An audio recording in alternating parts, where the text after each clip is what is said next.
Chapter 801, Shock and Explanations. I did break through. Little Shrubby did too, Lin Mu replied. Then that means, King Hong asked, but hesitated to say the two words. MMMHMM, I'm at the Dao Shell realm now.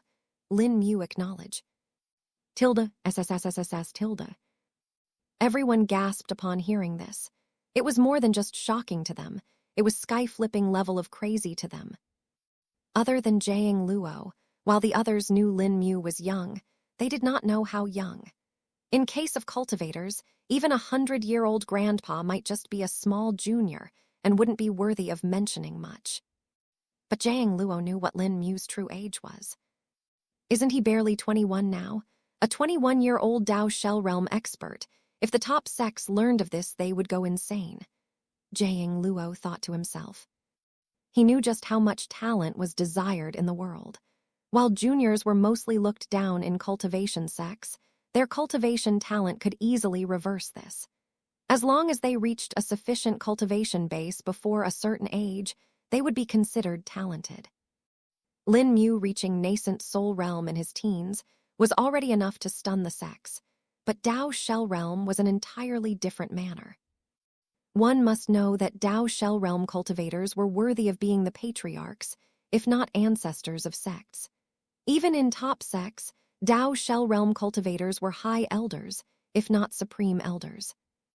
Even the supreme elder of the Noon Grass sect that Hua San and Hua Wu were trying to save was at the Dao Shell Realm, albeit at an unknown stage.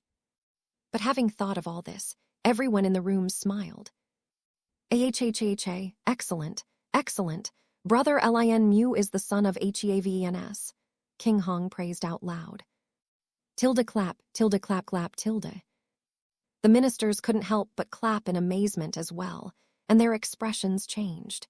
If before they looked at Lin Mu with respect in their eyes, they were now looking at him with veneration instead. Anywhere in this world, a Dao Shell Realm cultivation was enough to stand proud. Lesser clans would directly ask them to become their elders, or even send their women to be their concubines. There was no lack of benefit that one would receive if they openly showed their cultivation base. This was especially so for wandering and rogue cultivators without any affiliation. In fact, there was literally no wandering cultivator that stayed faction less for more than a year after reaching the Dao Shell Realm. They would get hundreds of invitations from different powers and organizations asking them to join them while providing a lot of resources. Grandfather will be very impressed once he sees you now, Jiang Luo said with a chuckle. Perhaps, Lin Mu said humbly. Although, how did this happen? Even little Shrubby is at the adult soul stage of the nascent soul realm, and from what I can sense, he isn't that far from the peak either, Jiang Luo questioned. The ministers were once again shocked upon hearing this. They could not sense little Shrubby's cultivation on the account of being rude, and this had kept to themselves. But hearing that the beast in the hall was the second strongest being in the hall made them shiver. Little Shrubby's size was big, and his head came at the same level as Lin Mu. A beast of this size was already considered to be extremely dangerous, and yet here he was calmly standing beside Lin Mu. The beast takes after the master indeed, the ministers thought to themselves. It's a long story, but you all need to know about it. I'll tell you the truth about the wandering sinkhole and how I broke, though, Lin Mu stated. Jiang Luo and King Hong nodded their head and gestured for Lin Mu to continue. Little Shrubby, on the other hand, took over in the stead of King Hong and started to cook the meat. He wasn't going to let go of an opportunity to cook or eat. Lin Mu didn't mind it either and let the beast do whatever he wanted to.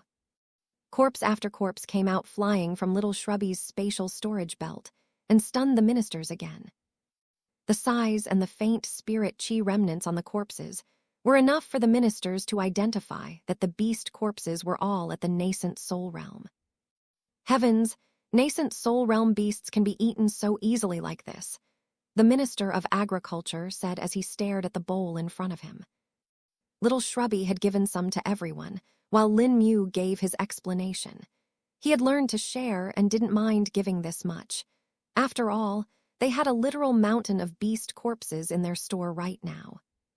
It took Lin Mu an entire day to get through his explanation. He wanted to keep it a little short, but everyone wanted to know more and more about the wandering sinkhole. Thus, Lin Mu had no option but to tell it in detail. After all, the wandering sinkhole was one of the native myths of the Hong Lin kingdom, and every citizen had heard the tale about it at least once. While commoners just thought of it as a story to scare people into not going deep into the forest, the cultivators knew that it was true. It was just that not many had seen it. As for those that did, they were either considered as joking about it or never returned to tell the tale. Lin Mu told them about the strong beasts living there and the habitats as well. He then told them about the truth of the wandering sinkhole and how it belonged to a great clan once upon a time. He told them about the sacrifice of the Kong clan and Kong Hudo, as well as his hope for the future. So the wandering sinkhole had such a story behind it, I would have never expected. Advisor Liu muttered. No, it's no longer the wandering sinkhole. It is the Kong Plain from now on, as a respect to the Kong clan. Lin Mu added, Chapter 802, introducing everyone to the Kong Plain, you renamed it, Jiang Luo asked. I did indeed. After all, I own it now, Lin Mu replied. Of course, Jiang Luo said, thinking of all the possibilities that can be made use of now.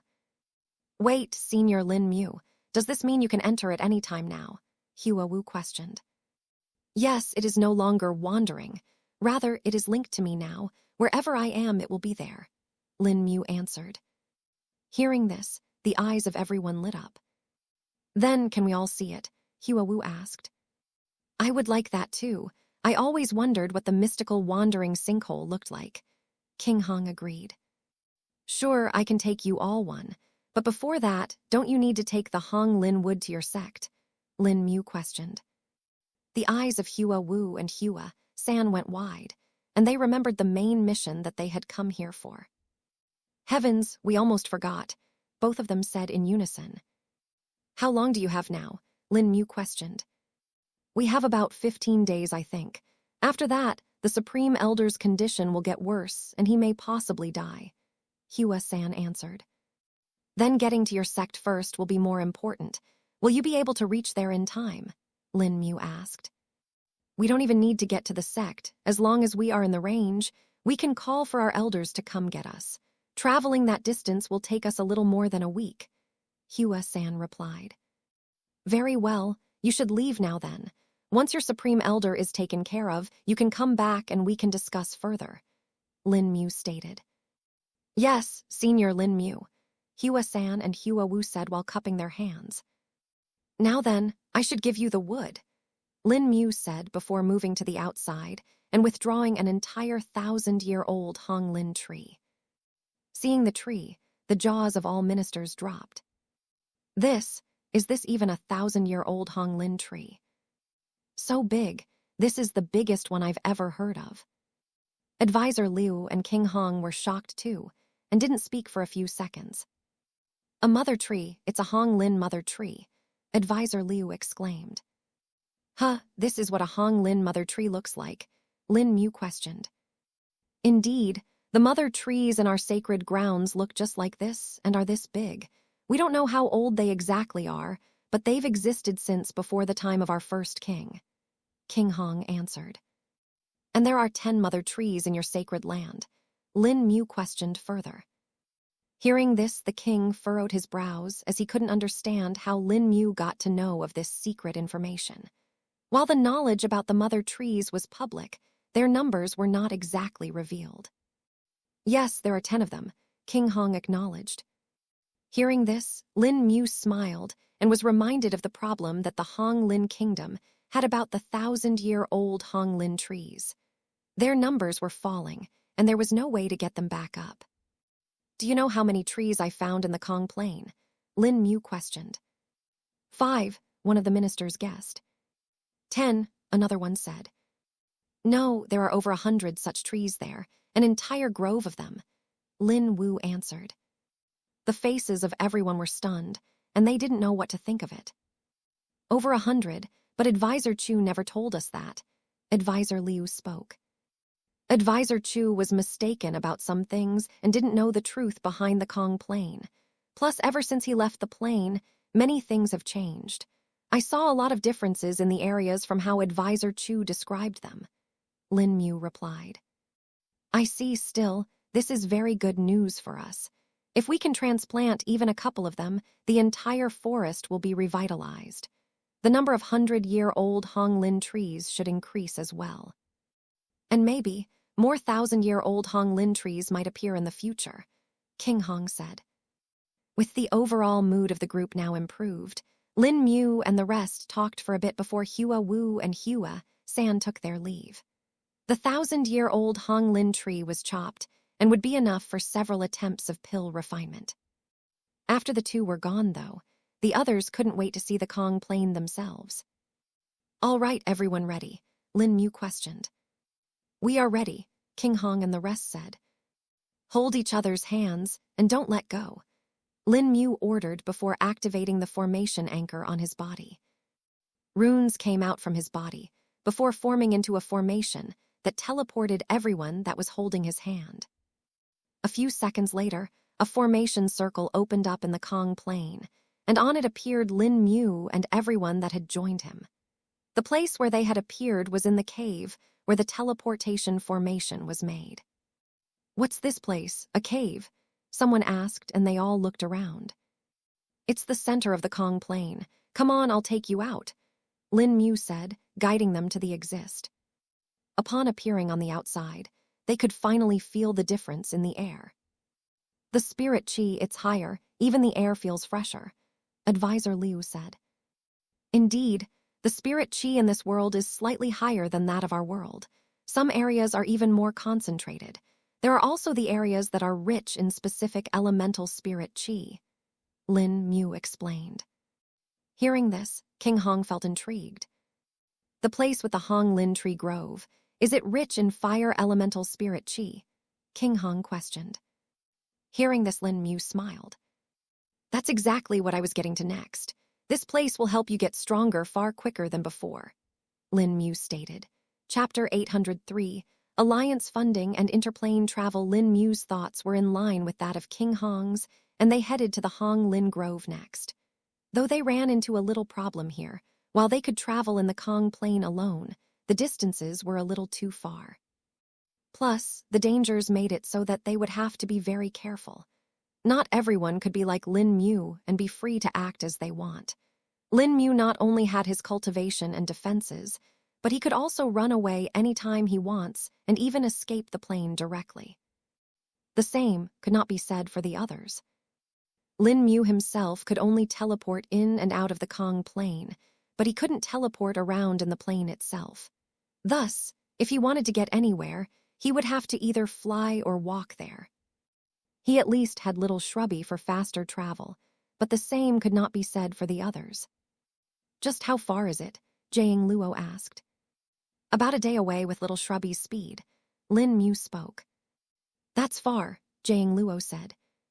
But I think we can get there even faster now. 3 days was because we didn't know the layout. I now know where the places are. If we travel in a straight line, it shouldn't matter. As for the beasts that appear, I can easily handle them, Lin Mu spoke. That's better. But taking care of so many people will be problematic even for you, Jiang Luo replied after thinking for a bit. It was now that the others spoke. Senior Lin Mu, you can take King Hong alone. We can just return to the palace. Just seeing this much is enough for us. We simply wanted to see the inside of the rumored wandering sinkhole. The Minister of War spoke. Yes, there is no need for us to be a burden, the Minister of Trade agreed. Plus, if we all are here, who will take care of the kingdom in our absence? What if something serious occurs? Advisor Liu added. That's indeed a problem. The communication jade slips don't reach here, Lin Mu agreed. Then it's best that we return. King Hong can accompany you, Advisor Liu stated. All right, I'll take you all back. Lin Mu took a pause before continuing, but not before taking some things along with you. Hearing this, they were a bit confused, but then Lin Mu brought them to the vault. HEAVNS, the ministers couldn't help but exclaim. King Hong and advisor Liu were the same, and Jiang Luo was looking at the metals and other materials like a hungry wolf. This is almost on the same level as the Jiang clan's storage vault, Jiang Luo said. Ah, yes. I'll need your help in figuring out all that's here and what would be the best way to make use of it. There's a lot of spirit stones as well, though they are mostly of mid and low grade.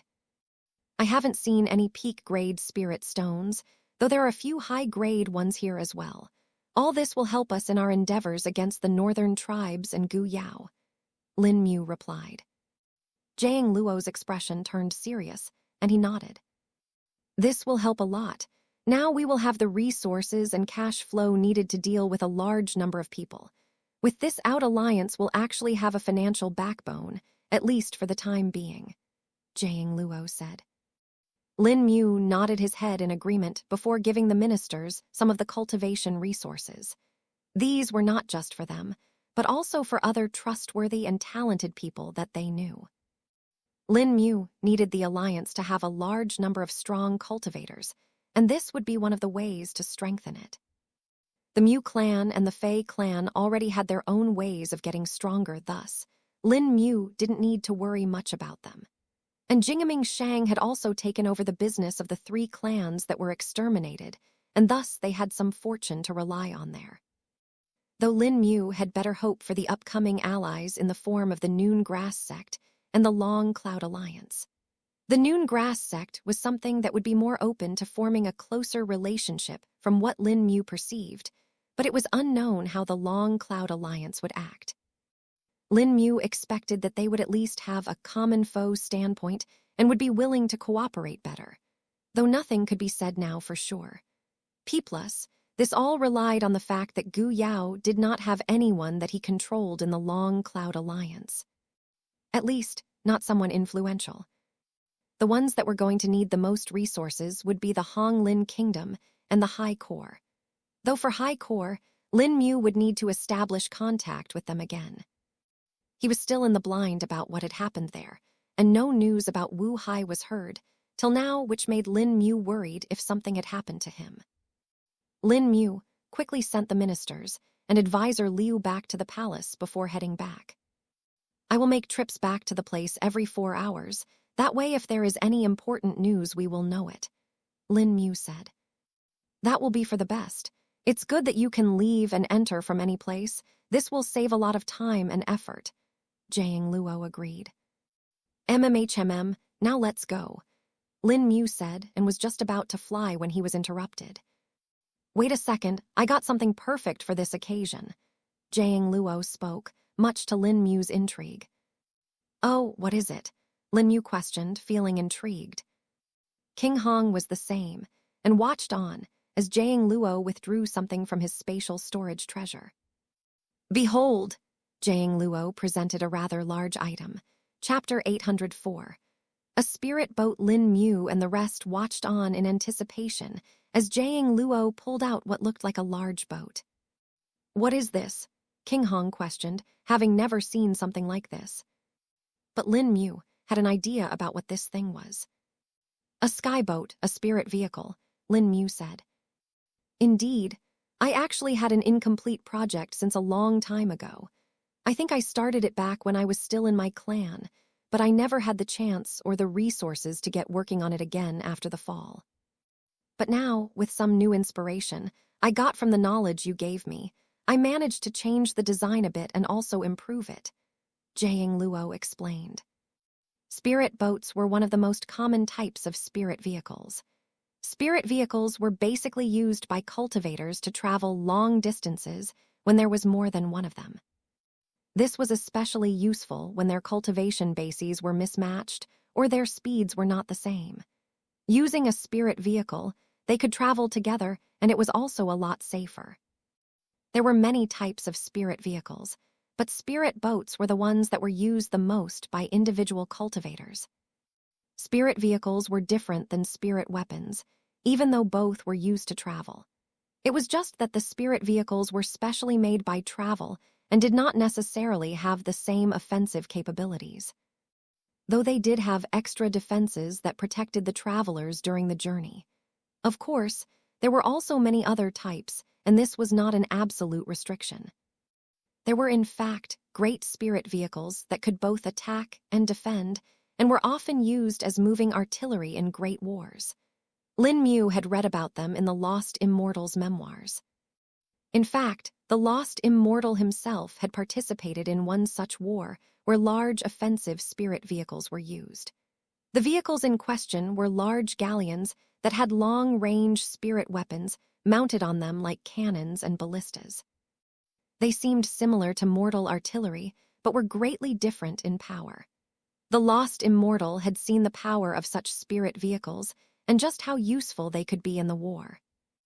A single such sprint vehicle could not only transport a large number of cultivators, it could also attack and provide them cover while they did their tasks.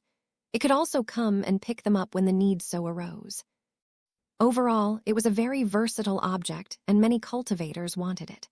Of course, a spirit vehicle was ultimately a type of spirit tool and needed an equal level of expertise to make.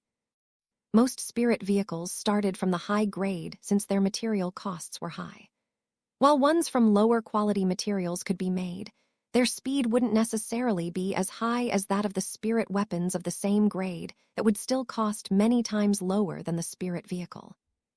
That's why a spirit vehicle that was as basic as a spirit boat would still be a high-grade spirit tool and was expensive for most cultivators to keep for themselves. It was large organizations, kingdoms, empires, and cultivation sects that actually kept and used them. Since they needed to transport a large number of their people and their finances were strong, they had no problem in affording them. Though there were always some rich cultivators that could afford one on their own and use them for their own private transport. Lin Mu didn't know Jiang Luo could make spirit vehicles, which came as a nice surprise. He observed the spirit boat and recognized some of the material used in the making of it. "Oh, the bones of the green-tailed howler monkey chief. I thought you were going to make a weapon from this," Lin Mu asked. "I was, but then there would be no use for that weapon other than lying in my storage. You don't need spirit weapons and neither do I, so I thought it would be better to use it in this instead," Jiang Luo replied. Lin Mu nodded his head and saw the skillful way in which the bones were used. The ribs of the green-tailed howler monkey chief were used in combination with other materials to make the body of the shape. It was smoothed out and made to look even, though unlike a normal boat, it did not have any oars or rudders to control it. After all, it was a spirit weapon and had no use for something like that. "How do we use it?" Lin Mu asked. "Jump in, I'll show you," Jiang Luo replied, and they all got in. Little Shrubby sat at the very back, as that was the widest area, while King Hong and Lin Mu sat in the middle. Jiang Luo sat at the very front, where a slam pedestal was attached to the floor of the spirit boat. Runes were carved on the pedestal in fine lines that looked like veins spread from the pedestal to the spirit boat's surface. These lines were only on the inside and not on the outside. Instead, there were flat and long rectangular patterns on the outside that were actually another defensive formation, layered directly onto the surface of the spirit boat. The control of the spirit boat is very simple. It's almost the same as that of any spirit weapon. The only difference is that you need to have direct physical contact at all times and pour your spirit chi into it. I wanted to make another version that could use spirit stones as fuel alternatively, but I didn't have the time, so we just have to make do with this one for now," Jiang Luo said. "All right, guess I'll run it. I should be able to keep up with the spirit chi use with little problem," Lin Mu said. "Yes, since your cultivation base is the highest, you can run the spirit boat at the fastest speed as well," Jiang Luo replied. Chapter 805. A speedy flight to the grotto. Lin Mu followed Jiang Luo's instructions and placed his hand on the pedestal before pouring the spirit chi into it. In the very next second, he felt like the entire spirit boat had become his own limb and he could move it freely. The spirit boat floated up slowly and reached a sufficient height in the sky. "I guess we can now head on," Lin Mu said before he began to accelerate. Tilde whoosh tilde. Little by little, speed increased, and soon they were soaring through the sky. Woo-hoo, this is amazing, King Hong shouted out like a child. This was his first time flying at such a great speed, and it was rather novel to him. To Lin Mu or Jiang Luo, though, they had flown at a far faster speed than this, thus they weren't as amazed. The speed isn't as fast as Little Shrubby, but it is pretty close to my own top speed. Lin Mu spoke. The speed of the spirit boat depends on the one operating it. Since your own speed is high, the spirit boat will also be faster, though there is a certain limit to the spirit boat's speed as well. I think a Dao Shell Realm cultivator is the limit for it right now. After that, no matter how much spirit chi one uses for it, it just won't go any faster, Jiang Luo explained. I see, let's see how far I can push it. I can use more, Lin Mu said, surprising Jiang Luo. You aren't using it at full acceleration, Jiang Luo asked. No, we're at half, I think. I was afraid that it might get damaged and thus I held back, Lin Mu said. Then try going all in, Jiang Luo suggested. Okay, I'll do it, Lin Mu said as his expression turned serious. The spirit chi in his danshan flowed out to his meridians and poured into the spirit boat. Right away, the boat's formation let out a humming sound, showing that they had reached the limit. This should be the top point, now to accelerate, Lin Mu thought. And Geo, Lin Mu shouted. Tilde wing tilde. The spirit boat lightly creaked as it suddenly accelerated by a large amount. King Hong was pushed back, and so was Jiang Luo, but Little Shrubby supported them with his body. Oh ho, this is even faster than my own speed now, Lin Mu exclaimed. It is meant to be like that, Jiang Luo said, finding it a bit hard to talk now. He could tell that the speed of the boat was now on a completely different level than before. He didn't even know if the boat could actually handle it at this output for long periods of time. This was, after all, a prototype for him. While it may sell as a completed spirit tool in the market, for Jiang Luo or just the Jiang clan in general, they did not make mediocre goods. Everything they made was built to the limit of the skill that each person had. With the spirit boat's assistance, Lin Mu and the rest reached the grotto in just 6 hours. Having reached there, they landed on one of the empty plots of land that was made as a result of Lin Mu and the troll beast's fight. Is this where you fought that beast? Jiang Luo asked. Indeed, Lin Mu answered and then was reminded of something. I almost forgot, Lin Mu said before withdrawing the corpse of the troll demon beast. The corpse fell on the ground with a large thud and highly shook it. Seeing it, both Jiang Luo and King Hong were shocked. That's one ugly beast, King Hong commented. I know, right, Lin Mu replied. Jiang Luo walked around the corpse and took a deep look. He touched and probed the corpse before his face lit up. Can I use it? Jiang Luo questioned. Of course, that's exactly why I took it out. It's for you to make something out of it. Its insides are fully burned, so all that's left is some bones and the skin, Lin Mu answered. Jiang Luo felt happy with this and hurried to put it in his spatial storage treasure when he ran into another problem. What happened? Lin Mu asked, seeing Jiang Luo struggle. I don't think I have enough space left, Jiang Luo said. Oh yeah, this is kinda big, Lin Mu agreed. He looked at the corpse for a few seconds before saying, We have some materials in the cave back there. See if you can find something to make a bigger storage ring. I'll keep this with me in the meantime, Lin Mu stated. That will be good, Jiang Luo agreed. With this little thing out of the way, they went to the grotto that was located between the two broken mountains. Jiang Luo and King Hong were once more amazed by the beauty and mystery of the place. So many thousand-year-old Honglin trees. These must have existed since times immemorial, King Hong said. Not that long, their growth is also accelerated due to the natural fire attribute spirit chi in the area, Lin Mu replied.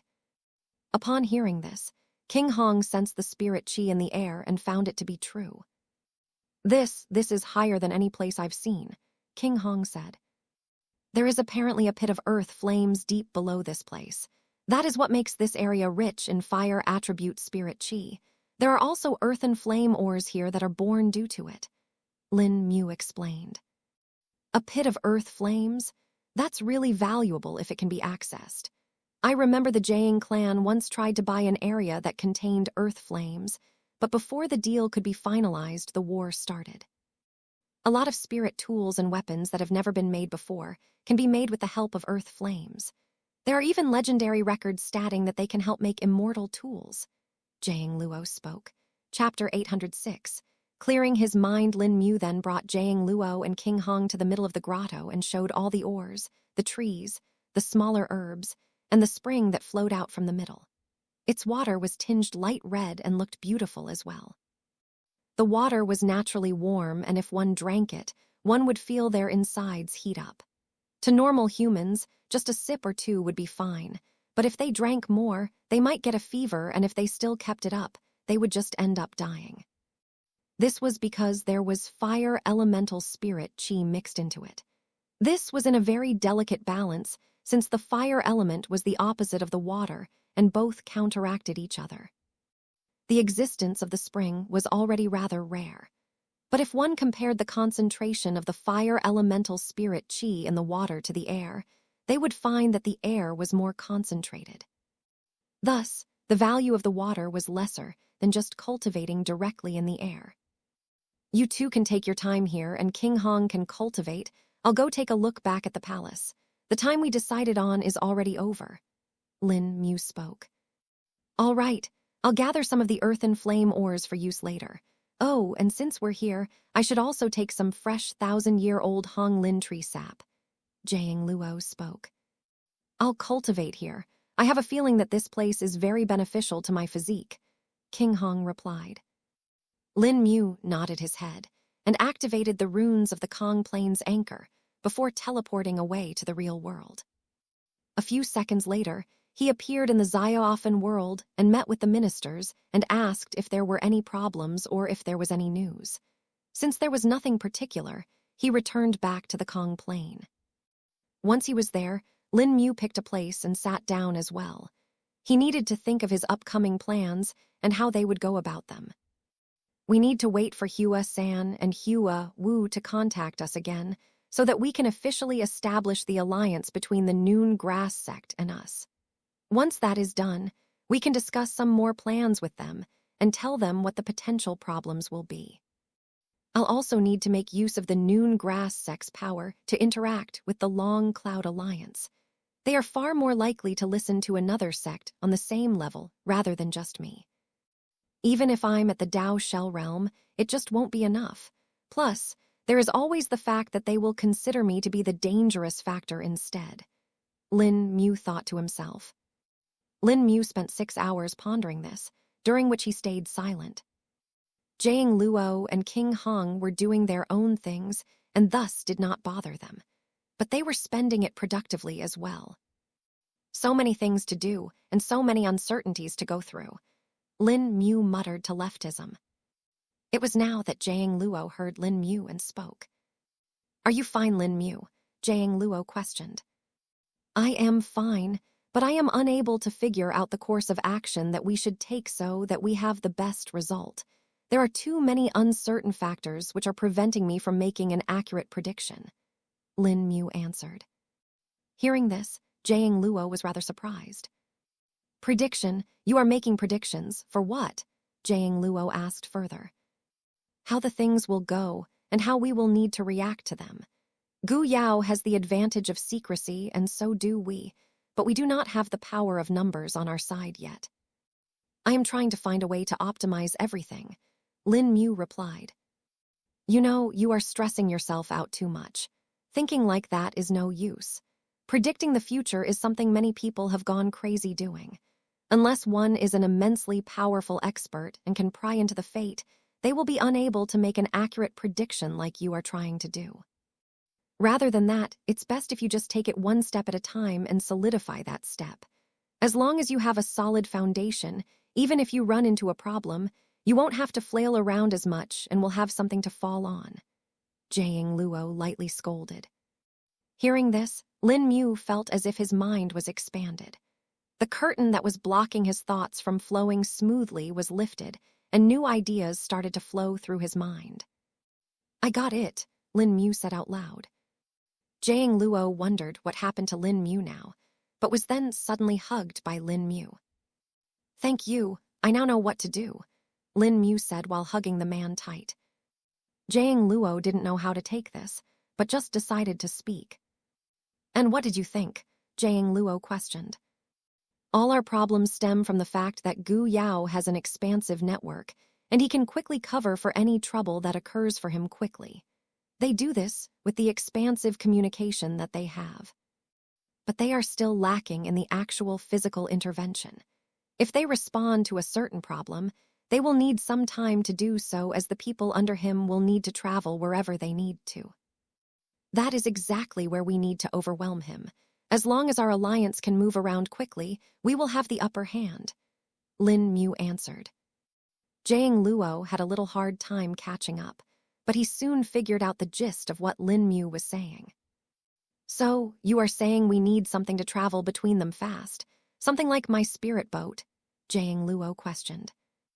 No, I mean something even faster, a teleportation array, Lin Mu answered. Chapter 807. A month of progress. Jiang Luo was not expecting Lin Mu to say something like that. A teleportation array? You do know how difficult those are to make, right? Just the materials required are already a handful, not to mention the extensive network of formation that we will need to make across the continent. This is not something we can do in a short amount of time. Heck, even if all the sects of the world combine their powers, it would still take 100 years or more to do something like this, Jiang Luo replied. Indeed, Lin Mu nodded his head in agreement. But that is if we follow the usual method of making a teleportation array. We know that a teleportation array is the amalgamation of several teleportation formations linked together with multiple teleportation channels. The problems begin not with the teleportation formation themselves, but the channels. They are hard to stabilize, and when multiple of them are linked, the problem can get even more intense. But what if I told you we can simply eliminate the need for the channels and the interlinking teleportation junction? Lin Mu explained. Something like that is possible. It was now that it struck Jiang Luo. Lin Mu nodded his head in response and spread his hands around. Why do we need to make the channels and the interlinking teleportation junction when we have an entire minor plane on our side? Lin Mu said with a chuckle. Jiang Luo took a deep breath and thought of the requirements to make something like this. If we are to do this, the teleportation formations that will act as the individual stations will need to be made from spatial elemental materials, though they wouldn't have to be very complex. Most of the strain will be directly passed on to the Kong plane, thus there would be no need for the stabilizing formations and the supporting formations. Jiang Luo spoke. What if we use something that is already pre-made? Lin Mu asked next. Something pre-made? Jiang Luo wondered what Lin Mu was thinking about and soon figured it out. You mean, no, it can't be. Their uses are very different. We won't be able to establish a two-way route. It will simply collapse. Jiang Luo replied, understanding what Lin Mu was talking about. We don't need a two-way route. They will simply have to be inward routes. The outward route will be the main one from the Kong plane. As soon as Lin Mu said this, everything in Jiang Luo's mind made sense. Now it was Jiang Luo's turn of feeling like a curtain on his mind was lifted. This, if we really manage to make it, then this will be revolutionary, Jiang Luo exclaimed. Perhaps, but first, we need to figure out if it can really work or will it need some tweaks, Lin Mu stated. Of course, I can get started on it right away. As a prototype, I think I can establish a communication link between the Kong plane and our world, Jiang Luo spoke. Yes, that will be perfect. It will save us a lot of time and enhance the speed of response of people in the Kong plane.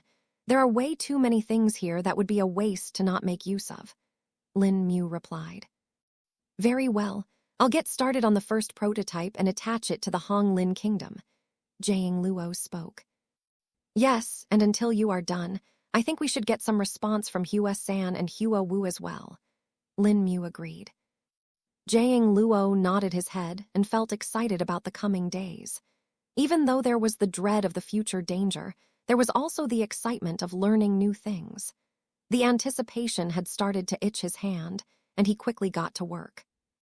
Lin Mu didn't slack off either and got to his own cultivation. He had yet to figure out what his Dao shell was going to be like and needed to spend some time in figuring it out. He wanted to be as strong as possible when he was going to face Gu Yao. He should be at the Dao shell realm at the very least by now. With the support and resources he is getting, even with his pace, he shouldn't be at the Dao treading realm. Lin Mu reckoned. Time quickly went by as the three men spent their time growing in different ways. King Hong grew his cultivation base. Jiang Luo furthered his proficiency with formations, while Lin Mu comprehended how he wanted his Dao shell's shape to be like. Lin Mu would also make some trips to the Hong Lin place every 12 hours just to make sure there were no problems and to get any new news. So far, there has been nothing out of the ordinary, and everything was progressing smoothly. There were some tasks that were assigned to the ministers related to their kingdom and citizens, and they were also progressing fluidly. The ministers themselves were cultivating, and some of them were already close to a breakthrough. Just like this, an entire month passed. During this time, King Hong's cultivation had risen once more, and he had reached the adolescent soul stage of the nascent soul realm. This speed was outstanding, and was even faster than Lin Mu if one compared the time needed. Though the comparison wouldn't be fully accurate, since the amount of spirit qi needed by Lin Mu for a breakthrough was many times more than that of the average nascent soul realm cultivator. And even if King Hong was not average and had a strong physique, it was still less spirit qi than Lin Mu. Jiang Luo had some progress with the prototype as well, and had finished the very first one.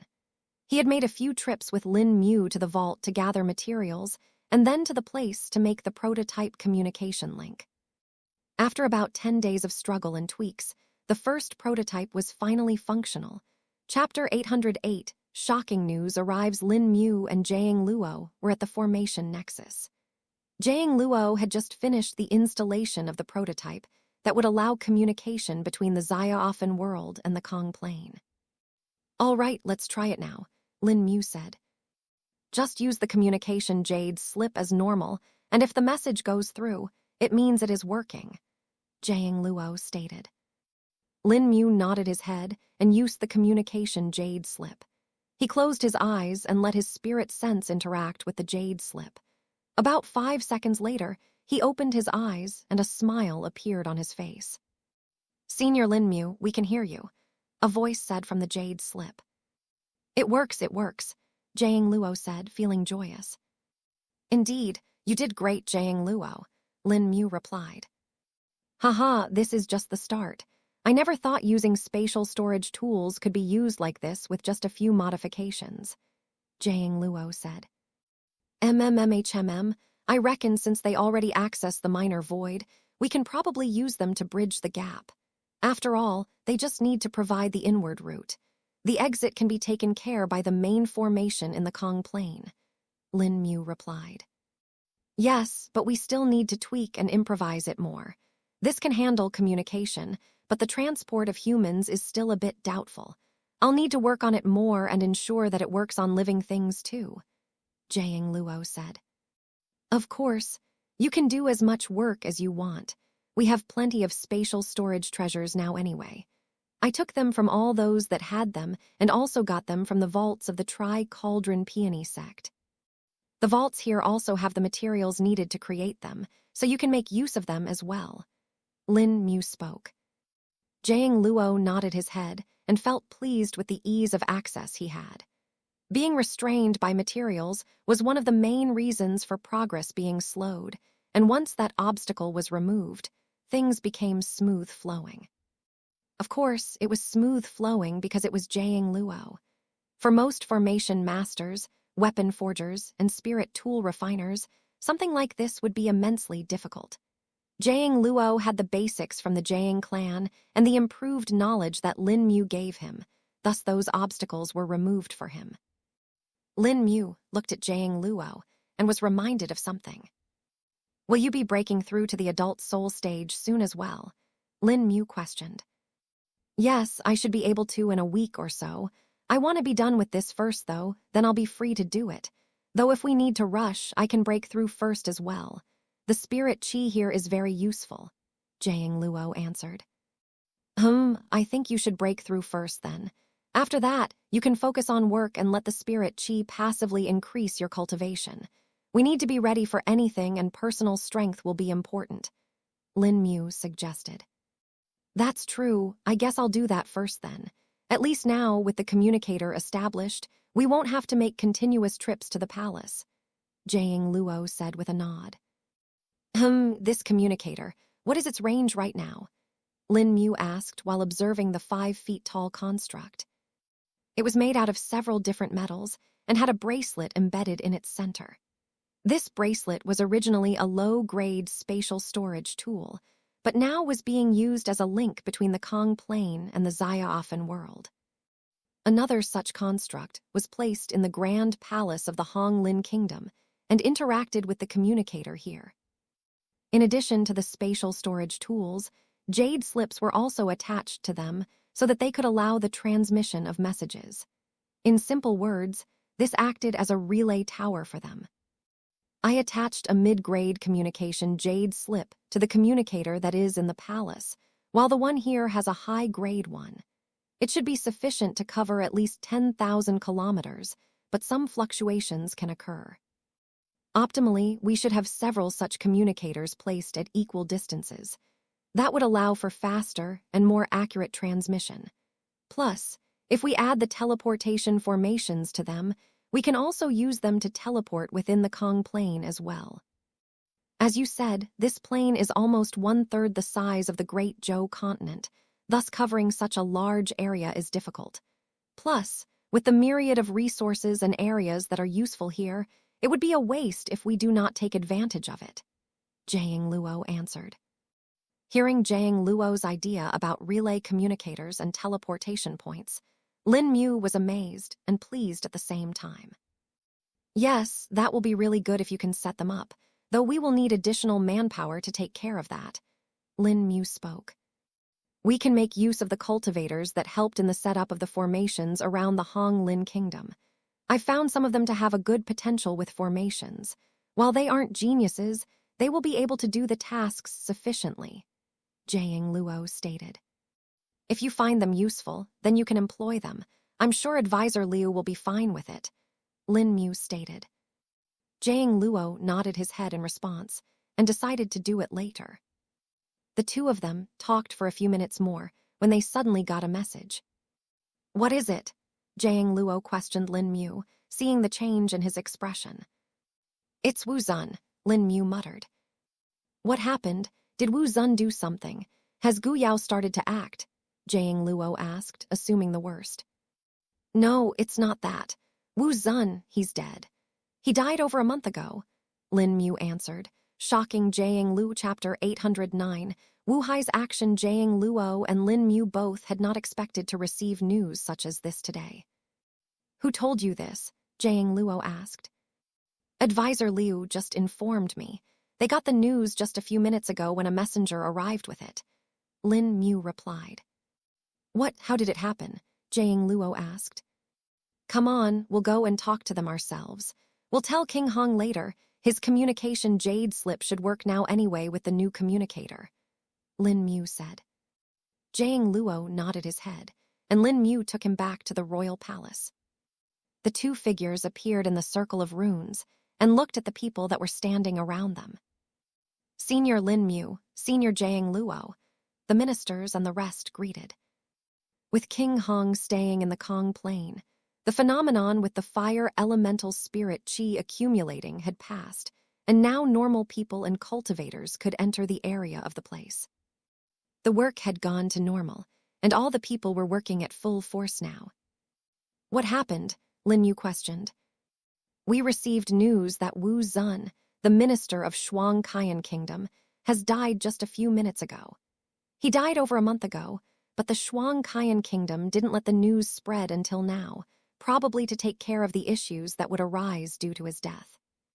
The news was released by their official decree and was sent to the empire.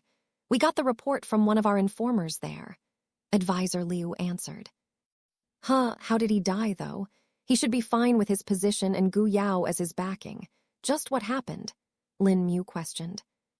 We don't know. They did not reveal the cause, though there are many rumors already spreading, from murder, poisoning, and all the way to a heavenly tribulation. Advisor Liu answered. Hearing this, Lin Mu furrowed his brows. Wu Zun's death was something that was determined to happen in the future, as there was no way Lin Mu was going to let the man live. After all, Wu Zun was indirectly responsible for the death of his parents and many others in the northern town. Even Wu Hai was fine with it and knew that his father needed to receive the punishment, eventually. But his death now was out of the blue, and made Lin Mu wonder if this was some other ploy by Gu Yao instead. No, not just Gu Yao, it could be others too, Lin Mu thought. There were many enemies that Wu Zun had gained over the many years. Even with Gu Yao's influence and control, there were still many that could not be restrained.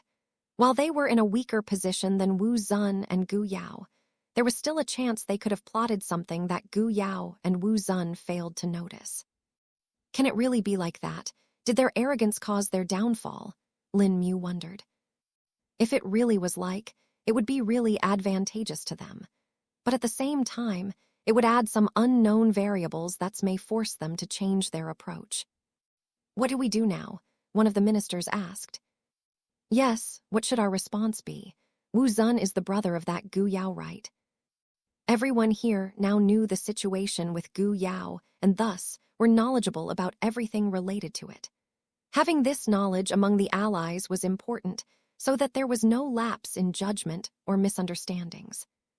It's not what we do, but rather what Gu Yao will do. No, he should have already started to act, we just don't know what it is. Lin Mu spoke. It was now that Jiang Luo said something that occurred to him. Who is it that's taking over Wu Zun's position now? If it has been a month, then they should have taken care of it, right? Jiang Luo questioned. There is no information about it yet, but our people are working on gathering more as we speak. We should receive updates any moment now, Advisor Liu said. Jiang Luo nodded and sat down to think with Lin Mu, who was already deep in thought. 10 minutes passed during which the ministers discussed potential actions that they might need to take, after which a new message finally arrived. Advisor Liu held his communication jade slip and heard the message. A few seconds later, he opened his eyes that had a hint of confusion mixed in them. What's that news? Jiang Luo asked. The new minister replacing Wu Zun, it's none other than his son, Wu Hai. Advisor Liu revealed, sending a wave of surprise throughout the hall. Lin Mu, who heard it though, felt differently. No way, Lin Mu suddenly exclaimed. What's the matter? Jiang Luo asked with concern. You remember I told you about the plans I made with Wu Hai when we were dealing with the Tri-Cauldron Peony sect, Lin Mu replied.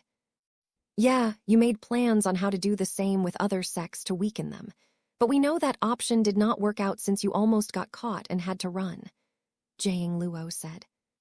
Indeed, but in addition to that, we discussed many other options and plan. Most of them were just theoretical ones, and we were simply trying to find something that might work. And in those plans, one such plan was Wu Hai taking over the position of an official. Originally, it was him doing this through the official channels and moving up eventually to gather power, but I think he is doing it in a different manner now, Lin Mu answered. So you mean to say, Wu Hai killed his father to take over his position as the minister? Jiang Luo asked. While the original plan was different, I think Wu Hai has done this to pull our attention. This may be his way of sending a signal, since he knows Gu Yao would probably find out if he did something directly. Lin Mu explained. Chapter 810. Jiang Luo's breakthrough and message from Hua San. The news about Wu Hai's action was certainly unexpected, and now Lin Mu and the rest were left to think about how to respond to it. Do we send a message to him? Advisor Liu asked.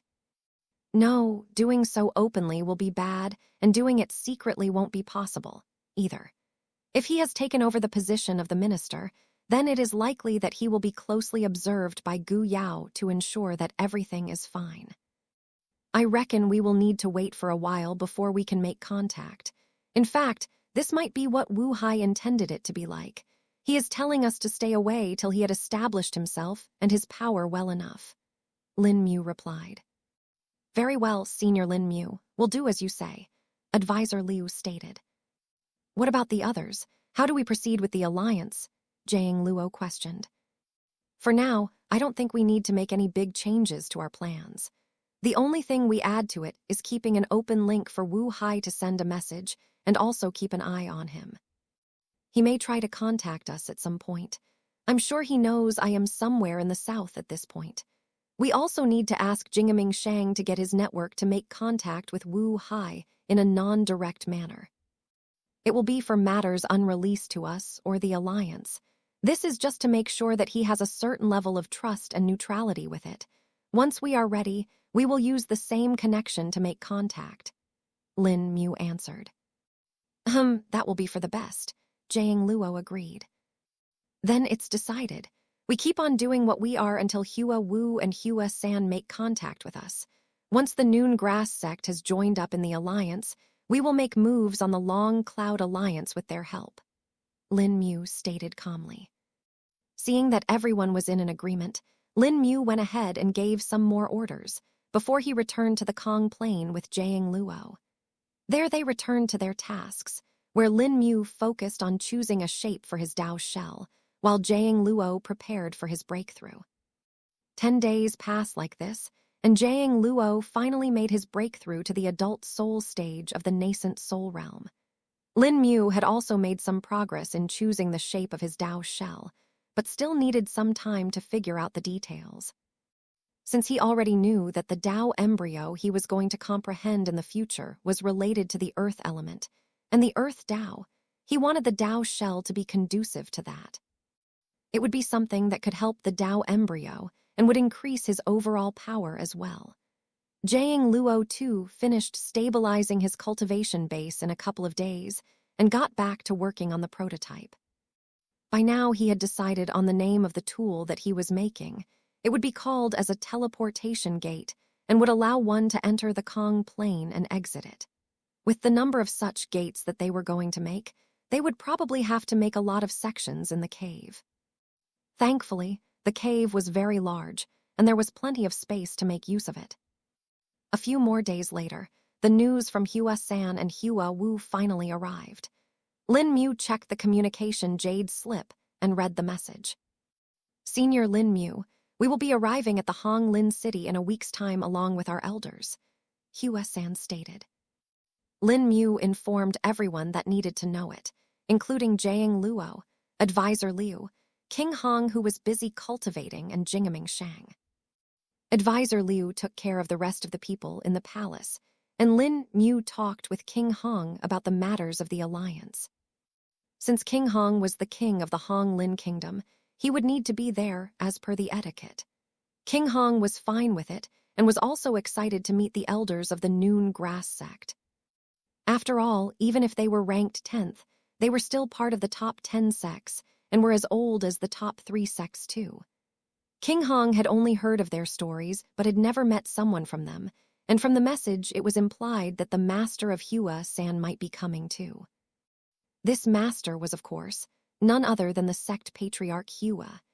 He was a man that stayed out of the public attention most of the time, and very little was known about him or the other elders of the Noon Grass sect. Only the other top sects knew about them somewhat, and even among them, only the top 3 sects knew the details. That was the reason why when the Long Cloud Alliance and the Zither Wind Alliance tried to recruit them, their words fell on deaf ears. They didn't know what the Noon Grass sect would desire, and thus they had no leads to go on. All they could do was put forth the reward that an average cultivation sect would like. Even then, the Noon Grass simply rejected all offers and stayed neutral. Being able to withstand this temptation and pressure showed the hidden tenacity of the Noon Grass sect, and thus it had become a complex factor for the alliances. Though the top 3 sects were secretly pleased that the Noon Grass sect stayed neutral like them. All the four sects that stayed neutral had existed for a long time and were very experienced. They had their own inheritance and foundation that was not easy to shake. Even if the Noon Grass sect was pushed to the 10th rank, it had a stable foundation to stand on, which could not be denied. Chapter 811. The Noon Grass sect arrives. The time given by Hua San passed quickly, and it was already the day for the Noon Grass sect's arrival. Scouts were already in place, and ready to inform the kingdom as soon as they spotted the entourage of the Noon Grass sect. Lin Mu, Jiang Luo, and King Hong had already returned to the palace, and were in the royal court going over the points they needed to discuss with the Noon Grass sect. These not only involved the things about Gu Yao and the alliance, but also smaller matters such as what to do in case of disagreement and conflicts. They were important too, and it was best if they got them out of the way as soon as possible. This way, they would have the least number of obstacles in the way. Tilde creak tilde. It was at this point that the door of the hall opened abruptly, and in came a man who seemed to be looking anxious. "My king, the Noon Grass sect is here," a messenger said quickly. Lin Mu and the rest stood up immediately and flew out of the place and stood in the sky. "There they are," Lin Mu said, spotting the people approaching from the distance. King Hong and Jiang Luo also watched them and narrowed their eyes. "What is that thing?" King Hong questioned. "Oh, they have a spirit vehicle too," Jiang Luo replied. "MMHMM, and it's rather powerful too. I can sense its spirit chi fluctuations. It's nearly at the peak grade," Lin Mu spoke. Hearing this, Jiang Luo focused on the flying object and tried to see if he could analyze it. The object in question was a long rectangular ruler. It was made out of a plain-looking stone, but there were many runes carved into its surface. Plus, the spirit chi fluctuation coming from it were also rather strong when combined with the people that were riding it. And while Lin Mu and the rest were observing this, a red blur arrived and floated beside them. "Danger?" Little Shrubby questioned, his ears perked up. "No, just some new friends," Lin Mu answered. "Okay, tilde," Little Shrubby said, and observed the flying ruler as well. Lin Mu could see at least 20 people sitting on the ruler. At the front sat 2 old men, one of which was controlling the formations of the flying ruler. The spirit chi fluctuations coming from him showed Lin Mu that he was at the Dao Shell realm as well. Sitting beside him was another old man that looked to be at least 100 years old when compared to a mortal. This meant that he was really old in the case of cultivators.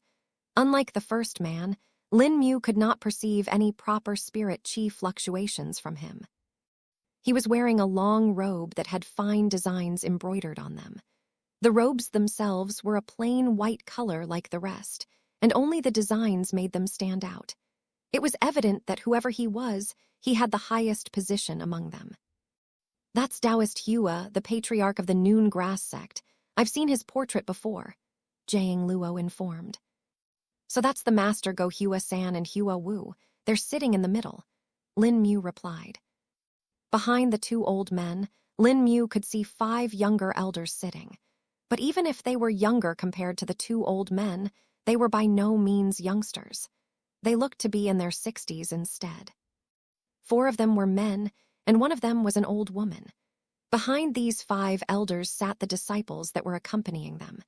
Lin Mu could see Hua Wu and Hua San sitting with 5 other disciples in a group. Behind them sat more disciples that had weaker cultivation bases. But even the weakest of them was at the peak stage of the core condensation realm, while the strongest was at the pseudo-nascent soul stage.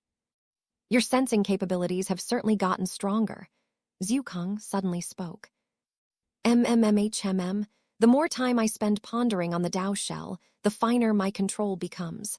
I didn't realize it at first, but I'm seeing improvements in things I didn't know about before," Lin Mu replied. "That's a good sign. Improvements like this usually happen if you are going on the right path with comprehending your Dao shell's shape. An optimum shape will increase the quality of your cultivation base and allow you to grasp better control over it," Zhukang stated. "Yes, Senior, though I wonder why I can't sense the cultivation base of Taoist Hua, even if he is at the Dao treading realm. I should have been able to do it, Lin Mu said in a slightly confused tone. He is probably at the very peak of it and has some skills that prevent others from sensing his cultivation base. You'll have to be a bit careful when interacting with so many cultivators at such cultivation bases. There are 6 Dao Shell Realm and 1 Dao Treading Realm cultivator. This is the strongest group of cultivators you are facing, Zhukang informed. I'll keep it in mind, Senior, Lin Mu responded. Zhukang then went silent and let Lin Mu handle the rest. They watched as the Noon Grass sect reached their position in a minute's time. Welcome, Patriarch Hua. Welcome, fellow elders, Lin Mu greeted with his fists cupped. Since Taoist Hua was the only one at the Dao Treading Realm, this was the etiquette Lin Mu had to follow. The other elders were all at the Dao Shell Realm, though their stages varied. We pay our respects to the Noon Grass sect. One by one, the others also greeted the people from the Noon Grass sect. Oh ho ho, seems like our disciples grossly underestimated you, Junior Lin Mu, Taoist Hua said in a jovial tone. His eyes sparkled, and Lin Mu could feel a very swift sweep of spirit sense going along his body. Of course, it was blocked by him, but that was more than enough for Taoist Hua to grasp what Lin Mu's cultivation base was at. Chapter 812. The guests are pleased when Hua Wu and Hua San reported to the Noon Grass sect. They were met with great acceptance. Them finding the 1,000-year-old Hong Lin wood was the same as giving the Supreme Elder a new lease on life. This was enough to win the hearts of the elders, and they asked what the 2 disciples wanted for a reward. Of course, the 2 of them asked what Lin Mu had requested of them. This came as a shock to the elders of the Noon Grass sect, and even their master, Taoist Hua, was a bit taken aback. They gave them the summary of all that had happened and told them that they should meet Lin Mu. Taoist Hua, being the patriarch, had to be a bit more cautious, of course, and ask them for more things in detail before finally agreeing to it. Though what he was more intrigued by was none other than Lin Mu.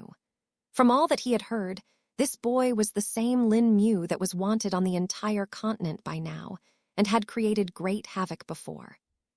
And hearing that he was already at the Dao Shell Realm at his age was the most shocking thing to Taoist Hua.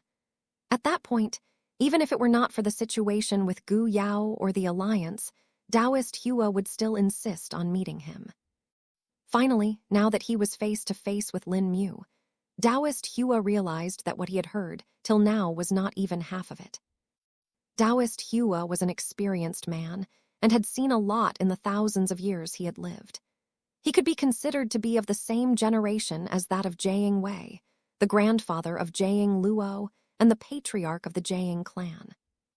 Even if he had guided his sect on a different path than most other sects and had chosen secrecy and facade as the face of it, he was not weak, nor was he foolish. He knew what it entailed for someone like Lin Mu to appear. After all, even if someone was given unlimited resources, achieving what Lin Mu did was not easy to do alone. What it meant to Taoist Hua was that there was someone else guiding him. And it was this very person that he was the most interested in. After all, for someone to be able to guide a junior like this from no cultivation to the Dao Shell Realm was an achievement on its own. For a teacher to have an outstanding student, he needed to be outstanding as well. This was why Taoist Hua was a bit doubtful and wondered if the rumors mentioned by the Sky Precepts sect about Lin Mu were true, that he was in fact an old man that had disguised himself. But now that he checked it himself, he had found out the truth, and the truth was far more shocking than the falsehoods. Lin Mu had thought that Taoist Hua was checking his cultivation base, but that was not entirely correct. What he was doing in reality was checking his true age. It could be done through a few techniques that were used by sects to ensure that their disciples were within the limits prescribed by them. Spirit tools were usually used for this, but Taoist Hua had individual techniques that could be used as well. It truly is like that, a 21-year-old Dao Shell Realm cultivator. Either this world is truly progressing, or someone is interfering in it, Taoist Hua thought to himself. Lin Mu, on the other hand, wondered if Taoist Hua was just complimenting him as a formality, or if he was being genuine. You surely jest, Elder Hua. I'm still many years junior in front of you, Lin Mu said humbly. Ahahaha, good, good. Taoist Hua instantly liked Lin Mu's response. The one thing that Taoist Hua didn't like were arrogant disciples and cultivators that were talented. They thought that they were so talented that they deserved everything and took everything in granted. But what Taoist Hua didn't like even more were those that faked being humble. He had enough experience to know who was faking and pretending to be humble from who was truly humble. And seeing Lin Mu, who was truly like that while being talented, as well made Taoist Hua feel pleased. Patriarch Hua, please come in, we'll talk in the court, King Hong suggested. Very well, Taoist Hua agreed as well. Everyone entered the royal court and took their seats. Taoist Hua was given a prominent position, and so were the other elders. On the head of the table sat Lin Mu instead of King Hong, as he was the one with the strongest cultivation base and was also their leader. Taoist Hua then went on to introduce the others that had come with him, including the 5 disciples he had.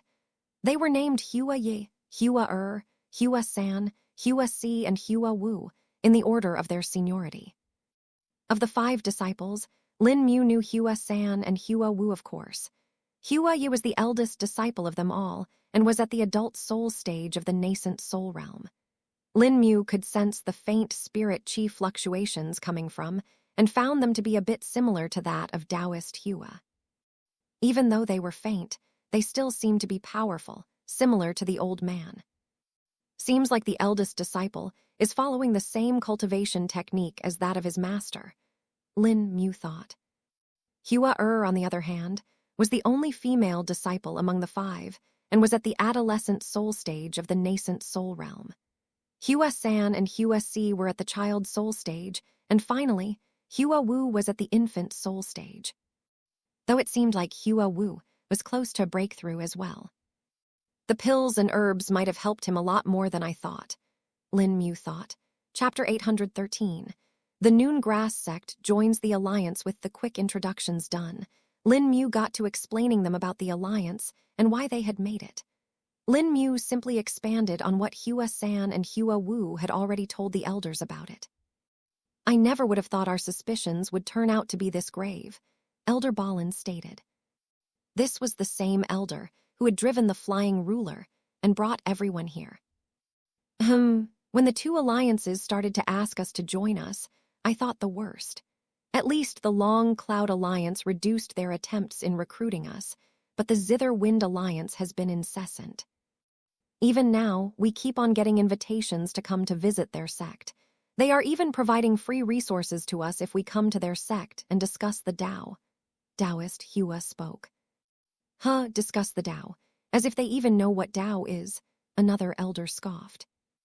There is no such thing as free in this world. Someone is always paying the price. If it's not you, then it's the other person. But why would someone pay it for free unless they have some other intentions? Advisor Liu chimed in. Indeed, Elder Hua was wise to reject them. I fear if you accepted and went there, all those that went there might have been controlled by Gu Yao, Lin Mu stated. That is what I fear. I've heard of the strange methods of the invaders of the past from my own elders. It was with great difficulty and sacrifice that they were removed from this world. And now this, Gu Yao makes his own and created this situation. He is simply not worthy of living in the world, Taoist Hua said, after sighing to himself. Exactly, and that is why I want all of us to unite and fight against it. Will Taoist Hua and the Noon Grass sect join me in this endeavor? Lin Mu asked sincerely. Silence descended on the room as a pregnant pause took hold. Of course, Taoist Hua said out loud, breaking the silence. Even if my Noon Grass sect does not participate in the matters of the world and avoids most things, we know how to pick out battles. The current events are not something we can ignore. After all, if we ignore them, we will perish in the same way people of the old did. Taoist Hua spoke. Lin Mu and the others on his side took breaths of relief after hearing this.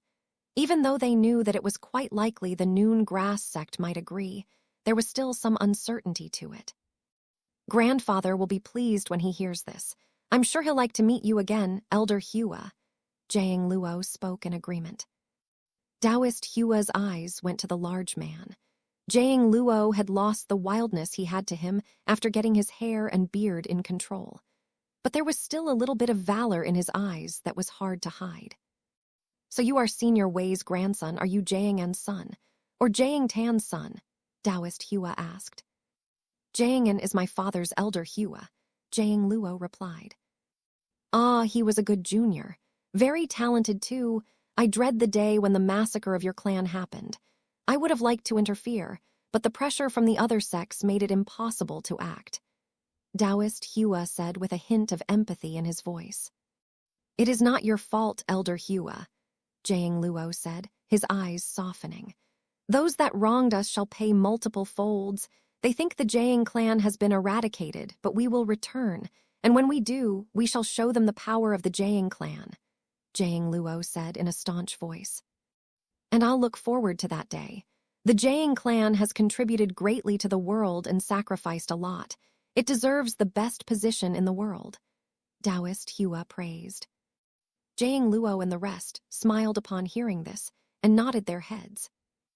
There is another thing I wanted to ask you, Elder Hua. Lin Mu suddenly spoke.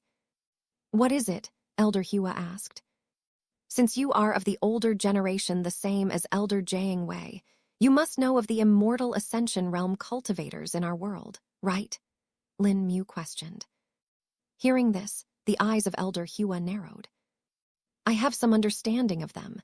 My Noon Grass sect has existed around the same time as that of the Sky Precept sect, Rainbow Pill sect, and the Centennial Sword sect.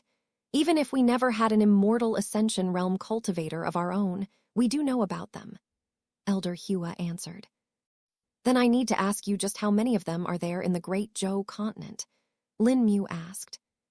Even if he knew that there were 3 of them, Lin Mu wanted to know what was the actual information that the sects knew. From what I know, the top 3 sects all have one immortal Ascension Realm cultivator of their own. The one from the Sky Precept sect has been in seclusion for over 2,000 years and has not appeared since the last Great War. The one from the Rainbow Pill sect should be in seclusion as well, but there is a chance he might have come out. Seeing as how the Rainbow Pill sect is taking some serious decisions lately and cooperating with the Empire. As for the Centennial Sword sect, I don't know. The cultivators from the Centennial Sword sect are a bunch of sword-obsessed fools that know just to swing swords and fight each other. Their ancestor is far too strong and has no one in the world he can compare his swordsmanship to. Thus, he entered the seclusion and said that he will only come out when he senses someone worthy of him coming out. Though if he does come out, we will now. He is the one that likes to show off the most and will make his presence known. Taoist Hua explained. Chapter 814. The Immortal Ascension Realm cultivators. Lin Mu was surprised to hear more details about the Immortal Ascension Realm cultivators and how they were in reality. He needed to know their attitudes so that they may have a fighting chance against the northern tribes in the future. Why are you asking this though, Lin Mu?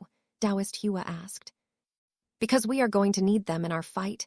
You see, the northern tribes, they have Immortal Ascension Realm cultivators too, Lin Mu said, shocking everyone in the hall. Impossible, utterly impossible, Taoist Hua was the first to claim. That can't be. Didn't the sects wipe out all the Immortal Ascension Realm cultivators of the northern tribes? A minister said. How can they even afford to have a single Immortal Ascension Realm cultivator, not to mention 3 in a desolate area such as the northern continent? One of the elders commented. I'm afraid this is true, Lin Mu stated. Are you sure you are not mistaken, Junior Lin Mu? Taoist Hua asked, feeling doubtful. I would be happy if I was wrong, but I'm 100% sure that it is true, Lin Mu said before tapping his forehead lightly. A character appeared on his forehead before it floated out. The glow of the characters was faint, but enough to catch the attention of everyone. This, ordained, no wonder. Taoist Hua had a sense of realization. The other elders looked towards Taoist Hua for orders and waited for him to come out of his thoughts. The expression of Taoist Hua changed a few times before he sighed to himself. Junior Lin Mu is telling the truth. If he has been ordained by the will of the world, then we can believe him, Taoist Hua assured. The others didn't know what to think of it. On one hand, they were relieved that Lin Mu was trustable, but then on the other hand, they were also afraid of the reality that he had presented. Immortal Ascension Realm cultivators were legends to them, and other than Taoist Hua, none of them had ever seen one. There has only been a handful of them throughout the history of the Xiofen world, and all of them were very influential. This is why I stressed on the need for an alliance. Gu Yao is merely the first obstacle we will face. The one after him will be the northern tribes, who I doubt will stay still when we deal with Gu Yao. Even now, they are spreading in our homeland and taking over different places. We need to keep an eye out for them as well. It's also why we set up the detection formation around the entire Hong Lin kingdom. That way, we know each and every person that enters and leaves the kingdom, so we will be able to track them down the moment they enter this. I recommend all others do the same if they don't have it set up already, Lin Mu explained. Junior Lin Mu is right. I've heard and seen the horrors of the northern tribes. They will stop at nothing to complete their goals. They are the most ruthless people in this world and will kill without mercy, Taoist Hua added. Discussion and chatter occurred after their information was revealed to everyone. Lin Mu let them talk it out for a bit before he continued with his side. Elder Hua, do you think the top sects can be asked to help out? Or rather, will those immortal Ascension Realm experts be willing to help us? Lin Mu questioned. It is hard to tell. They will usually only act if their own sect is being threatened. But if war truly breaks out, I reckon they won't stand back. Of the 3 sects, only the ancestor of the Centennial Sword sect is someone who I think may be ready to fight right away. He still has grudges against the northern tribes, and his own goal of fighting against a strong opponent will be fulfilled if the 3 immortal Ascension Realm cultivators of the northern tribes are revealed. Taoist Hua answered. What about the other 2? What drives them? Lin Mu asked further. The ancestor of the Rainbow Pill sect is said to be a shrewd man and won't act unless benefits are involved. As for the ancestor of the Sky Precepts sect, he is a mystery, and I don't know much about him, Taoist Hua replied. There are still ways the ancestor of the Rainbow Pill sect can be pushed to cooperate with us then, Lin Mu said. Are you thinking of making use of the alliance between them and the Great Zhou Empire? Taoist Hua quickly grasped. Perhaps. It depends on whether we have that much time or if Gu Yao doesn't gain control over them as well, Lin Mu replied while rubbing his chin. So our only option is to strengthen ourselves first, Taoist Hua said. Exactly, and for that I have some other options that we can use, Lin Mu stated. Oh, what are they? Taoist Hua said, feeling intrigued. Lin Mu then went on to tell him about the Kong plan and how he was thinking of using it as a junction to move everyone around. Hearing it all, Taoist Hua was not only impressed, but also shocked. He was impressed by the idea, and shocked that Lin Mu could actually make formations like this and manipulate space to that extent. That is amazing, one of the elders of the Noon Grass sect named Likyung exclaimed. He seemed to be the most enthusiastic among the others, and was paying the most attention to Lin Mu when he spoke about the formations. Indeed, that is something we would greatly like. If Junior Lin Mu can establish something like that, I reckon it might change the entire world, Taoist Hua proclaimed. If Taoist Hua is fine with it, we'd like to add the Noon Grass sect to it as well, Lin Mu said. Of course, and I believe Elder Likyung would be more than willing to help you out with this endeavor as well. He is the head of our formations pavilion, Taoist Hua replied. Chapter 815, A Pipeline of Plans, and the first teleportation gate with the discussion done. Several plans were made by Lin Mu and the Noon Grass sect. The first plan was to make contact with the Long Cloud Alliance. This would have to be a careful step, and they would have to ensure that the Zither Wind Alliance does not get any hint about it. The same could be said for the top 3 sects, and it was best if they were in the dark about it as well. because if any of them found out, it may once again shift the balance of power and cause another race for conflict. It was important that only the Long Cloud Alliance knew about it, but even then, they would have to contact someone trustworthy. This was so that Lin Mu could be involved in it without getting attacked. After all, Lin Mu was still someone wanted in the sects and the Empire. The next plan was to establish another teleportation gate in the Noon Grass sect. For this, Elder Likyang and his entire formation's pavilion will be helping them. They were more than enthusiastic to help, as they would get to improve their own craft as well. Jiang Luo would be making most of the formations and structure needed for the gate here itself, and would then pass them on to Elder Likyang, who would do the rest in the Noon Grass sect. Then came the placement of people.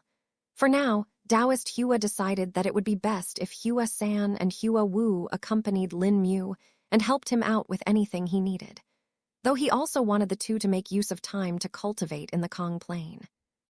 And once the teleportation gate was established, he would be sending other talented disciples to cultivate in the Kong Plain as well.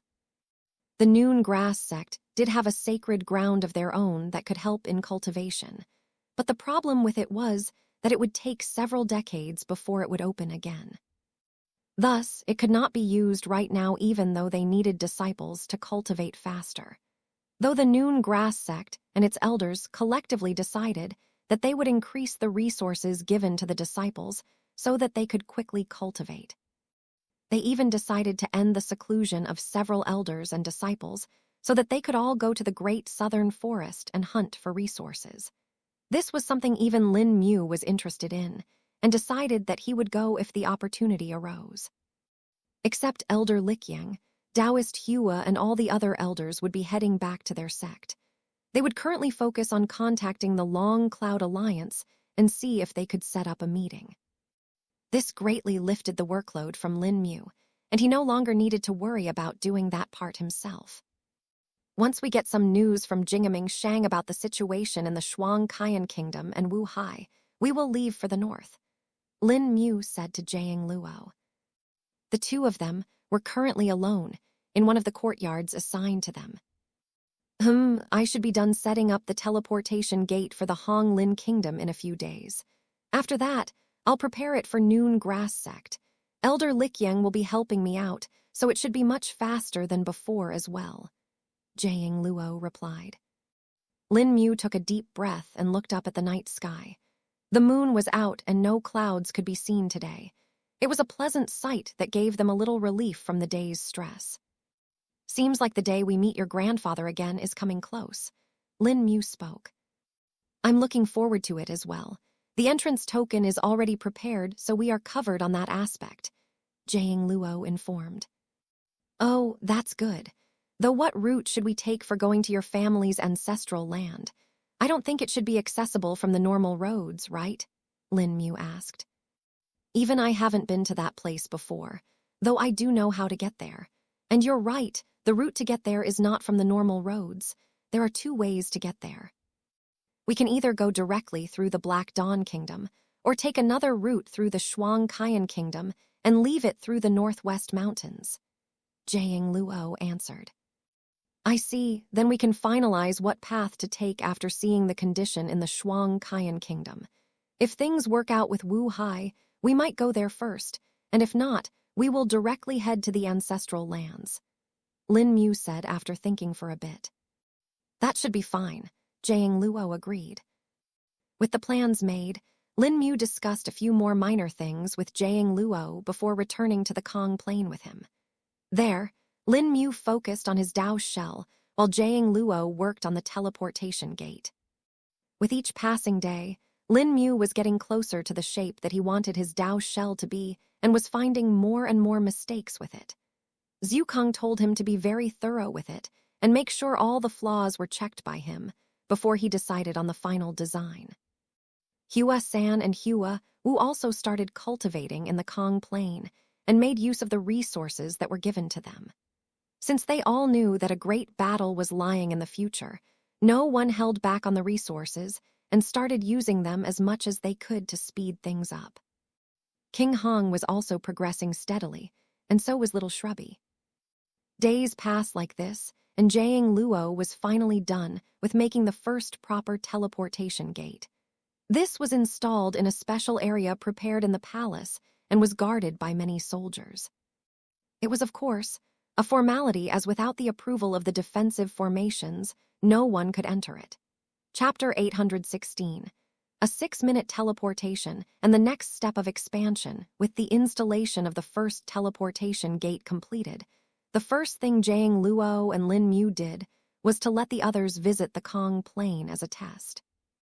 So, how many times does it need to be tested before you are sure of it? Lin Mu questioned. While I've got the stability down to the correct level, it's the efficiency that is the problem.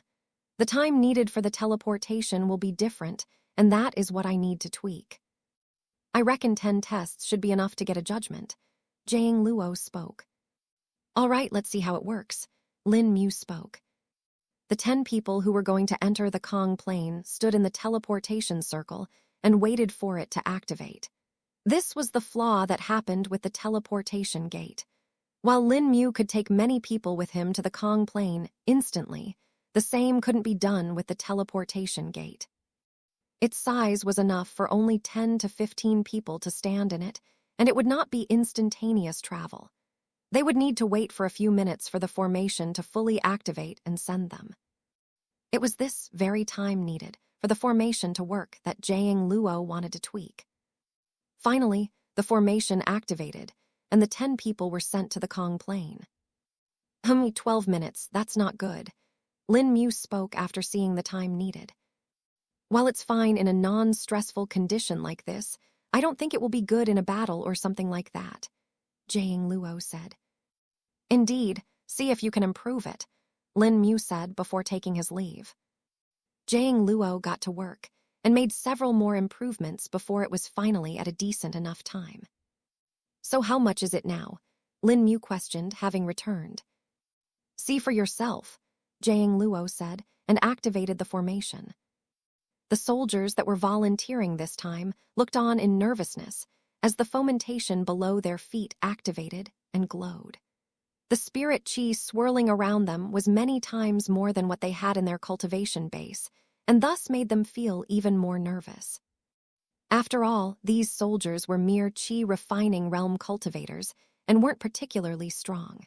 Though for commoners and general warriors, they were still enough to deal with them. The formation finally activated and teleported the 10 soldiers away. Oh, 6 minutes, this is way better, Lin Mu exclaimed, feeling pleased. I managed to reduce it by half. I think I might be able to reduce it more, but the effort might not be worth the returns. For any significant improvement, I'll need to change the entire array and the materials as well, Jiang Luo explained. This is still pretty good.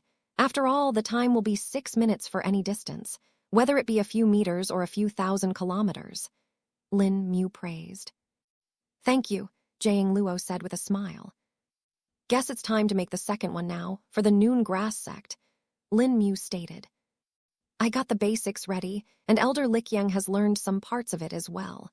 I should be done with it in a week, and then Elder Likyang will leave for the noon grass sect.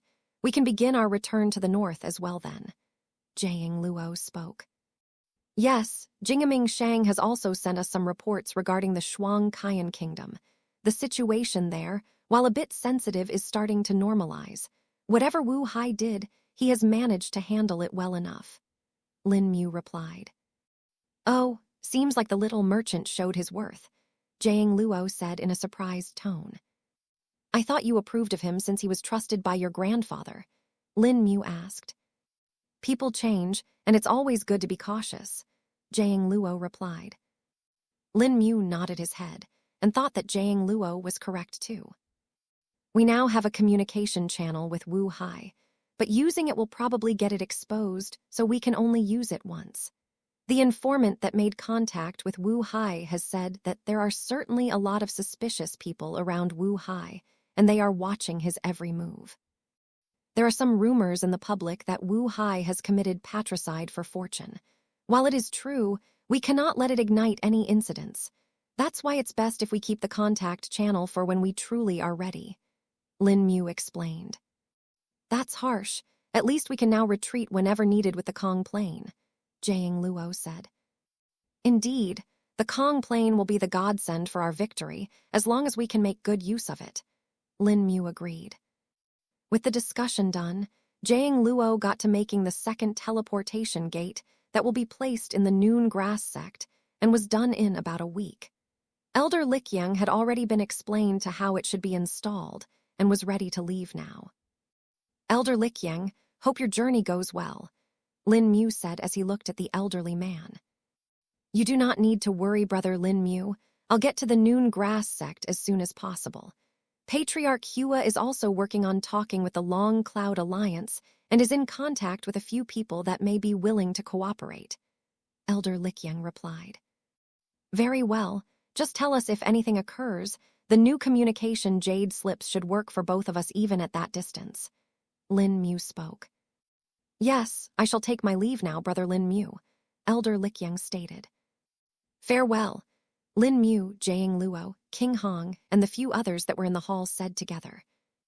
Elder Likyang flew away and soon disappeared in the distance. Once he was out of the range of their sight, Lin Mu lightly sighed to himself. Hopefully things go well. Chapter 817. The missing Elder Likyang everyone was currently sitting in the Kong Plain, in one of the caves that the servants had set up as a meeting hall. This was one of the recent developments and was made on a suggestion by Advisor Liu.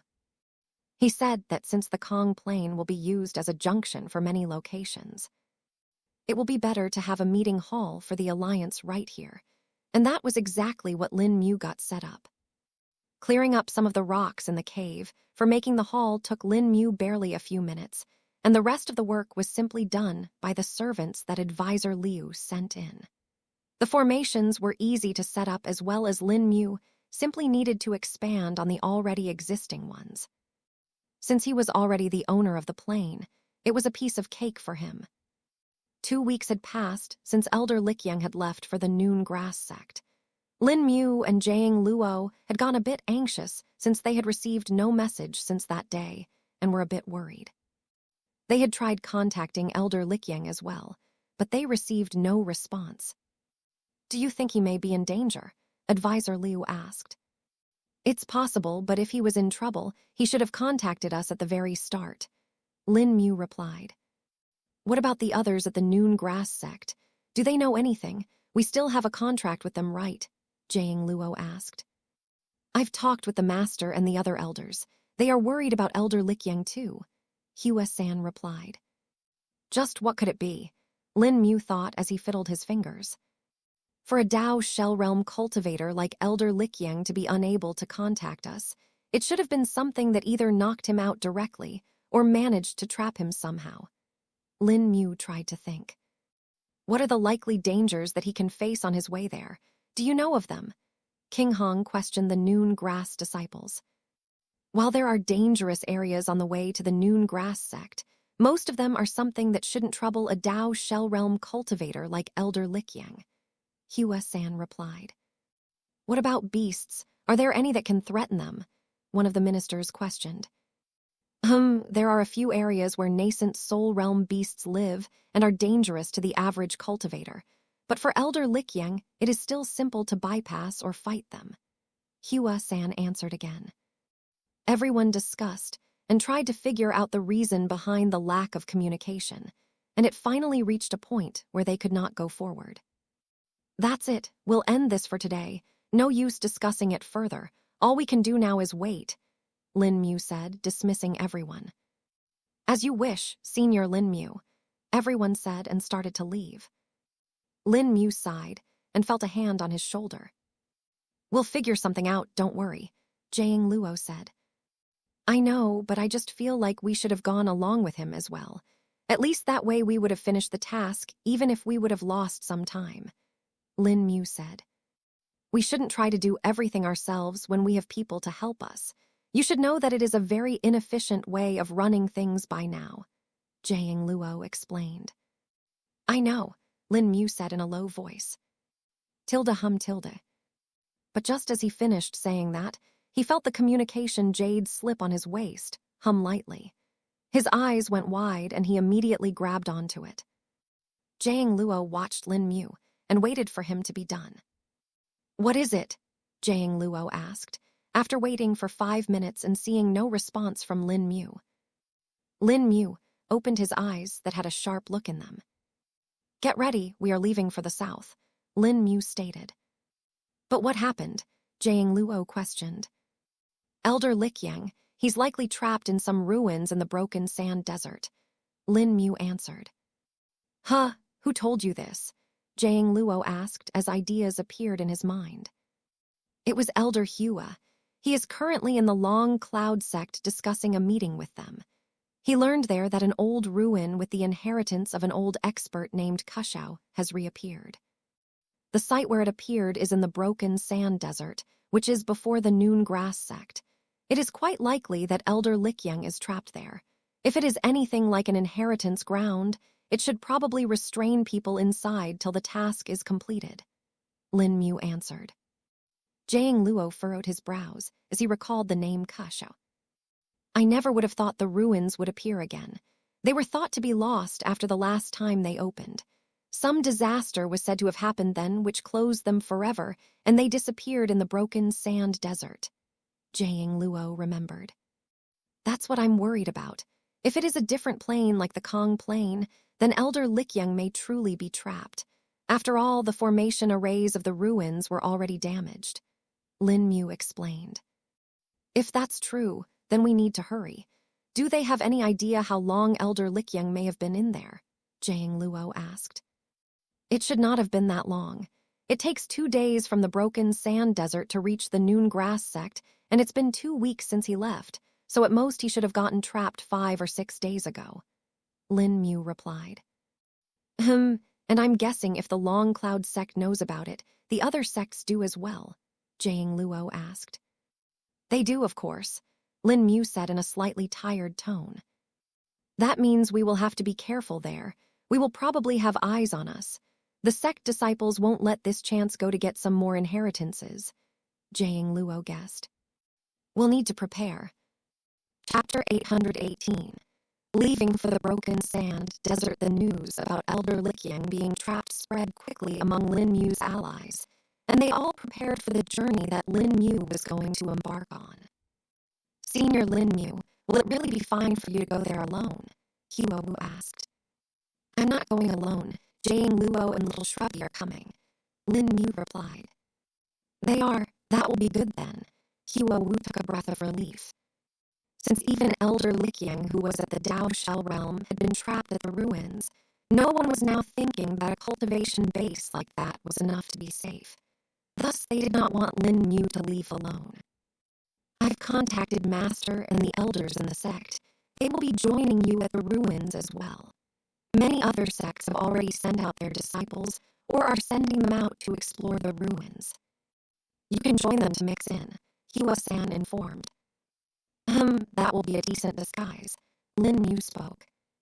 The others, including King Hong and Advisor Liu, also said some things before they were finally ready to go. The one person they were waiting for was none other than Jiang Luo. He had some things he needed to get ready, just in case they needed them in the mission. Tilda Creek Tilda. The door of the hall opened, and Jiang Luo appeared. He was wearing a different style of robes now that looked a lot more compact. It looked like something that was made for long travels and also had leather armor on top of it. "You ready?" Lin Mu questioned. "Of course. Let's get Elder Likyang," Jiang Luo answered. "Very well," Lin Mu said and sent a message to Little Shrubby through his link. By the time they appeared in the sky above, the Little Shrubby was already waiting for them there. "Did you find out anything?" Lin Mu asked. "There are a lot more cultivators out of the kingdom. Many at the nascent soul realm too," Little Shrubby informed. Lin Mu had gotten Little Shrubby to scout out the situation for them while they got ready. With his speed, it was a simple task to do and saved them time and effort. "If there are nascent soul realm cultivators, then we should be able to blend in too," Lin Mu spoke. "They won't discover you anyway. I don't think they will be able to tell what realm you are in any way, though being at the core condensation realm will suit you," Jiang Luo replied. I'll reduce my spirit chi fluctuation to that level then, Lin Mu said, and closed his eyes for a few seconds. The brown armor of the mortal strengthening scripture appeared on his body and glowed for a bit before the spirit chi waves coming from his body fell. Soon, they were only a fraction of what they were before. This should be enough, Lin Mu said as he opened his eyes. The others that saw there were shocked. How can he? Doesn't that take a strong technique to hide one's cultivation? Hua-san and Hua-Wu were surprised. The two of them were knowledgeable about techniques that allowed one to hide one's cultivation base. They had seen these in their sect, and there were many grades of them.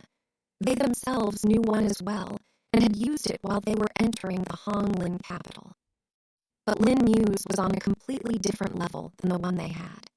For them, the technique could only lower it by a single level or hide the cultivation base entirely. But doing the second option only leads to being viewed with suspicion. And using the technique also took some time, and was slower than what Lin Mu had just done. But what they did not know was that Lin Mu wasn't even using a technique that hid his cultivation base primarily. The mortal strengthening scripture's armor mainly served to isolate his body from the outside. While it did let some things like spirit chi pass through it, Lin Mu could decrease its permeability to let the spirit chi pass through and reverse it as well. Using that, Lin Mu now appeared to be at the core condensation realm. It was a lot more believable for him to be at the core condensation realm than the nascent soul realm or the Tao shell realm, considering his young appearance. Lin Mu was currently 21 years old and was close to being 22 in a month.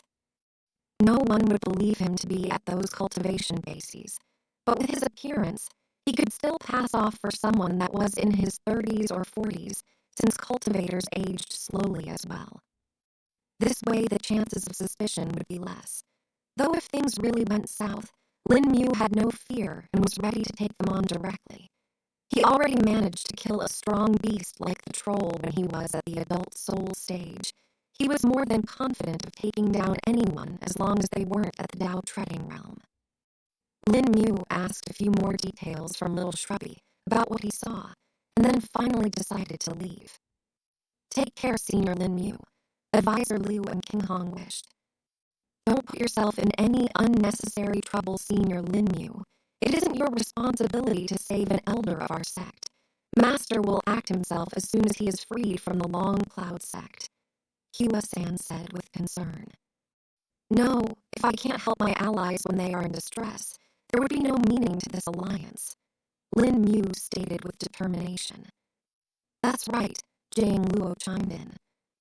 Hua-san and Hua-Wu looked on feeling touched, and saw Lin Mu fly away with Little Shrubby and Jang Luo. The spirit boat came in handy again, and they were soon flying at a great speed. I should have done this from the very start. People suffer when I don't act on my own. Chapter 819 Hundreds of Cultivators and Camouflage Jang Luo heard Lin Mu's self-blaming words, but did not know what to say. He knew that Lin Mu had been pushing himself a lot, and he had already scolded him before about trying to do anything. But the current incident didn't really help him think any better now. Deciding that it was best to keep his silence for now, Jang Luo simply watched on. Lin Mu sat with a cold and still expression as well, his thoughts unable to be perceived from the outside. After a couple of hours, Little Shrubby spoke up. This is where the cultivators start getting more common. Lin Mu simply nodded his head and spread his spirit sense to the maximum range. In a single direction, Lin Mu's spirit sense was now long enough to reach almost 10 kilometers in range. Though if he wanted to perceive a wider area, the range would also reduce, and if it was an entire spherical radius around him, he could only reach a few hundred meters of range. Still, his range of spirit sense was a lot more than any average Tao shell realm cultivator. Even Tao treading realm cultivators only had spirit sense that reached up to 100 kilometers. Beyond that, they were unable to extend it easily, since the cost of refinement increased exponentially. With Lin Mu's range, he was able to easily detect if there was anyone in their path, and switched their flight route to go around those people. This way they avoided most, if not all, curators that they encountered. Lin Mu also took note of their cultivation bases and appearances. He was on the lookout for anyone from the Zither Wind Alliance or anyone that may be linked to Gu Yao. There's a lot of cultivators from the low-ranked sects now, Jane Luo said. A few from the high-ranked sects too. They have nascent soul realm elders guarding them, Lin Mu commented. Jane Luo had not sensed these people as they were out of his range, but Lin Mu had. They shouldn't pose any problem to us then, Jane Luo replied. Hopefully, it's not that we can't fight them, it's about them letting the others know about our existence. That is what will bring trouble to us, Lin Mu said. Indeed, let's just keep on avoiding them as much as we can, Jane Luo agreed. You know, I can just eat them before that, Little Shrubby chimed in. Lin Mu looked on with narrowed eyes, while Jane Luo tried to guess what was spoken. We aren't eating anyone, at least not when it is unnecessary, Lin Mu replied. Hearing this jaying, Luo raised his brows and understood what Little Shrubby was intending. You'll just eat anything you see, won't you? Jane Luo said. I'll eat you. What did he say? Jane Luo asked.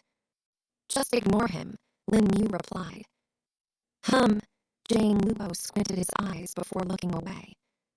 Their travel continued for a few more days, and the number of cultivators that they encountered kept on increasing. It reached a point where Lin Mu had to take a significant detour to avoid a large caravan of cultivators. He even sensed a strong spirit chi signature with them, which hinted to him that it may have been someone at the Dao Shell realm. The Zither Wind sect is here too, Lin Mu suddenly said. They are, Jane Luo asked. Yeah, I saw the disciples with their robes some distance away, Lin Mu said as he opened his eyes. Jane Luo then withdrew something from his spatial storage treasure after hearing this. What's this? Lin Mu asked.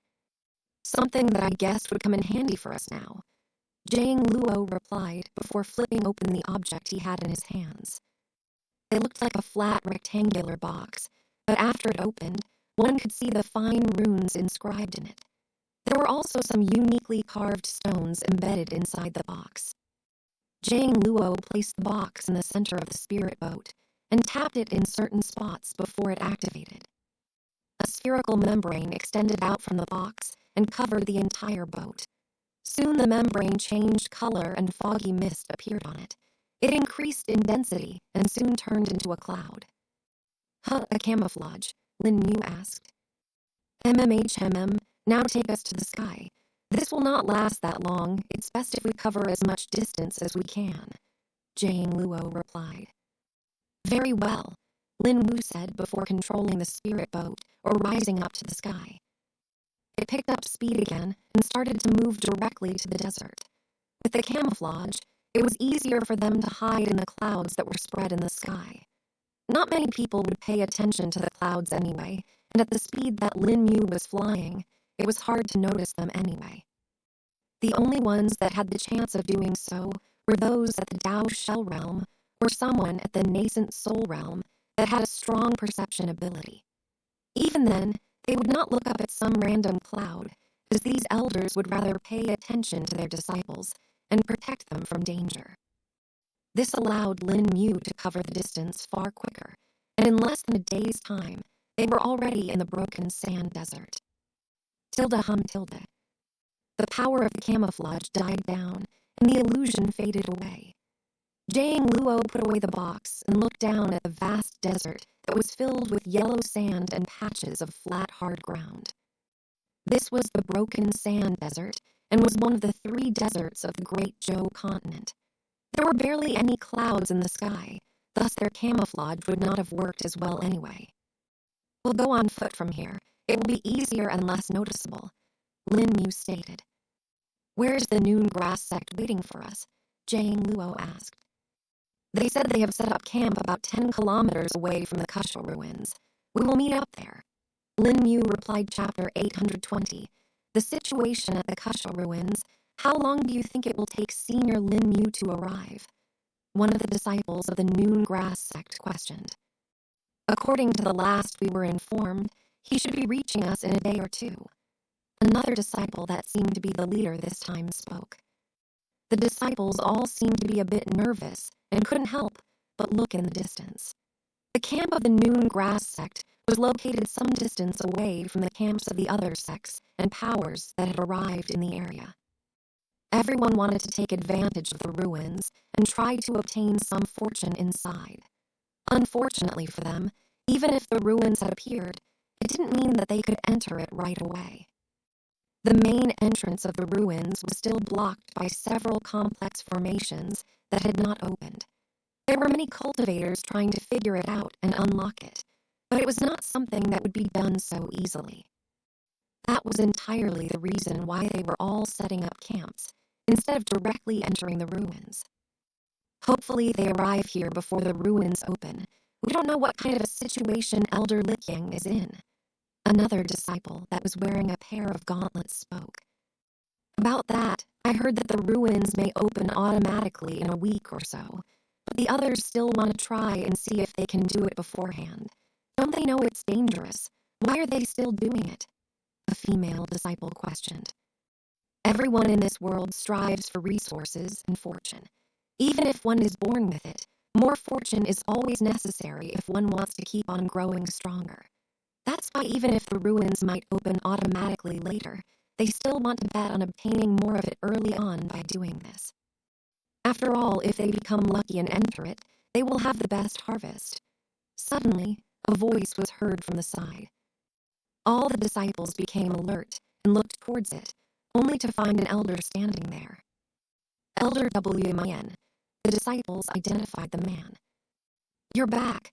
Did Elder learn anything about Elder Likyang's disappearance? The leading disciple questioned. I couldn't find anything particular, but there are some rumors among the others that a few people that appeared at the very start managed to enter the ruins. I'm thinking Elder Likyang might be one of them. Elder Wyman answered. But if that's true, then why are the ruins blocked now? Another disciple asked. We do not know. The Kasha ruins were long since considered lost, but now its reappearance changes things. Originally, it was an inheritance ground that many sects wandered to, trying to obtain the inheritance hidden within.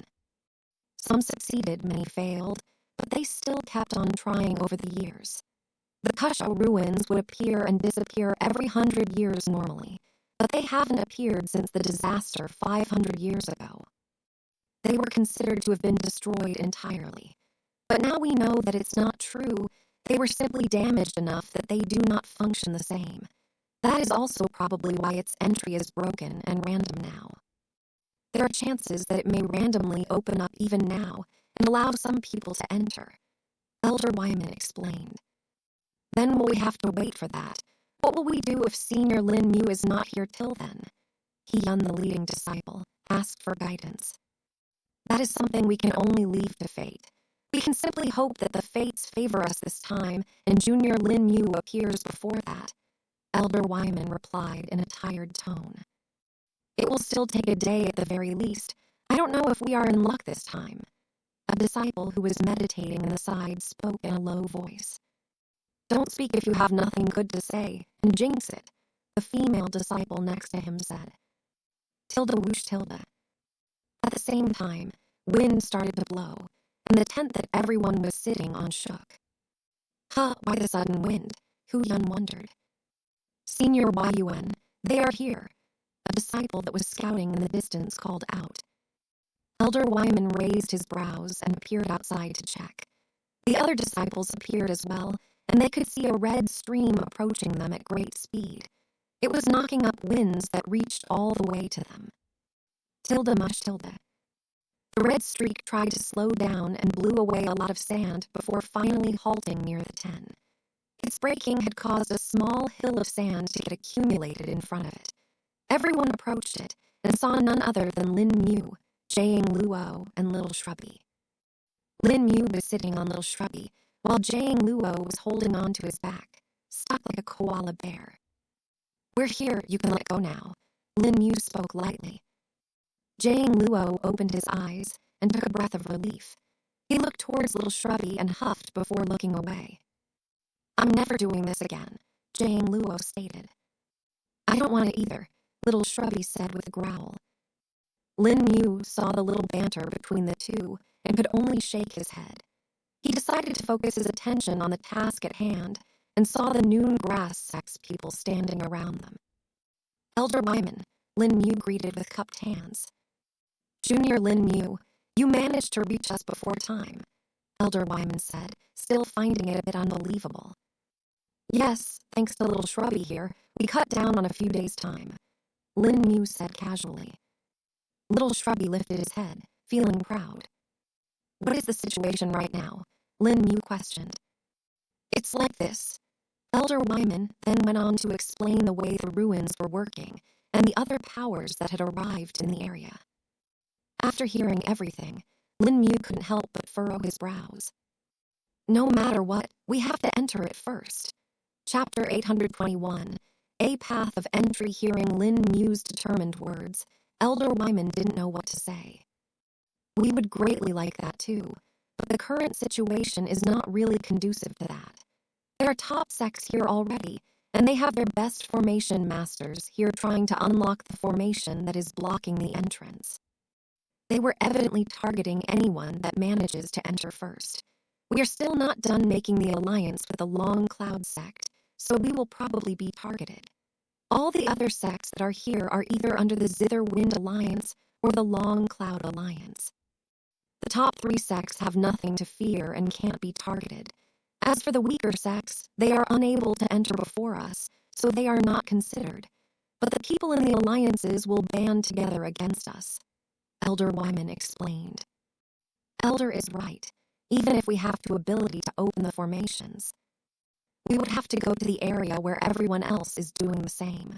We are bound to get noticed when there are people standing just a few meters away from us. Hu Yun chimed in. Lin Mu narrowed his eyes and looked towards the distance. He closed his eyes for a second and opened them again. This time they flickered lightly, and a strange pressure exuded from his body. The pressure was felt by everyone around him, and even Elder Wyman, who was at the Dao Shell realm, was not exempt from it. Tilda gulped Tilda. Elder Wyman tried to resist it, but found that he could not. Just what is this? Elder Wyman was confused, as he did not find it to be due to spirit chi. He was a Dao Shell realm cultivator, and should not have been influenced by another Dao Shell realm cultivator. Unfortunately for him, Lin Mu was no average cultivator, and had a lot more in his arsenal than most people knew. Where did he go? The disciples were stunned. Lin Mu had just disappeared suddenly in front of their eyes. It was almost unbelievable for them, and they wondered how it happened. Just how fast is he? The disciple wearing the gauntlets wondered. That was no speed, Hu Yun said as he wiped the sweat off his brow. Unlike the others, he was at the nascent soul realm and could tell that Lin Mu had not run or anything. He had simply disappeared. What? The disciples were confused. Space. He used spatial spirit chi, Elder Wyman realized as his eyes went wide. Even though the elders of the Noon Grass sect knew that Lin Mu had made the Kong Plain his own, and had made a teleportation formation from it with the help of Jiang Luo, they thought that this was just because he was proficient with formations. They never thought that Lin Mu was proficient with spatial spirit chi instead.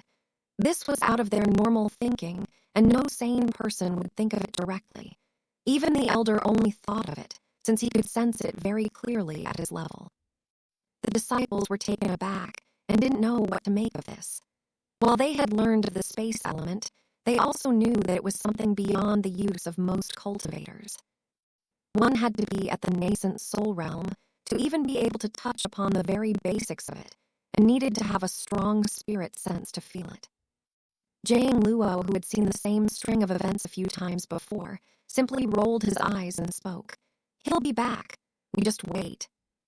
Will it be fine? He didn't even change into the sect's uniform, Elder Wyman asked. Yes, if he wants to hide, no one will be able to find him easily. Don't worry. As for the sect uniform, can I get some robes too? It'll be better if I disguise as well, Jiang Luo replied. Of course, Disciple Yun, bring Junior Jiang Luo to the tent and give him a set of our robes. Also, keep some robes for Junior Lin Mu ready, Elder Elder Wyman ordered. Yes, Elder, Hu Yun replied and took Jiang Luo to the test. While Jiang Luo changed into the robes, Lin Mu was checking out the ruins. He was currency underground and was using his spirit sense to observe it in detail. It extends rather deep. There is an entire area dug out 2 kilometers below the surface, Lin Mu discovered. That should be the place where the ruins usually recede to when inactive, Zukong spoke. But that doesn't tell us how Elder Likyang disappeared. Was it really a different plane? Lin Mu asked. What did you sense with your spatial perception? Zukong asked in repose. There are some spatial disturbances here, but they could also be due to the many people interfering with the formations here. The disturbance they are causing is muddling my perception here as well, Lin Mu replied. One option would be for you to directly descend to the depths, but your phase cannot do that at this moment. And even if you enter, the others will have to wait outside, Zukong stated. Phase might just be enough to reach it, I think, but I don't want to take that risk. And unraveling the formations from the front is not an option either, Lin Mu replied. Hearing this, Zukong went silent, and Lin Mu continued to observe the area around the ruins. He had gained a little idea that there might truly be the entrance to a minor plane inside it, as the spatial fluctuations got stronger when he got closer. It was at this time that Zukong spoke again. There is another option that might work. Why don't you just break in from the back? There is no one there, and you don't really need to care about the formation arrays here, do you? The others won't see it either, so you can enter with the Noon Grass sect quickly, Zukong suggested. Hearing this, Lin Mu smiled. That might just work. Chapter 822. A path of entry, I, Elder Wyman, and the others were just discussing some things about the other powers here, when suddenly a presence was felt by them. Everyone turned to look at it, and saw none other than Lin Mu standing there. Senior Lin Mu, the disciple said in surprise. Did you find anything? Jiang Luo questioned. I did. I have a way to get in. We don't need to care about the rest. Lin Mu answered calmly, but the others certainly were not calm upon hearing it. What? You really found a solution to the blockage? Elder Wyman asked. I did indeed. We won't even have to see the other powers that are here, so that disguise might not even be needed now, Lin Mu replied. Hearing this, the others were confused, but since it was Lin Mu speaking it, they chose to believe it right away. Lin Mu was someone that had the approval of their patriarch and several elders. Not to mention, he was at the Dao Shell realm as well, thus they had to respect him one way or the other. How are we going to enter in front of everyone, though? You might be able to sneak in, but I doubt we all can go, Jiang Luo said after thinking for a bit. We are not going from the front. There is another path I can take, Lin Mu explained. If that's true, then others should have an idea too. Won't they suspect if we manage to enter through there? Hu Yan expressed his concern. To everyone, the only path that they could think of was the main path that was at the front. And even if there were some other ones, they could only think of them as the flaws in the formation. And with the large number of formation masters that were here currently, they would be foolish if no one else would have not discovered the flaw as well. No, the path I've chosen does not exist for others. Rather to choose the path, it would be more accurate to say I'll be making one for us, Lin Mu explained. This, Elder Wyman didn't know what to say. Just come with me and I'll show you. But before that, I recommend you all prepare for it, Lin Mu interrupted. All right, all disciples are to get ready within 10 minutes, Elder Wyman declared. Yes, Elder, the disciples replied. Lin Mu nodded his head and took a seat for the time being. It was at this point that he saw Hu Yun approaching him. Yes, Lin Mu looked at the man, who seemed to be carrying something in his hands. Senior Lin Mu, you should take these robes. Even if they are not useful now, you may as well keep them, Hu Yun spoke. Lin Mu took the folded robes from Hu Yun's hands and saw that they were the robes of the Noon Grass sect that were their uniform. Thank you, Lin Mu said highly, accepting the offer. Lin Mu thought for a bit before deciding to change into them anyway. It'll help since we still need to head to the back of the ruins. Some of the others or scouts might notice us, so it's better if we have the same look, Lin Mu stated. As you wish, Senior. It is an honor that you will be wearing the same robes as us, though, Hu Yun said with a smile. Lin Mu simply nodded and let the man return before he changed into the robes. He simply wore them over the robes he was already wearing since they were made differently than normal ones. Lin Mu had gotten robes that were a few sizes larger than his size. This was due to the fact that the Burning Heart Sutra had the effect of bulking up his body. While he had not used the sutra for a while now, he never knew when the need would arise. Plus, losing more and more clothes was a bit annoying too. He wished there were robes that could bear through the battles. By this point, Lin Mu had seen that most cultivators carried around several tens of clothes with them. At least the ones that had a spatial storage tool did that. As for the others, they would have to suffer some nakedness as a side effect of a battle. Though after one reached the core condensation realm or the nascent soul realm, they would be able to afford at least a low-grade spatial storage ring. Thus, most disciples that were here with Lin Mu had them. One thing he didn't notice while changing through was the disappointed looks of a few female disciples. Exactly 10 minutes after the order was given, everyone was ready for the mission. I trust everyone is prepared for anything that's about to come, Lin Mu asked one last time. Yes, Senior, they all said in unison. Good. We leave now and we'll circle around the back of the ruins while trying to avoid as many people as we can, Lin Mu stated. There were a total of 45 members of the Noon Grass sect here currently, which includes the Elder. Thus they would have to take a slightly longer route to avoid others. A few people moving around were fine and wouldn't gather much attention, but 47 people and a beast certainly would. Elder Wyman looked at Little Shrubby and furrowed his brows. What will we do about him?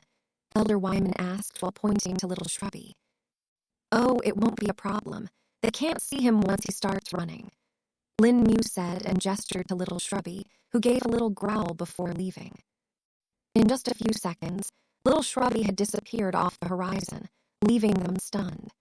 Even if everyone had seen Little Shrubby approach with Lin Mu at the start, this speed was even faster than that. Can even Patriarch match that speed? Hu Yun and the rest couldn't help but wonder. Chapter 823. Ripping a barrier, Lin Mu was currently guiding everyone around the ruins. They were circling from the western side, since there were the least number of sect camps there. Plus, with Lin Mu's spirit sense, it was easier for him to detect people and avoid them. In about 3 hours, they finally reached the location that Lin Mu had decided on. This is where we will be entering from, one of the disciples asked. Yes, Lin Mu replied. But there's nothing here, another disciple said. To the naked eye, there is indeed nothing here. Lin Mu agreed and walked ahead before reaching out with his hand. Tilde ring tilde. A low humming sound was heard, as a membrane appeared to stop Lin Mu's hand. What? Why can't we feel it? Even my spirit sense can't detect anything there. How is this possible? The disciples were truly confused now. Elder Wyman, on the other hand, was impressed by Lin Mu. He knew just what level of skill and perception was needed for one to detect illusory formations on this level. Even if he wasn't the head elder of the formation pavilion of the Noon Grass sect, his skill with formations was just inferior to Elder Likyang. That was the reason why he was sent on the mission here. The Patriarch and the other higher-ranking elders were currently in the Long Cloud sect, trying to negotiate a meeting without being forced to do something else. It was a delicate process that they could not abandon midway, thus they had to let others handle this. A combination of a bewildering formation that is imposed on a barrier. If I remember correctly, this one is a sheltered mirage formation array, Jiang Luo identified. Is that so? Lin Mu spoke. While Lin Mu could somewhat tell how this formation array worked and what its components were, he didn't know the name of it. There were far too many formations and formation arrays in the universe, and they could have multiple names. Thus often it wasn't feasible to know them all. Lin Mu, too, had focused on learning how they worked, rather than memorizing everything about each formation since it wasn't truly efficient. The clans and sects, though, would rather have them learn about each formation individually. Though this was mostly due to the fact that they did not know the Tao script.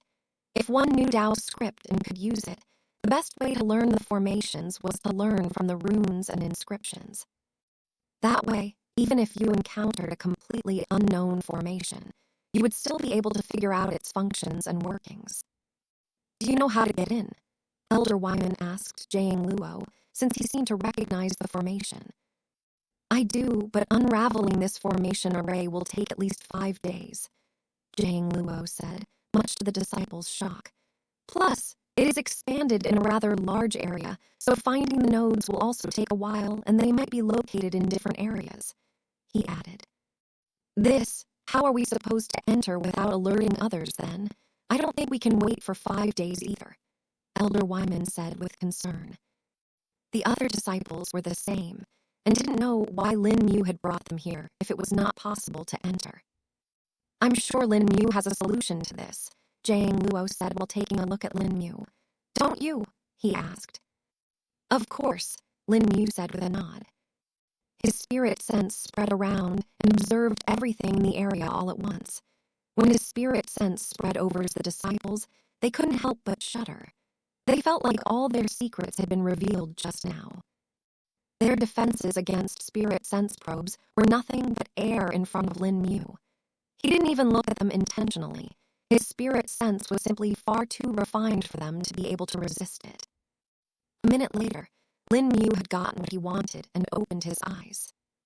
Can you set up a spirit chi isolating formation around us quickly? Lin Mu asked. Sure, Jiang Luo said, and pulled out the pre-made components from his spatial storage treasures. Tilde shua tilde shua shua tilde. He flicked several flags around and made gestures with his hands. Tilde hung tilde. Runes appeared in the area and quickly assembled themselves into formations that spread into a dome shape around everyone. The flags acted as the borders of the formation, and a node stone acted as the center that was buried under Jiang Luo's feet. The Noon Grass sect was once more surprised by the speed and efficiency of Jiang Luo. Hey, what was the record from last year's formation tournament? A disciple whispered to his companion. 15 minutes for a simple barrier formation, he answered. Damn, this is on a completely different level. Just 2 minutes, the first disciple said in shock. With the formation set up, Lin Mu gestured for everyone to take a step back. Lin Mu took a deep breath and entered a stase. His right hand cocked back and spirit chi started to swirl within it. A few seconds later, he punched forward. Boulder collapsing fist, second form piercer. Barely visible to the eyes of the disciples, a small projectile was shot out of Lin Mu's fist. Only Jiang Luo and Elder Wyman saw it clearly. So it's that technique. It managed to get through my defenses back then. Wonder how strong it is now, Jiang Luo thought.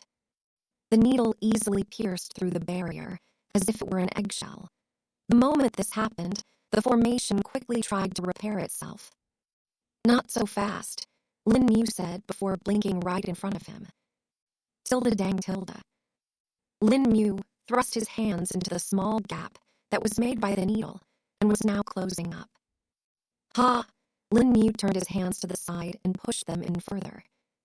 Tilde crack tilde. Heavens! Elder Wyman couldn't help but exclaim. Break for me, Lin Mu said as he pulled apart the barrier with his bare hands. His muscles flexed as the vital energy within his body stirred. Chapter 824. History of the Kusha Ruins. Lin Mu was using both his body and cultivation base right now. He had not exerted this level of power yet, and it was his first time testing it out. His body had 2 fully refined treasured organs that gave him the physical strength of someone at the peak of the nascent soul realm. And even that was not something that could compare to that of an average cultivator. Then there was his spirit chi cultivation base that was at the shell initiation stage of the Tao shell realm. Combining both of them put his power at a completely different level. The barrier in front of him would have greatly injured someone if they tried to do the same. not to mention pulling it apart with their bare hands. Even cracking it like that would be close to impossible.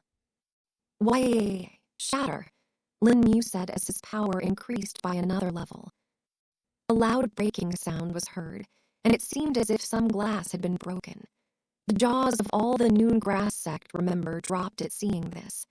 Jiang Luo had already seen plenty of feats that Lin Mu had accomplished and wasn't as shocked. But seeing this level of power was still new for him. Unlike others, he knew the defense of the sheltered Mirage Formation Array. It was an old formation array that had mostly been lost to the time. For it to protect this ruin for such a long time, it had to be very strong. Otherwise, the people who came here in past would have plundered it completely a long time ago. Enter, Lin Mu said out loud as a wide hole about 10 meters wide was torn out by him. The people didn't need a second to respond to this, and they hurriedly ran into the hole. In less than 5 seconds, everyone was inside, and the hole soon closed behind them. Lin Mu took a deep breath and looked at the formation that looked like it was not damaged at all. That's certainly a strong formation if it can recover that fast, Lin Mu muttered to himself. It's something that even grandfather will take a while to unravel with his skills. And yet, you managed to enter it forcefully, Jiang Luo replied in a low voice. We best not loiter here. Even if we manage to enter, we don't know if others have sensed it or not. The flickering in the formation's integrity might be felt by a formation master that has a higher sensitivity, Lin Mu recommended. You're right, let's head forward, Jiang Luo agreed. They turned around and looked at the ruins ahead. It was a bit astonishing since they had not seen the ruins from the outside.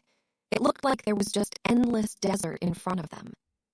It can truly present a mirage, but in the opposite way, Hu Yun muttered to himself. The ruins were far bigger on the inside than they had thought. In the main area of the ruins, they looked to be only a kilometer big, but here they could see that it was far bigger than that. The barrier served as a means to hide its true size and location. Even if someone managed to wander here, the bewildering function of the formation array would activate, and they would just lose their way before being ejected out from a different side. I wouldn't be shocked if many people have actually gone by here and just never noticed, Elder Wyman explained. The disciples felt enlightened after learning this. This was one of the elders' duties when they accompanied the disciples anywhere. They needed to teach them the things that they had not seen. But what Elder Wyman did not tell them was that the way Lin Mu managed to directly touch the formation was unnatural. One should not have even felt it and just passed through it, falling into bewilderment. But Lin Mu still managed to touch it somehow. Not to mention ripping it apart with his hands was a completely different feat that he couldn't even comprehend. So what do we do now, Senior Lin Mu? One of the disciples asked, feeling a bit lost. The ruins in front of them were vast and made out of materials that were inscribed with fine runes that restricted their spirit sense. Perhaps only Lin Mu, Elder Wyman, and Jiang Luo might be able to use their spirit senses here. Can you do anything about these formations? Elder Wyman questioned. No, these are different. There are multiple of them in every square meter of them, and they are spread everywhere. It would be useless to even attempt that, Jiang Luo answered. This is the way the ruins were meant to be. After all, this is a trial in a way, isn't it? Lin Mu said. Indeed, Elder Wyman agreed and nodded his head. The Kasha ruins were originally the tomb of an expert by the name of Kasha. He was said to have been at the very cusp of the immortal ascension realm, but some even said he had managed to reach it. Not much was known about him, since he preferred to stay low-key and seldom took part in the matters of the world. People didn't even know he had died until someone discovered his tomb. It had been a very popular site for the disciples of various sects to gain fortune and resources. But then, 500 years ago, a disaster happened that damaged the tomb and turned it into the ruins that are known now. They sank into the depths of the earth and were said to have been gone forever. Their appearance now was completely unexpected and very desirable for every cultivator. Not to mention the sects had other intentions with it as well. There are thousands, if not hundreds of thousands of cultivators buried here. They either perished in the trials or failed to escape. Jiang Luo spoke. Chapter 825. The first trap. Lin Mu heard the information given out by Elder Wyman and Jiang Luo and thought of something. The sects that came here, they have other intentions for it, don't they? Lin Mu said. What do you mean? Jiang Luo questioned. How many people failed to escape when the disaster happened? Lin Mu asked. It is said to be about half of them, Jiang Luo replied. No, it's far more than that, Elder Wyman suddenly said. Oh, do you know something else, Elder? Lin Mu asked. Officially, it was said that half of them had died, but the reality was different. The sects had secretly sent more cultivators, including some of their high elders, to the tomb. There are rumors that the disaster that happened was because of those that entered it secretly. They managed to do something that caused a failure in the formation arrays, and that resulted in the disaster. Of those that entered secretly, none of them ever returned, Elder Wyman replied. Then just how many % does that become? Jiang Luo asked, feeling surprised. As far as he knew, his own clan hadn't taken part in it when the disaster was said to have happened.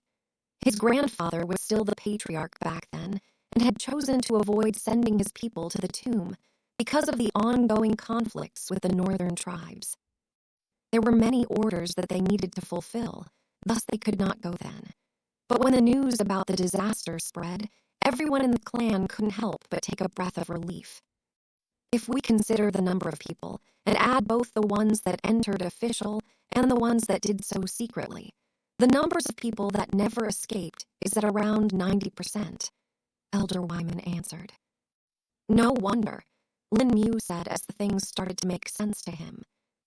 The sects are in such a hurry not because they want to be the first to enter, but because they want to claim whatever was lost by their people 500 years ago, Lin Mu stated. Elder Wyman nodded his head, and Jiang Luo furrowed his brows. Did the Noon Grass sect take part in this too? Jiang Luo asked in concern. We did, but only in the official aspect, and the ones that entered were just disciples and 2 elders. Nearly all other than one of the disciples managed to escape. The elders failed too, Elder Wyman answered. The elders sacrificed themselves, didn't they? Jiang Luo asked. They did indeed. One of the elders was the junior brother of Patriarch Hua too. He was struck by grief when that happened. It was also one of the reasons why we withdrew even more from the secular world, Elder Wyman replied. Lin Mu walked ahead and spread his spirit sense as much as he could before speaking. I guess this is our chance at some redemption then. We will rescue Elder Likyang, and if it's possible, we will reclaim the remains of the 2 elders as well, Lin Mu stated. The sect will be in your debt, Junior Lin Mu, Elder Wyman said with his hands cupped. Even if he called Lin Mu a junior, he knew that it was only temporary. Elder Wyman himself was only at the shell genesis stage of the Tao shell realm, and Lin Mu might overtake him soon enough if his growth stays the same. Lin Mu simply nodded his head and continued on, taking the lead in guiding them in the ruins. Tilde shua tilde shua shua tilde. Since most of the areas were dark and they were unable to use their spirit sense, the disciples used several methods to illuminate the area ahead. Some used techniques, some used tools, and some just lit up some lamps they carried in their storage. Lin Mu was still able to use his spirit sense to see what was ahead, though his range was rather limited to just a few tens of meters right now. Another problem was that he couldn't see beyond the walls either, as they completely isolated the spirit sense. Be careful, everyone. We could encounter something hidden in the corners, Lin Mu stated. The ruins were like a large labyrinth and had multiple turns and forks. Unless one reached the very side of it, nothing could be seen if it was hidden behind them. Lin Mu was fully alert and ready to act if something happened. Nothing seems to be the problem now, though, one of the disciples said to his companion in a low voice.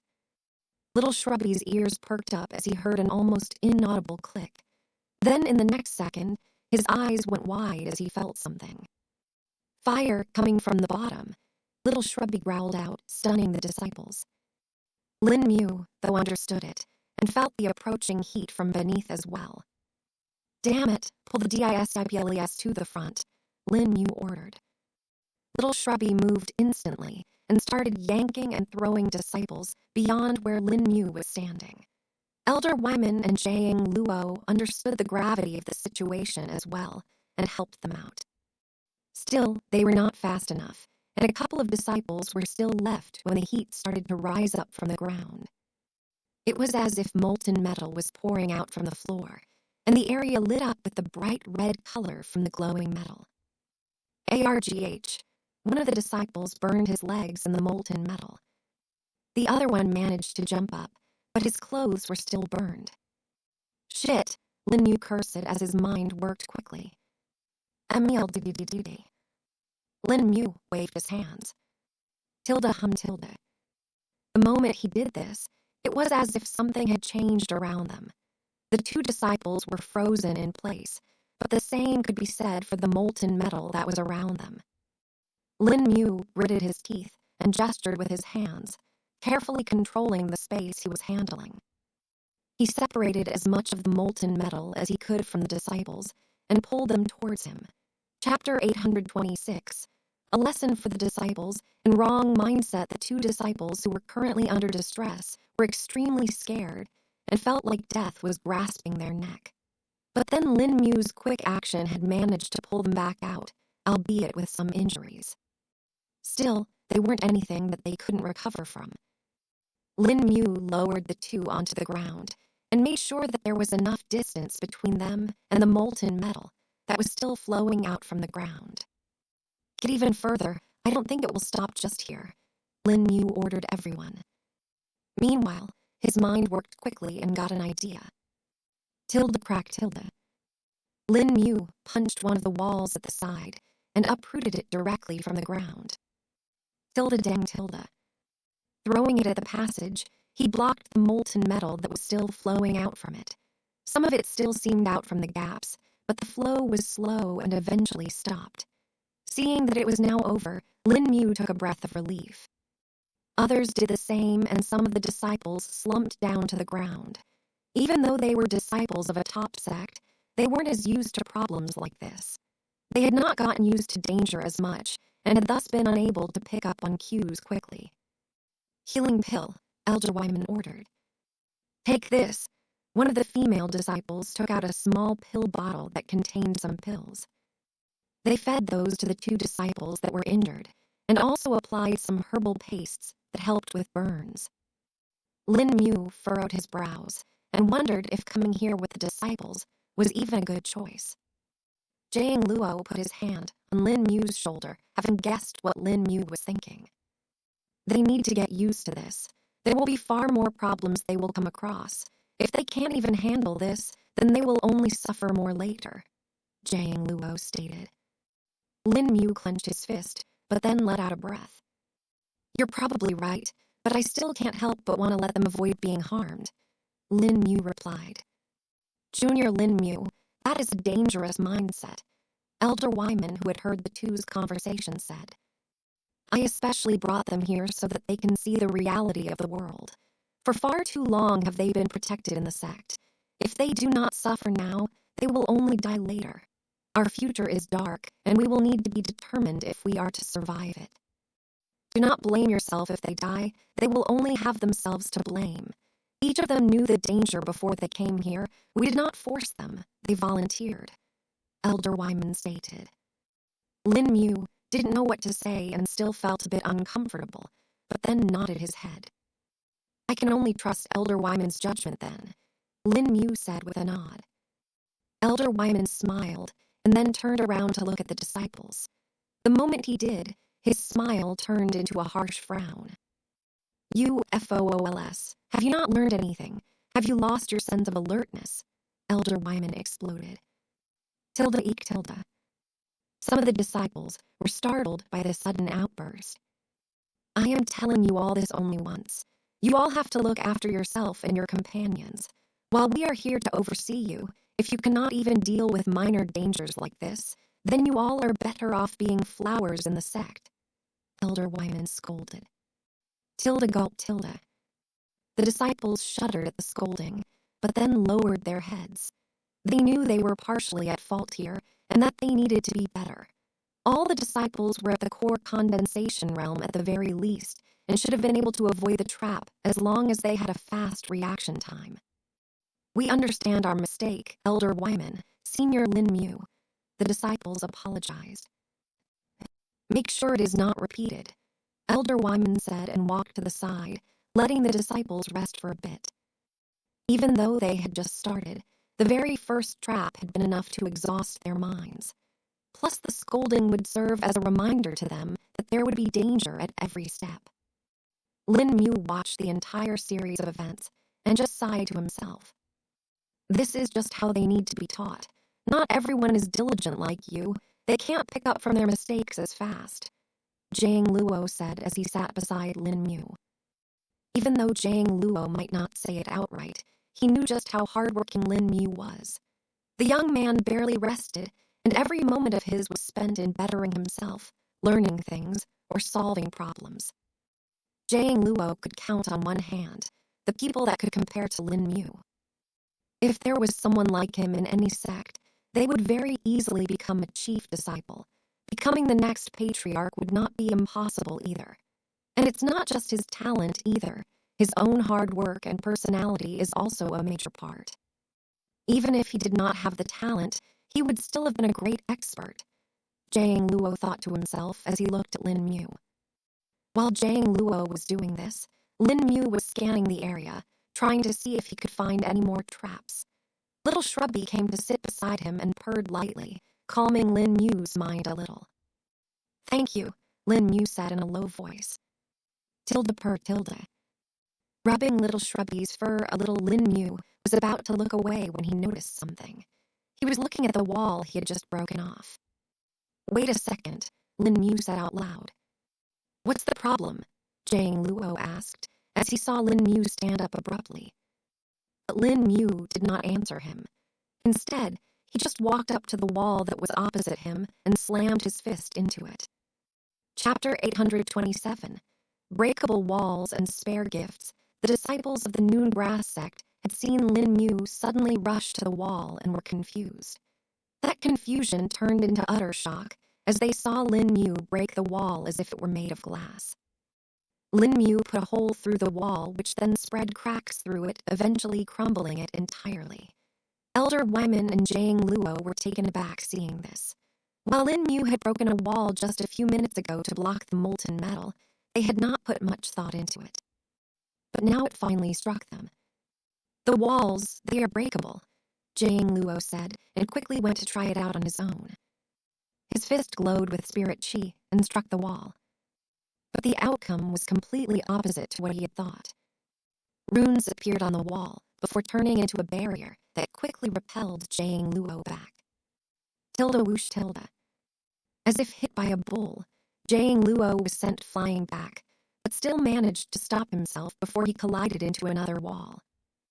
Huh, what the hell? Zhang Luo was now confused. Elder Wyman stroked his beard and spoke. It's the spirit chi.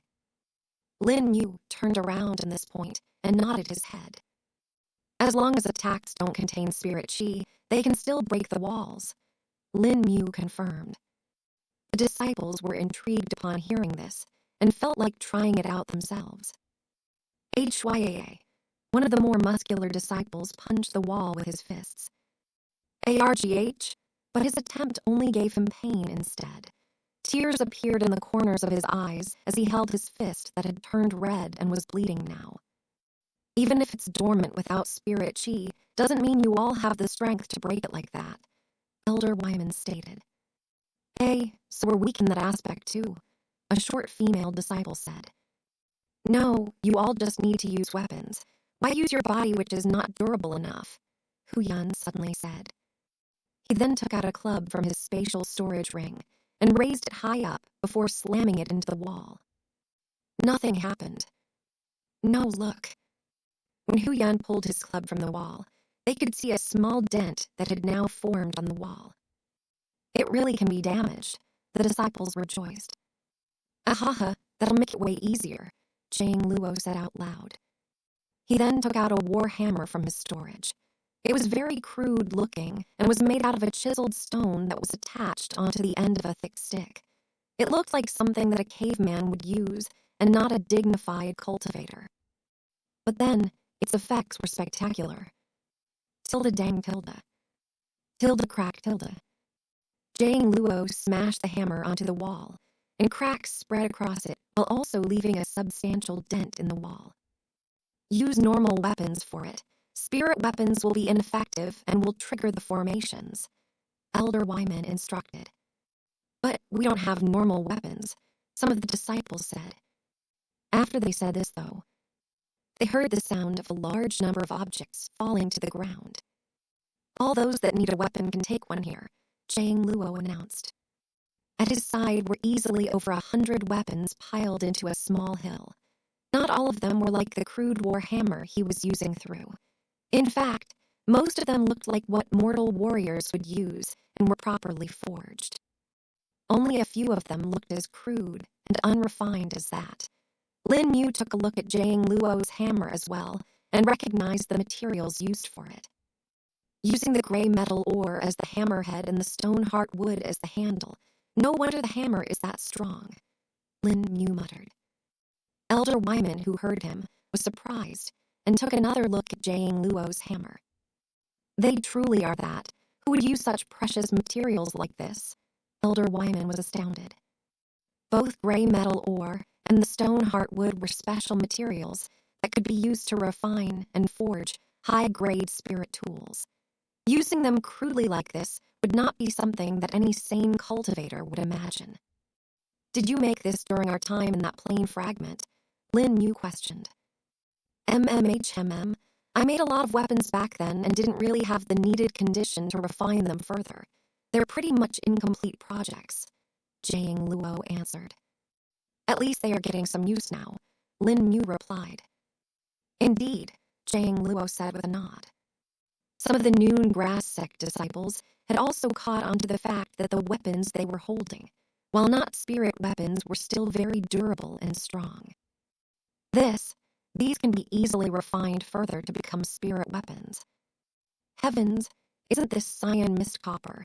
It's not even found in the southern regions. One by one, the disciples started to recognize the materials used. They also understood the value of the weapons and just how much of a favor Zhang Luo was doing by giving them this. We will return these back to you with care, Senior Zhang Luo, the disciples said quickly. Ahaha, there's no need for that. You all can keep them. They're just lying around unused with me anyway. Zhang Luo waved his hand. Really? The disciples were stunned. Yes, go ahead, Zhang Luo confirmed. Thank you, they all said, feeling grateful. Seeing their morals were back up again, Elder Wyman couldn't help but smile. Everyone, let's get to breaking the walls. We have to hurry and find Elder Likyang, Elder Wyman ordered. Yes, Elder, they said in unison. Tilde crack tilde. Immediately they started attacking the walls and trying to break them. Still, even if they managed to damage them, they couldn't break them as quickly as Lin Mu. I'll take the lead and head on first, Lin Mu said before turning around and beginning his demolition session. Boom boom chapter 828, Demolition Man. Lin Mu's fists were like sledgehammers, taking down walls after walls without stopping for even a second. While the others struggled to even put a crack, Lin Mu had already gone over 100 meters in that time. The others could only watch on in shock as a trail of debris and broken walls were left behind.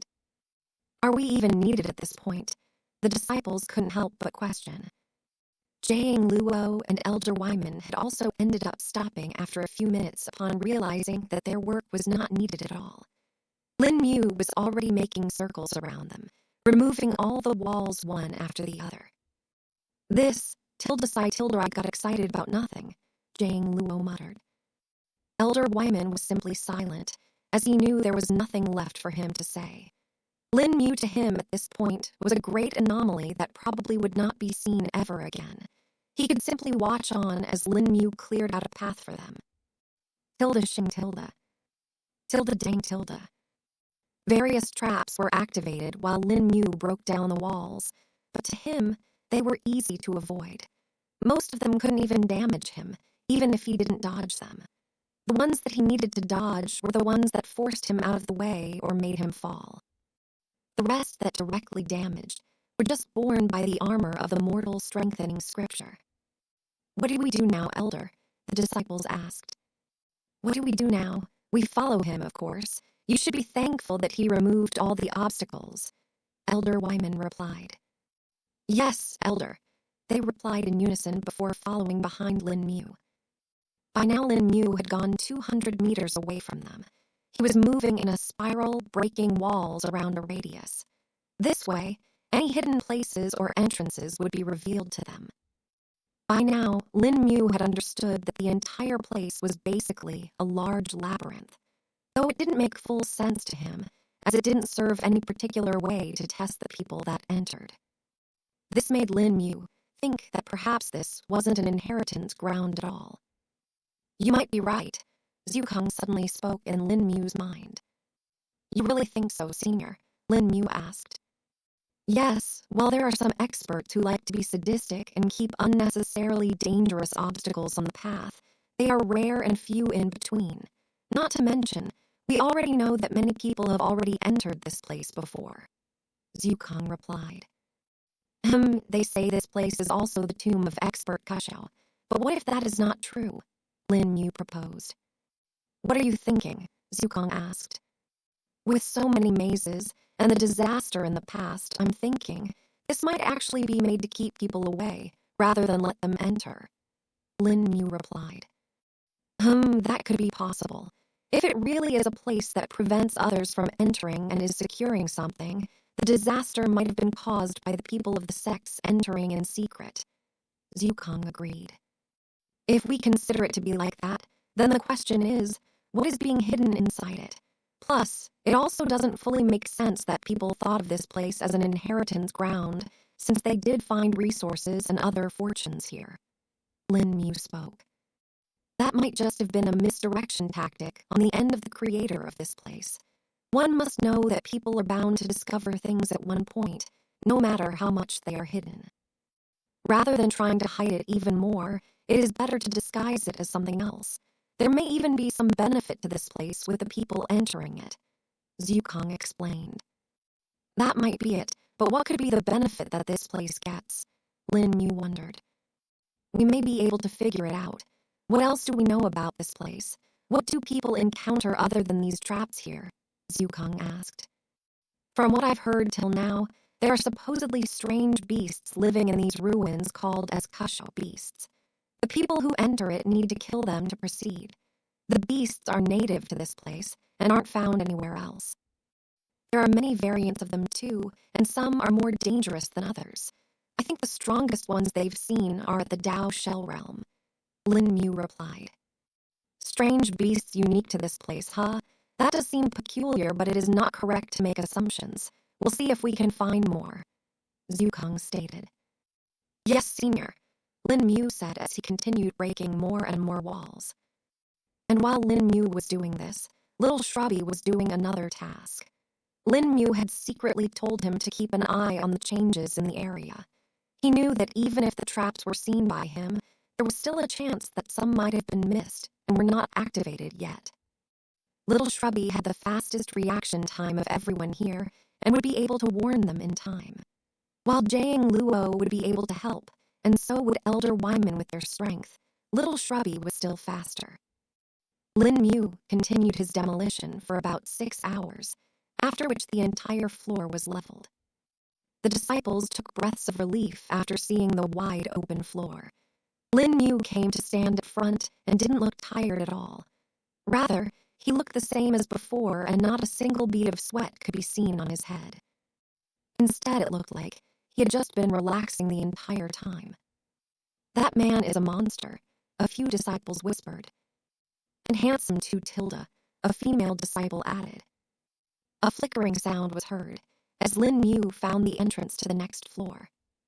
"So it was located in the center, makes sense, and it's being protected by the same barrier as that of the surface entrance," Lin Mu noted. Behind Lin Mu, he could see the main entrance of the ruins in the distance. It was still protected by the barrier, and nothing could be seen outside it.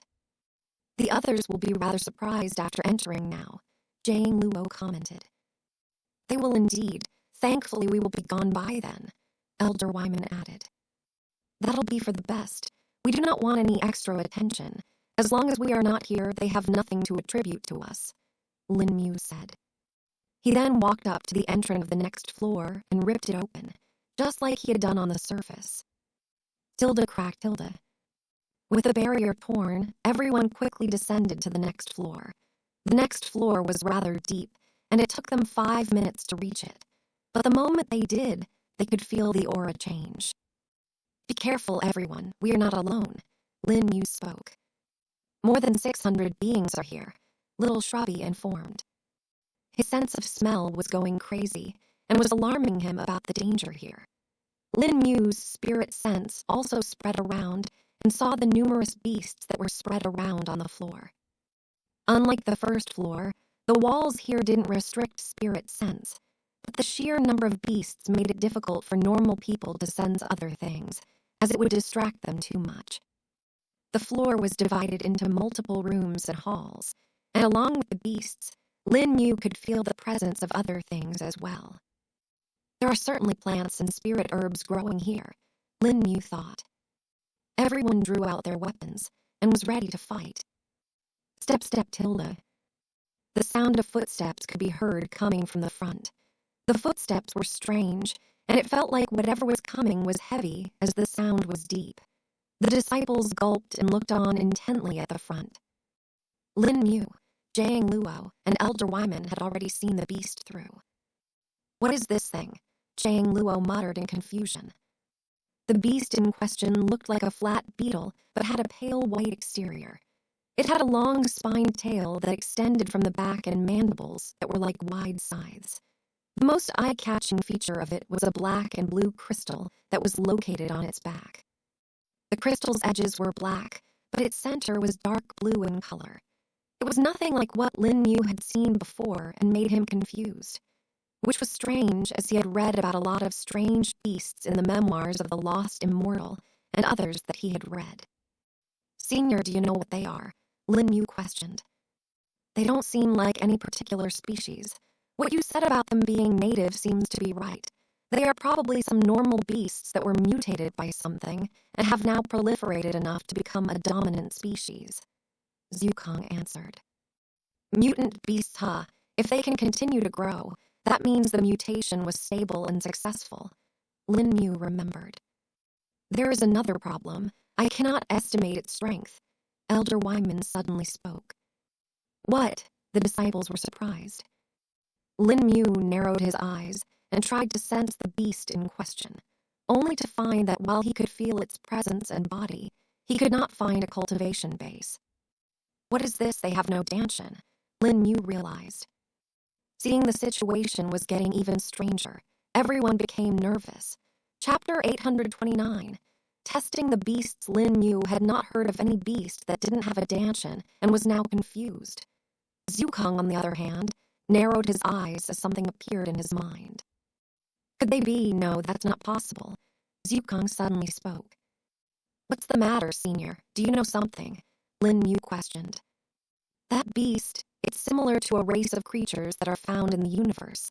I mean them having no danshin and not their appearance, Zukong replied. So they can be linked. Did they mutate from that? Lin Mu asked. No, that does not seem possible. Those creatures I'm talking about, they cannot possibly appear in this world. But them having no danshin seems familiar. Do you see that crystal? That thing is similar to a core that a being can form in the core condensation realm, Zukong explained. So that means that beast is at the core condensation realm, Lin Mu asked. Not exactly. Those crystals are basically a form of modified vessel that works as a danshin for them. If you take them out, they should die rather quickly, but I doubt they will be easy to get to, Zukong replied. I see. I'll attempt this first, Lin Mu said, and in the next moment, he blinked to the top of the beast. Ha! His companions were a bit surprised, but then saw Lin Mu thrust a short sword towards the beetle-like beast. Tilde clang tilde. A loud sound was heard, and it was like metal hitting metal. Damn, its carapace is very strong. Even a high-grade spirit sword is unable to pierce through. Lin Mu was a bit surprised. He had simply used the force of the sword, and had not particularly used his own strength or spirit chi. This was because Lin Mu wanted to see how the others would fare against the beast. He was sure that he could kill the beast, but it was more important if the others could do so as well. The beast let out a strange screeching sound and was angry at seeing Lin Mu hit him. It even sounded a bit hurt, and it was obvious that even if there was no damage on the surface, the beast had definitely been hurt internally by the impact. Blink. Lin Mu teleported to the back of the beast and swiped the short sword at the joints of the beast. This time the attack was successful and managed to cut off the tail of the beast. Dark blood splattered from the joint, spilling on the ground. So joints are its weak point, Lin Mu said before he teleported again and let the beast squirm in pain. Tilde shing tilde. The next moment, his short sword was thrust against the open mouth of the beast. It first struck its mandibles, which were broken, and then pierced the interior of its mouth. Mouth is another weak point, though the mandibles might be harder for others to get through. Lin Mu muttered as he flickered and dodged the swipe of the beast's sharp leg. Appearing above its body, Lin Mu stabbed straight down to the black-blue crystal embedded into its back. The moment Lin Mu's sword hit it, the crystal shattered like glass and scattered around the beast. Tilde scree tilde. The beast thrashed around and squirmed for a few seconds before falling silent, dead. Lin Mu scanned the beast with his spirit sense one last time to ensure that it truly was dead. He could feel the active aura of the beast fading away, which confirmed it for him that it was dead. Truly strange, Lin Mu muttered to himself. A few moments later, he could feel the spirit chi in the area increase. The crystal fragments, they're evaporating, Lin Mu noted. The crystal fragments were letting out spirit chi as they evaporated, and also some bluish gas that faded away after a few seconds. Lin Mu tried to sense what the gas was, but could not really identify it. He walked back to everyone that had been observing and spoke. I reckon you all know where to attack now, Lin Mu asked. We do, senior, the disciples said in unison. Good, and if you want to, you can also try to get the crystal from their bodies. They have spirit chi in them and can be used for other things as well, though don't force yourself since the beasts can be strong, Lin Mu advised. Yes, senior, the disciples replied in unison. With this done, Lin Mu continued to take the lead and walked forward. Jiang Luo joined him at the side, while Elder Wyman stayed at the very back to ensure they were not ambushed. So what else did you learn from that beast? Jiang Luo asked. He knew that Lin Mu was testing out the beast and probably had picked up on something. Those crystals on their backs are the vessel that they use to store spirit chi, and as long as you break them, they will die. Lin Mu replied. I see, like a Danshan then, but how do we judge their strength? The disciples may be in trouble if they fight a beast stronger than them, Jiang Luo asked. I'll be fighting each different of the beasts that we encounter first and judge their strengths. The one that I fought just now was at least the nascent soul realm considering its general speed, but the defense is rather high too, Lin Mu replied. Encountering a nascent soul realm beast right away, it's not right, Jiang Luo muttered. Yeah, I don't think they should have appeared right at the front. From all that we've heard, they only appeared midway to the next floor. We'll need to be careful since the situation in the ruins has certainly changed since the last time, Lin Mu warned. Yes, I'll keep an eye out too, Jiang Luo said and went back. Lin Mu nodded his head and focused on the beasts that were about to just appear. Chapter 830, Teaching Experience, and a new finding SKRE scree tilde. Several cries were heard all at once, and made some of the disciples wince in pain. Heavens, they're so horrible. A female disciple closed her ears with her hands. Pay attention. If you keep your hands like that, you won't be able to react as quick, Jiang Luo warned. He knew how important sense was, and a small lapse could be the straw that broke the camel's back. Why, yes, senior, the female disciple replied. Do you know sensory suppression techniques? Use them to reduce your hearing if the screeches are too much for you to bear, Jiang Luo added. We don't know them. I know one. I know two. Those that know should teach the others after this fight, Jiang Luo stated and focused on the beasts that had just appeared. Tilde shame tilde. Tilde crack tilde. Lin Mu was already fighting the beasts that had appeared. This time there were 3 beasts, and all of them were different from the beetle-like beast that had just appeared before having pale white body parts. The first beast looked like a dog, but had 6 legs and a long jaw. It had a crystal on the back of its neck, but it was black and green in color than black and blue. The beast was also smaller than the beetle beast from before. The second beast was a long lizard that had the claws of an eagle and the neck of a bird. It had the same black and blue crystal on its back. It was about the same size as that of the beetle beast. The third beast was the same size as the lizard, but was far more bulky. It looked like a ball of fat and moved around by rolling.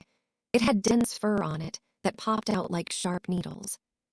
Its mouth was on its stomach and had sharp teeth in it. The crystal that it had was located in the middle of its eyes and was black and blue in color as well. This dog-like beast is far weaker than the one before, Lin Mu said as he easily broke the beast's limbs with a pat of the short sword. The dog beast let out a cry filled with utter pain. With the loss of its limbs, all it could do was to lie on the ground and twitch now. It's equivalent to a core condensation realm beast, I guess, Lin Mu noted and went to take care of the other beasts. Tilde swish tilde.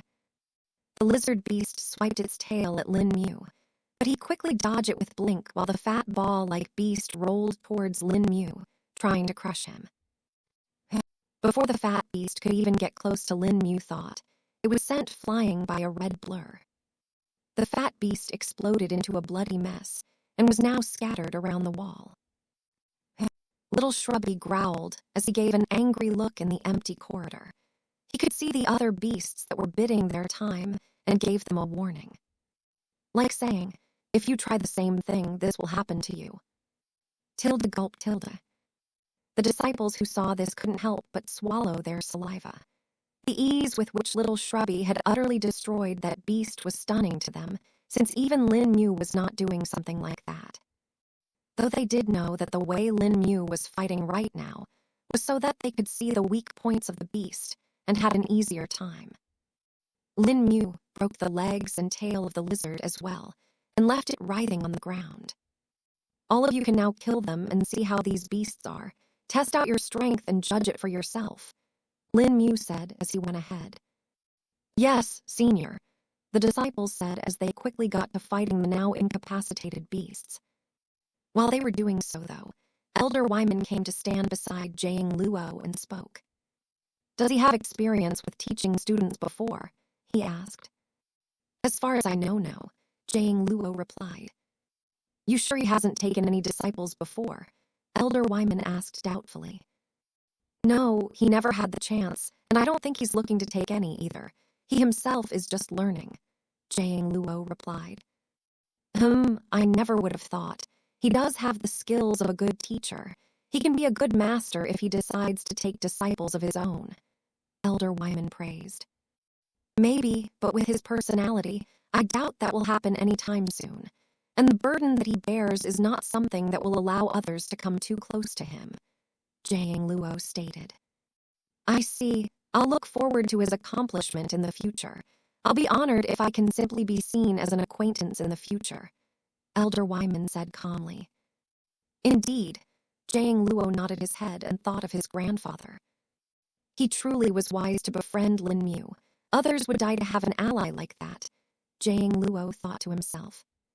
While he was doing this, Lin Mu was now surveying the area in the next hall.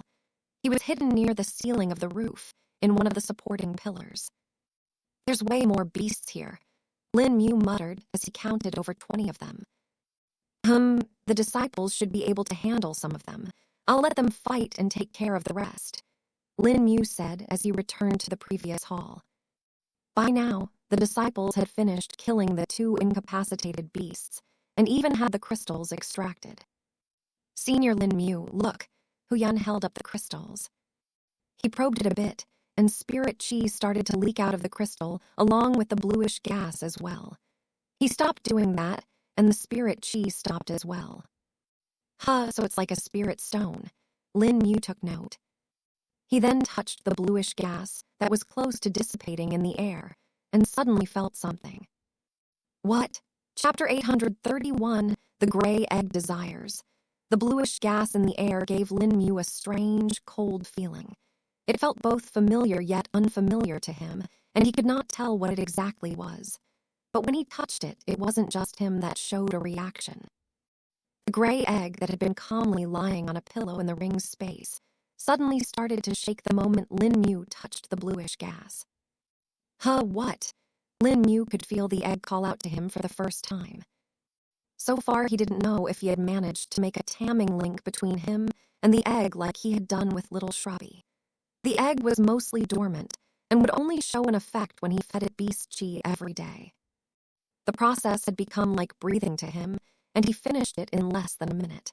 He did it at nearly the same time every day and didn't even realize that he was doing it most of the time because it had become habitual to him. But the egg calling out to him was a very sharp feeling. It showed its emotions and made Lin Mu feel anxious at the same time. It wants this bluish gas, Lin Mu understood. At that moment, Lin Mu made his decision. Can I take these crystals? Lin Mu questioned. Of course, you can have them, Senior, Hu Yao immediately replied. Lin Mu was the one who had incapacitated the beasts, so it wouldn't be unfair for him to take them. Plus, no one would mind if Lin Mu took some things from them. After all, they owed a lot to him anyway. Lin Mu took the crystal and looked at them for a few seconds before speaking. Wait for me here. I'll be back in 5 minutes. Lin Mu spoke and blinked away. He appeared in another room hidden behind the walls of the current hall. It was mostly empty other than some broken furniture and debris that was scattered in there. Lin Mu paid no attention to it and quickly took out the gray egg from his ring. Sitting down, he placed the egg in his lap and took out the 2 black-blue crystals before activating them with his spirit sense. In the next moment, spirit chi and the bluish gas started to leak out from the crystal. The movement it trembled and sucked all the spirit chi and the bluish gas towards it. In less than a second, it had already absorbed it all and was pulling out more from the crystals. Lin Mu too sped it up and decided to shatter both the crystals, releasing all of its stored energies. The egg absorbed all the contents released by the 2 crystals and went back to its dormant state, though Lin Mu could still feel that the egg wanted more. He touched the egg and felt that it felt a bit denser than before. Does this help in its growth? Lin Mu guessed. This is rather strange, Zhukong suddenly said. What is it, Senior? Do you know what this energy or bluish gas is? Lin Mu questioned. That's the thing. I can't tell what it is either. It's definitely some derivative type of spirit chi, but it's hard to estimate due to it being impure, Zhukong answered. Impure? It wouldn't cause harm to the egg, would it? Lin Mu asked, feeling concerned. That's unlikely. If the egg managed to absorb it successfully and wanted it on its own, then it should be fine. Plus, even I can't tell just what kind of a beast is within that egg. At this point, we can safely confirm that fact. That egg will certainly not birth a fire fang snake or a black water snake. Its bloodline has certainly changed far too much for it to be the same, Zhukong replied. I see. Perhaps we should collect more of those crystals and see what happens, Lin Mu stated. You can try. There are a lot of those beasts here anyway, Zhukong replied. Very well, Lin Mu said before teleporting back to the place where everyone was waiting. I have something to say, Lin Mu said, pulling everyone's attention. I would like it if everyone gives me the crystals you get from those beasts. They are useful to me. Also, I will compensate you fairly. So you don't need to worry about that. Lin Mu announced. There's no need for that, Junior Lin Mu. You can take those crystals if you want to. The disciples are already in your debt. If this helps in paying a fraction of that off, then it is the best. Elder Wyman stated, and then looked at the disciples. I believe everyone is in agreement, he asked. Yes, we are fine with the arrangement, the disciples quickly replied. All right, we'll continue onward then, Lin Mu said and took the lead again. This time he was more excited, as he had obtained another method to accelerate the growth of the gray egg. He knew that while the beast chi increased the power of the gray egg and also improved the bloodline it had, the time needed for it to hatch also increased with that. It had already been nearly 2 years since Lin Mu had gotten the egg, and it had stayed the same, other than having absorbed a ton of beast chi. If this could help speed up that process, Lin Mu would be pleased. While Lin Mu was thinking about this, Jiang Luo approached him. What's the use of the crystals? Did something happen? He questioned. The gray egg, it seems to like them. The crystals can help speed its growth, Lin Mu answered. That snake egg you've been carrying around all this time, it really is useful for it, Jiang Luo asked, feeling doubtful. Yeah, I'm surprised too. It has never acted like this, Lin Mu confirmed. Then it's good. Though I want to see what those crystals can do myself as well. They seem interesting, Jiang Luo replied. Chapter 832. Not holding back with the new discovery, Lin Mu's drive in hunting down the beasts was now increased. Under his guidance, everyone started to hunt down the beasts as they encountered them. The routine was simple. If it was an unknown beast, Lin Mu would be the first one to fight it and would figure out its abilities and weakness while letting the others know of it. As for the ones that were already known, the disciples would handle them. So far, only 2 kinds of crystals had been found by Lin Mu in the beasts, the black-green and black-blue crystals. Both of them released the same bluish gas upon being broken, but the black-blue crystal had a higher amount of it. They had now been fighting for over 12 hours now, and had collected over 100 such crystals. Lin Mu himself could kill them relatively easily, but the disciples struggled with the beasts that had black-blue crystals. Multiple disciples had to team up to kill them. It was mostly due to the fact that breaking their defenses was not easy, and some of them were very fast.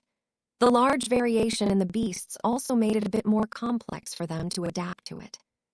Tilde clang tilde. Lin Mu hit the carapace of a large bull-like beast with this fist, sending it flying. The beast was about to attack a disciple, and he had come to block it. Watch your backs, Lin Mu warned before going to deal with the beast. Blink. Appearing directly on top of the beast, Lin Mu gripped the crystal that was embedded on its back and ripped it out directly. The bull-like beast let out a pain-filled cry as blood spilled out from the place where the crystal was ripped out. But after a few seconds, the beast fell silent and died. Lin Mu took a breath and looked back to see that most of the other beasts had been killed as well. Only a few were left, but the disciples were close to killing them. Where do you think Elder Likyang is trapped? Jiang Luo asked Lin Mu. So far, we've had no clues to his location. This only makes me think that the malfunctioning formations may have directly pulled him into the deeper parts. Perhaps we will only see him on the next few floors, Lin Mu replied. The Kusha ruins are said to have 5 floors in total, and we are on the second one. We can only imagine what other things we will see on the other floors, Jiang Luo muttered. At least they are getting some benefits here, Lin Mu said as he saw a few disciples plucking out a spirit herb that was growing in one of the areas. These were spread around sporadically, and some of the herbs were rather valuable and hard to find in the world. There were even a few rooms that contained hidden treasures in them. While they are getting them, I fear the time when they find something that may be dangerous, Elder Wyman suddenly spoke. You're right, Elder. Plus, we haven't encountered the remains of the cultivators that failed to escape the ruins 500 years ago. It means we aren't even close to that place, Lin Mu added. We can only keep on soldiering on. Plus, we don't know how long we have before the others that are waiting outside the ruins enter it. Once they do, we won't have as many opportunities to act, Elder Wyman said. Lin Mu nodded his head and tried to think of what to do. Elder Wyman, on the other hand, seemed to want to say something but was hesitating. Junior Lin Mu, I know you've been holding yourself back here for the sake of the disciples. I do not want you to do that anymore. They've already gotten enough to learn in this time. It would be far more beneficial for us if we speed up our mission. If the others manage to enter too, they will be able to reach our position very quickly, since we have all but removed the obstacles that would have blocked them, Elder Wyman requested. Lin Mu heard his words and thought over it before nodding his head. All right, perhaps I should have done this from the start, Lin Mu replied. He had already known the places where the beasts were and could have gone to kill them quickly, but he had not done so for the others as they were progressing together. But now, he realized it was just wasting their time. I agree. If you can speed it up, perhaps we might be able to get to the bottom of this, Jiang Luo stated. Very well, take care of the disciples. I'll clear out the rest of the areas, Lin Mu said before disappearing into thin air. Once he was gone, Elder Wyman stared at the place where Lin Mu was at. How does he always do that? He couldn't help but wonder. Trust me, I ask that myself every day as well, Jiang Luo said as he got to work. Little Shrubby left as well and appeared next to Lin Mu, a few halls away. We kill, he questioned. Yes, we kill, but save the crystals on their back, Lin Mu answered. The moment Little Shrubby heard this, he disappeared in a blur.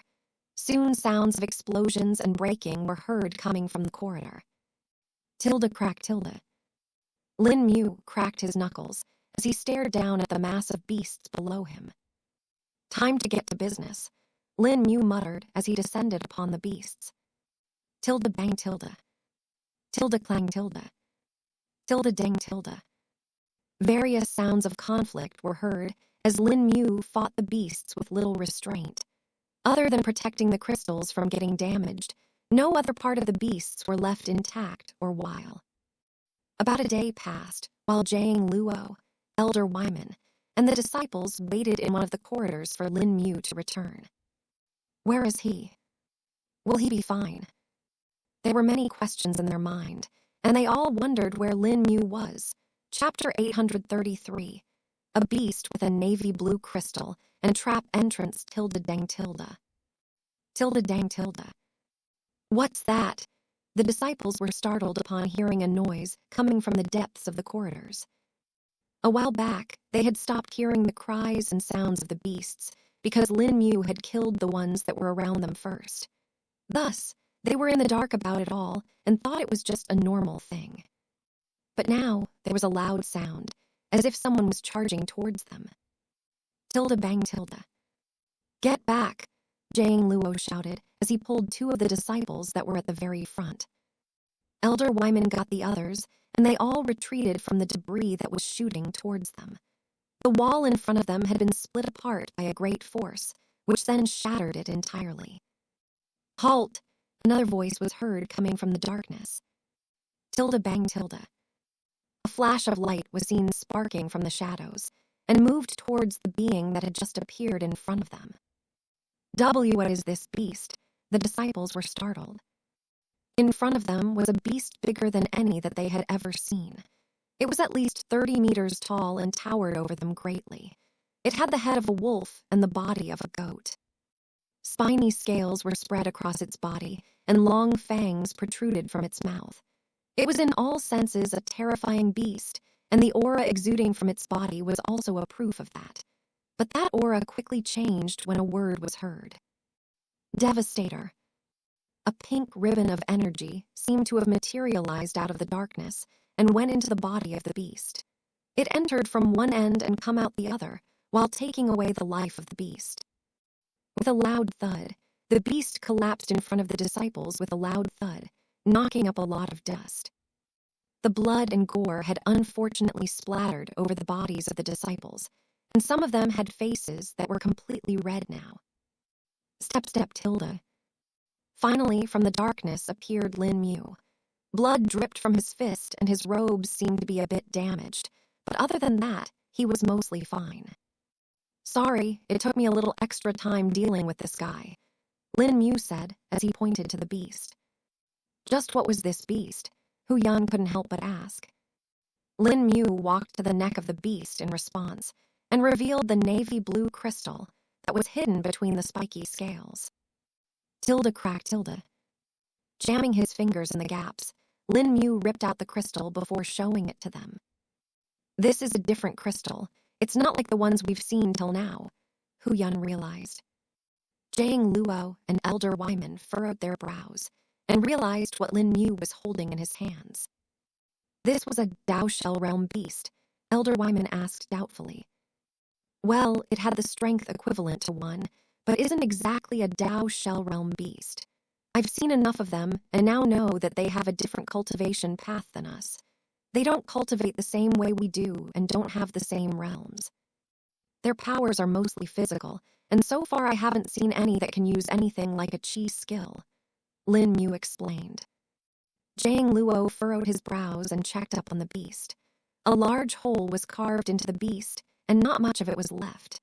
Lin Mu had used a low-powered devastator, but even then it had managed to kill the beast and cause so much damage. Even 5% is pretty strong now, Lin Mu thought to himself. He looked at his fist. That was bleeding. There was a small cut on his knuckle from where the ribbon of energy had come out. This should be enough, Lin Mu muttered as he popped a healing pill into his mouth. How many beasts did you exactly kill? Jiang Luo asked. All that I came across.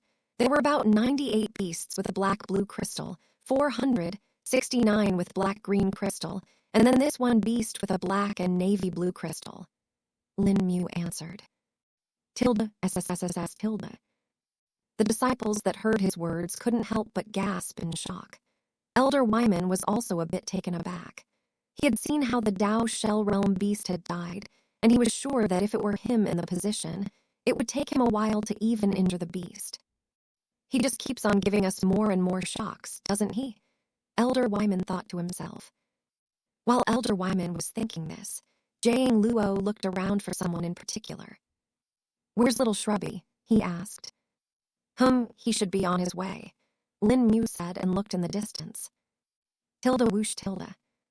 A few seconds later, the sound of wind blowing could be heard, and a red blur became visible. Tilda screeched Tilda. Little Shrubby's claws dug into the stone floor as he braked and slowed down. Did you get all of them? Lin Mu asked. Yup, little Shrubby replied with a nod. Good, we can head to the next floor now, Lin Mu said. Wait, isn't the entrance this way? Elder Wyman asked. That's a trap, Lin Mu said, and casually kicked a piece of the wall towards the entrance. The moment it entered it, scorching flames filled it, melting the stone almost instantly. How did we not see? Jiang Luo asked. You won't be able to see it unless you get close enough. The masking formations on it are rather good, Lin Mu replied. The disciples couldn't help but feel a bit fearful. They had been waiting here because they were convinced this was the next entrance. Where is the real one then? Elder Wyman questioned. It's that way, this beast was guarding it, Lin Mu answered. It now made sense to them that a strong beast would be guarding it, and they followed after Lin Mu as he brought them to the next floor. Chapter 834. The third floor. Everyone was tense as they entered the third floor. They knew that the danger would only increase the more they went down. Lin Mu had already killed a beast that was equal to the Dao Shell Realm, and they only imagined more of them being here. Eek! A female disciple flinched as she heard something break. Tilda shua tilda shua tilda. What was that? The others asked as different illumination techniques were used. But the moment they saw the floor, they felt chills going down their backs. Are these? Yes, they are the remains of the ones that failed to escape, Elder Wyman said in a grave tone. The entire floor was seemingly littered with numerous bones, and it was hard to tell who the bones belonged to. Some of them looked like normal human bones, and some of them were either too large or too long. Some of them also had some strange shapes, which made them think that these may have belonged to beasts or some other creatures. Lin Mu furrowed his brows and looked around, trying to see if he could find any clue or something like that here. Everyone stay close and keep an eye out on the remains on the floor. Pick up anything that looks like it's important. Lin Mu spoke. Yes, Senior, they all replied. Lin Mu had already spread his spirit sense around, but realized that it was being suppressed again. Damn it, they got another formation array that restrains spirit chi here. Lin Mu cursed. There wasn't one on the previous floor, though. It's rather strange. Perhaps they are set on alternate floors, Jiang Luo guessed. That could be possible, but it only increases the danger even more as I won't be able to react quickly, Lin Mu replied. We'll try to stay as alert as possible, Jiang Luo said, and took out a couple of spirit tools from his spatial storage ring. The spirit tools looked like a pair of sticks and were rather normal, but on their surface, one could see several fine runes carved. What is this? Lin Mu asked. Just wait and watch. This might be the perfect place to use them, Jiang Luo said, and held out the stick in his two hands. He raised his hands, and then hit the sticks perpendicular to each other. Instead of the usual sound, a rather harmonious humming could be heard coming from it. Wang Sheng then took out a large piece of sheepskin and placed it on the ground before holding the sticks on it. Lin Mu looked on in intrigue and wondered what Jiang Luo was exactly doing. No way are those true sound dowsing sticks. Elder Wyman seemed to have recognized the spirit tools. Oh, Elder Wyman actually knows about them. Jiang Luo was a bit surprised. Yes, I do. I had the fortune of seeing a pair of them a long time ago when I was a junior. It was held by an elder of the Centennial Sword Sect, and I saw it during one of the conferences back then. The elder had organized a lecture on different spirit tools, and I got to learn a bit about them. Elder Wyman replied. What are they? Lin Mu asked. He looked at the sticks and saw that they were moving on the sheepskin. It looked as if they were moving on their own, and other than some spirit chi fluctuation that were rather faint, nothing could be felt from them. They were still humming, and light vibrations could also be observed. The sticks moved on the sheepskin, and a few markings started to appear on the sheepskin. This is a special kind of spirit tool called as a true sound dowsing rods. They are made with sonorous harmony feather brass combined with a mixture of woods. They can create unique humming sounds, and that spread around in the area and are then reflected back. These combined with certain formations allow the sticks to translate that into an appropriate medium like this sheepskin. It is basically using sound to map out the area, Jiang Luo explained. Oh, isn't this how bats move around in darkness too? Lin Mu remembered having learned this from seniors Yukong. Indeed, this spirit tool takes inspiration from their ability, though its uses are rather limited. The special kind of brass used in its making gets damaged with just a few uses and makes it so that the spirit tool does not work again, Jiang Luo replied. I see. No wonder you didn't use it on the first floor, Lin Mu stated. Yes, even if I did, it wouldn't have helped much as the area was a labyrinth, and the sound would not map out very well due to too many walls, Jiang Luo said. I understand, Lin Mu said, and observed as a map was etched out on the sheepskin. About 5 minutes later, the sheepskin had turned into a sheepskin map instead. Lin Mu observed it along with Jiang Luo and Elder Wyman trying to find their path ahead. Wait, what's this mark? Lin Mu asked as he pointed to what looked like a circle that was a bit oblong. Huh, that can't be. That mark it is for a person, Jiang Luo answered. A person? Can it be Elder Likyang? Elder Wyman asked hurriedly. No, wait, that's not just him. There are more of those marks. Lin Mu soon pointed out the other such circles that were very faint. In all, they could count at least 20 such markings on the map, and it made the man a bit confused. How are there so many people here? Did others manage to enter before us? Hu Yun, who was watching from the side, spoke. Perhaps it might be the people that were pulled in along with Elder Likyang, Elder Wyman suggested. Whatever it may be, we need to be careful. For all we know, this could just be a trap instead, Lin Mu warned. Elder Wyman and Jiang Luo nodded in response before making a plan to act. Chapter 835. Northern Tribes carefully stepping out into the next area. Lin Mu spread his spirit sense as much as he could. At least they can't sense us either. Even if we might have made a little noise, it can still be attributed to the other beasts here. Lin Mu thought to himself. On the map, they could see several beasts here as well.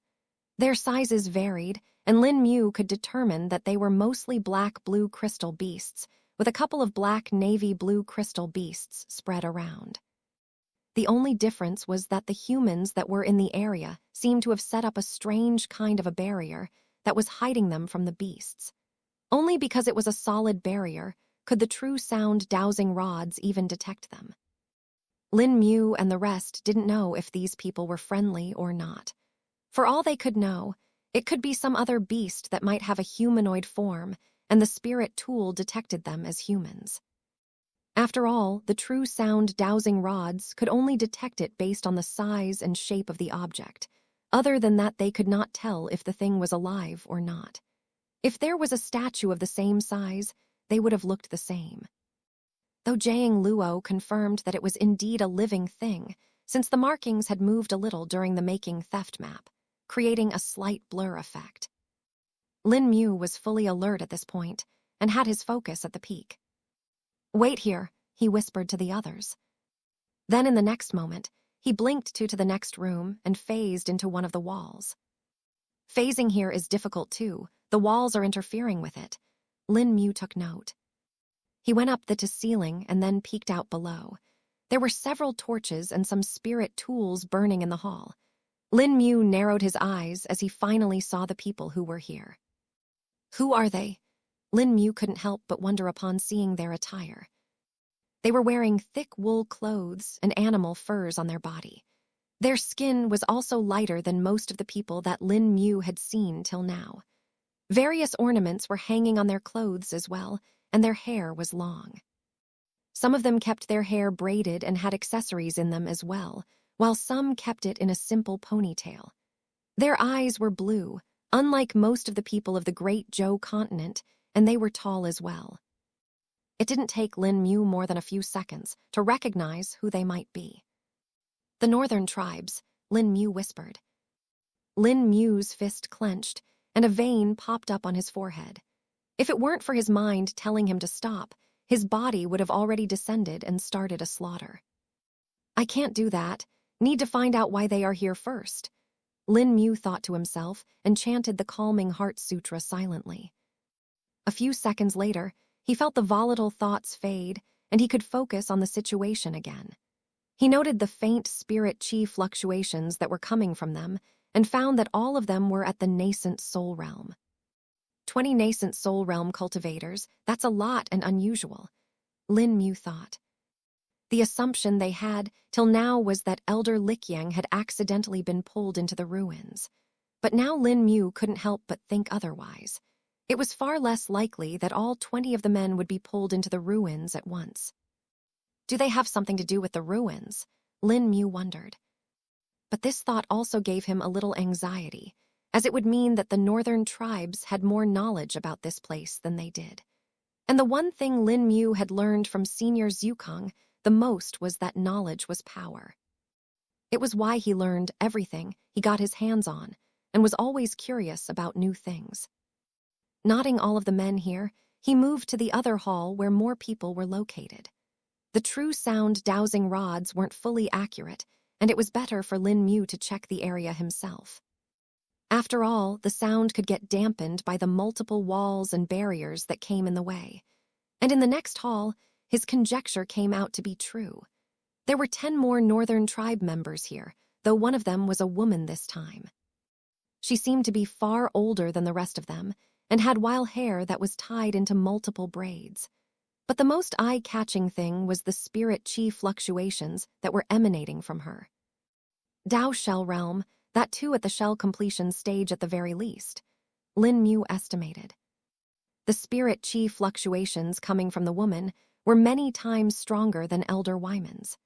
The only one who could come close to it was perhaps Elder Likyang himself, but he was at the shell genesis stage. This made Lin Mu assume that she was definitely above him. He looked around and saw another man in the hall.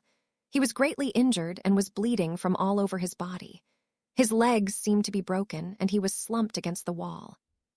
"Heh, are you ready to speak now?" The old woman suddenly spoke. The man who was lying on the ground opened his bloodshot eyes. Anger could be seen in them, and perhaps if it were not for his injuries, he might have already killed the woman. Suddenly, the man moved and flew at great speed towards the old woman. Tilda clang tilde. But before he could reach halfway to her, a barrier sent him flying away and made him crash back into the wall. Tilda coughed tilde. The man spit out blood and struggled to look at the woman. "Never," he yelled. Chapter 836. The secret of Kushao. Lin Mu saw everything that happened with a cold expression on his face. His eyes' fists trembled lightly, but he did not move. Instead, he looked towards the barrier that was trapping the man who was none other than Elder Likyang. "Heh, seems like your stubbornness is still not broken," the old woman said as she waved her hand. Tilda shua tilda shua shua tilda. With the wave of her hand, a red energy manifested in the barrier's interior and spread into it before turning into several chains and whips. Tilda clang tilda. The chains wrapped Elder Likyang and pulled on his limbs, stringing him up like a dead animal carcass. The red whips then lashed on to this bare flesh, tearing it apart even more as the blood spurted out of it. Elder Likyang grunted in pain, but did not cry out. He simply looked at the old woman in utter fury. The whipping lasted for 5 minutes, after which Elder Likyang had grown rather weary and his eyes were swollen. "Will you speak now, little rat?" The old woman spoke. "No," Elder Likyang muttered. Tilda banged tilde. "What's that? I didn't hear you," the old woman said out loud as another whip hit the back of the man. Tilda hissed tilde. But he still did not speak.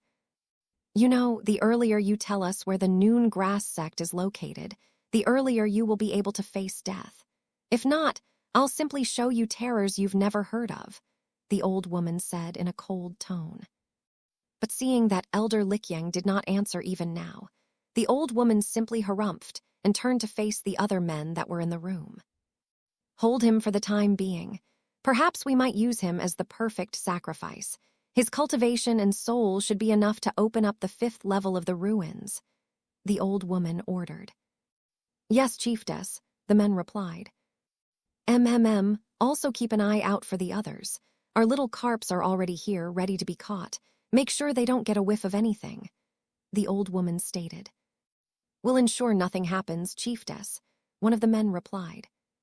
"I'll be on the 4th floor working on the formation," the old woman said before leaving for the next floor. Lin Mu followed her and soon found her entering one of the walls of the ruin. The wall spun open to show a stairwell from where she descended. It closed behind her, and Lin Mu continued staring at her for a few minutes. "I'll show you," he muttered before blinking to the men in the hall where Elder Likyang was caged. The men seemed to be talking about something right now, and Lin Mu decided to eavesdrop on them. "We should be done by tomorrow, right? Perhaps the formation arrays of the ruins, while the same as our records, have degraded a bit over time. If Chiefess can get them repaired, we might not have to struggle the extra bit. But is it really true? Is there really the inheritance of an immortal Ascension Realm cultivator here? Of course, who do you think our Ku clan is? Ancestor Kushao was the top genius of his generation and managed to infiltrate the Great Zhou continent's people with his great intellect. He was our greatest spy and secretly killed so many experts back then. He even bet his life on setting up the secret teleportation array here. This is the closest we've ever gotten to the southern continent. This was the lifelong dream of our people, and he was the man who put a lot of effort into making sure it came true." Hearing the contents of their conversation, Lin Mu was astonished. "What? Kusha was from the northern tribes?" Lin Mu was stunned. He had never expected there to be this sort of a secret behind the ruins. All the information that they had about the man turned out to be false from the very root. It seems like this man, Kushao, managed to make an image as a reclusive expert in the Great Zhou Empire while he was a spy of the northern tribes. I have to say that was a smart move. People often respect cold and distant experts. That might have gotten him more reputation than accepted. Zhukang suddenly spoke. This has changed everything now, though. Everyone that entered the ruins has basically entered a massive trap. They have baited us all with the ruins, Lin Mu said. While Lin Mu was conversing with Senior Zhukang, the men were also conversing amongst themselves. But now Lin Mu could tell that while these were all from the northern tribes, they weren't from the very same tribe, but from different ones. The man who was answering the questions was from the Ku tribe, and Kushao belonged to this tribe as well. Lin Mu tried to recall the information about the Ku tribe, but could not come up with much. He had learned about several important tribes of the northern continent, but the Ku clan wasn't particularly impressive or eye-catching. The Ku clan was a participant of many wars and had several Dao Shell Realm experts, along with a few Dao Treading Realm experts as well. They held some territory in the eastern side of the continent for a while as well before being pushed back. This was the information that Lin Mu could remember about them. Seems like the entire Ku clan was keeping their true ability hidden. Their strongest expert was here acting as a spy, Lin Mu muttered to himself. This also made him wonder about the cultivation base of Kushao. From the conversation of the men, he knew that there was an immortal ascension realm cultivator's inheritance here, but he didn't know if it was Kushao's or someone else. How did Ancestor Kushao make this place anyway? I don't think it would have been possible at that time with all the sect monitoring use of resources, one of the men asked. Haha, he didn't need to. He was smart enough to not do that. Instead, he found the tomb of an expert who had passed before that time and used that as an inheritance ground. Though he was sure that there was an immortal ascension realm expert's remains here. The Ku clan man answered. Chapter 837. A silent ambush. Lin Mu did not act immediately as he wanted to listen to more information from them. He had already waited for half an hour for what he had already got, and decided to wait for a bit more. His attention was also on Elder Likyang and his condition. While he certainly was heavily injured, he was not going to die anytime soon. He was, after all, a Dao Shell Realm cultivator and would not die that easily. The northern tribe people had evidently taken away the spatial storage treasure of Elder Likyang. Otherwise, he would have been able to heal himself with the pills he had. He would have even been able to use his other spirit tools to break through the barrier that restrained it. After all, Elder Likyang was a formation master himself.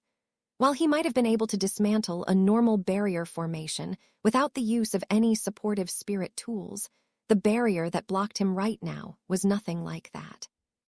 While Lin Mu had not taken a detailed look at it, even he could tell that there were more functions to it than was apparent on the surface. Besides, if anything really happened, Lin Mu had the confidence that he could save Elder Likyang immediately. Just wait for a bit more, Elder Likyang. I need to get to the bottom of this. Once that is done, I assure you that they will pay deeply for it, Lin Mu said in his heart. While Lin Mu was thinking about this, the northern tribesmen were still conversing. Do we know whose remains are here?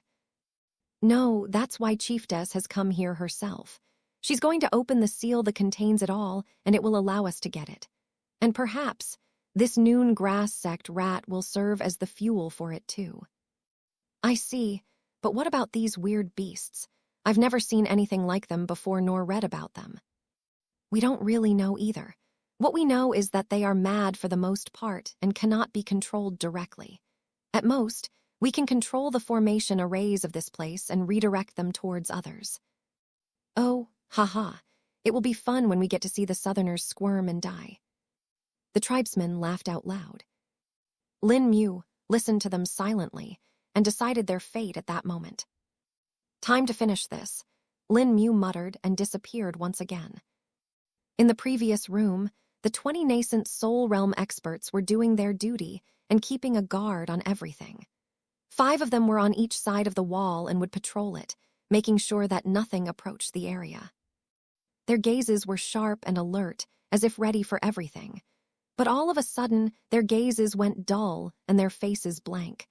They stopped moving as a faint chant was heard in the hall. The chant was strange and stirred one's mind before emptying it out entirely. 20 bladed weapons appeared in the hall and hovered behind the 20 men.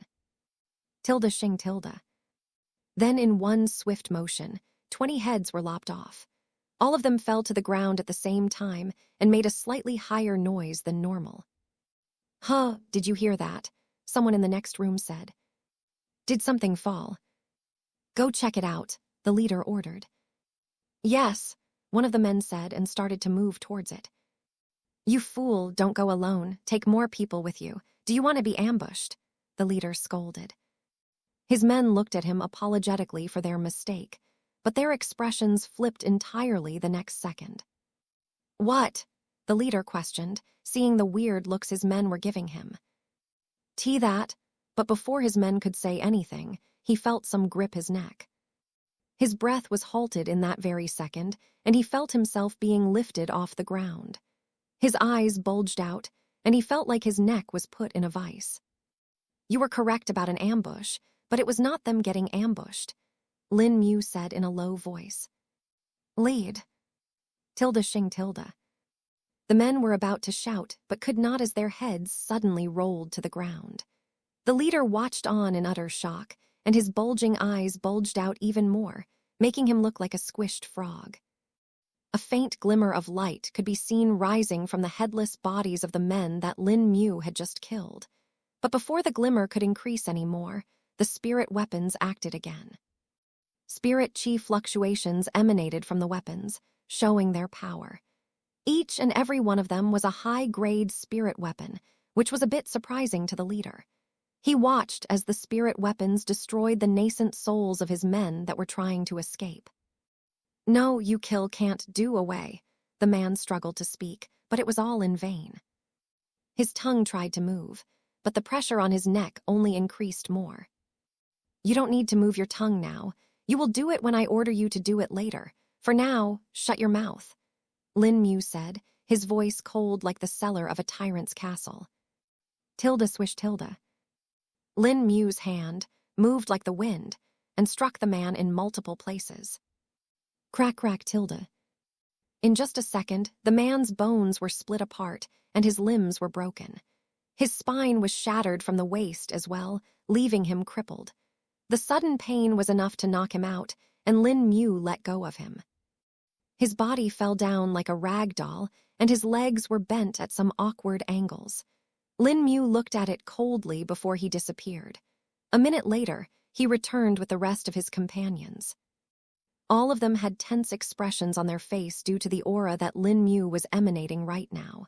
He had only told them one thing, and it was to follow. And now they saw the reason for that. They were utterly taken aback. Chapter 838, Helping Elder Likyang, S. Senior Lin Mu. What is this? The disciples asked nervously. They could see the mass of dead bodies everywhere, and they did not look like they had a good end. All of them had been decapitated in one swift stroke, and a bloody aura was spread in the room as well. Northern tribes, Lin Mu answered simply.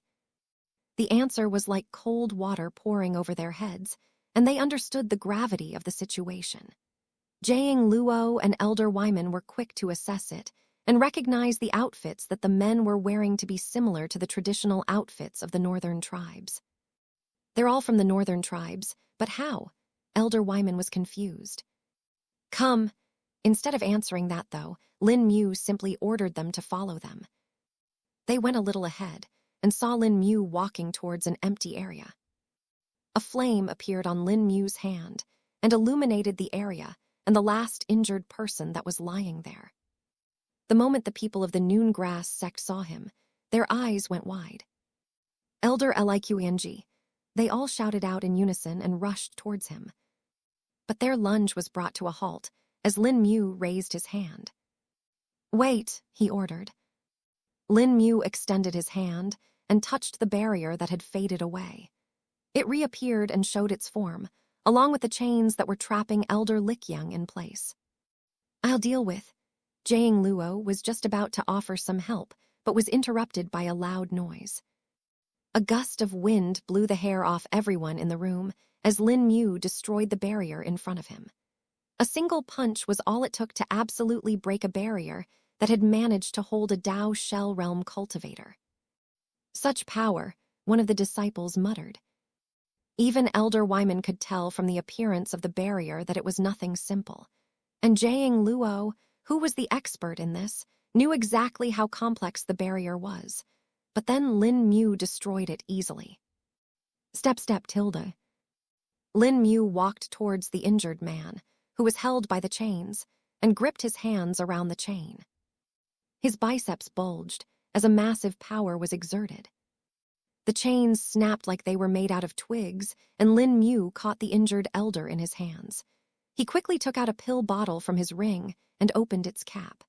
A fragrant aroma spread in the hall as a round, yellow pill with spiral patterns appeared in his hands.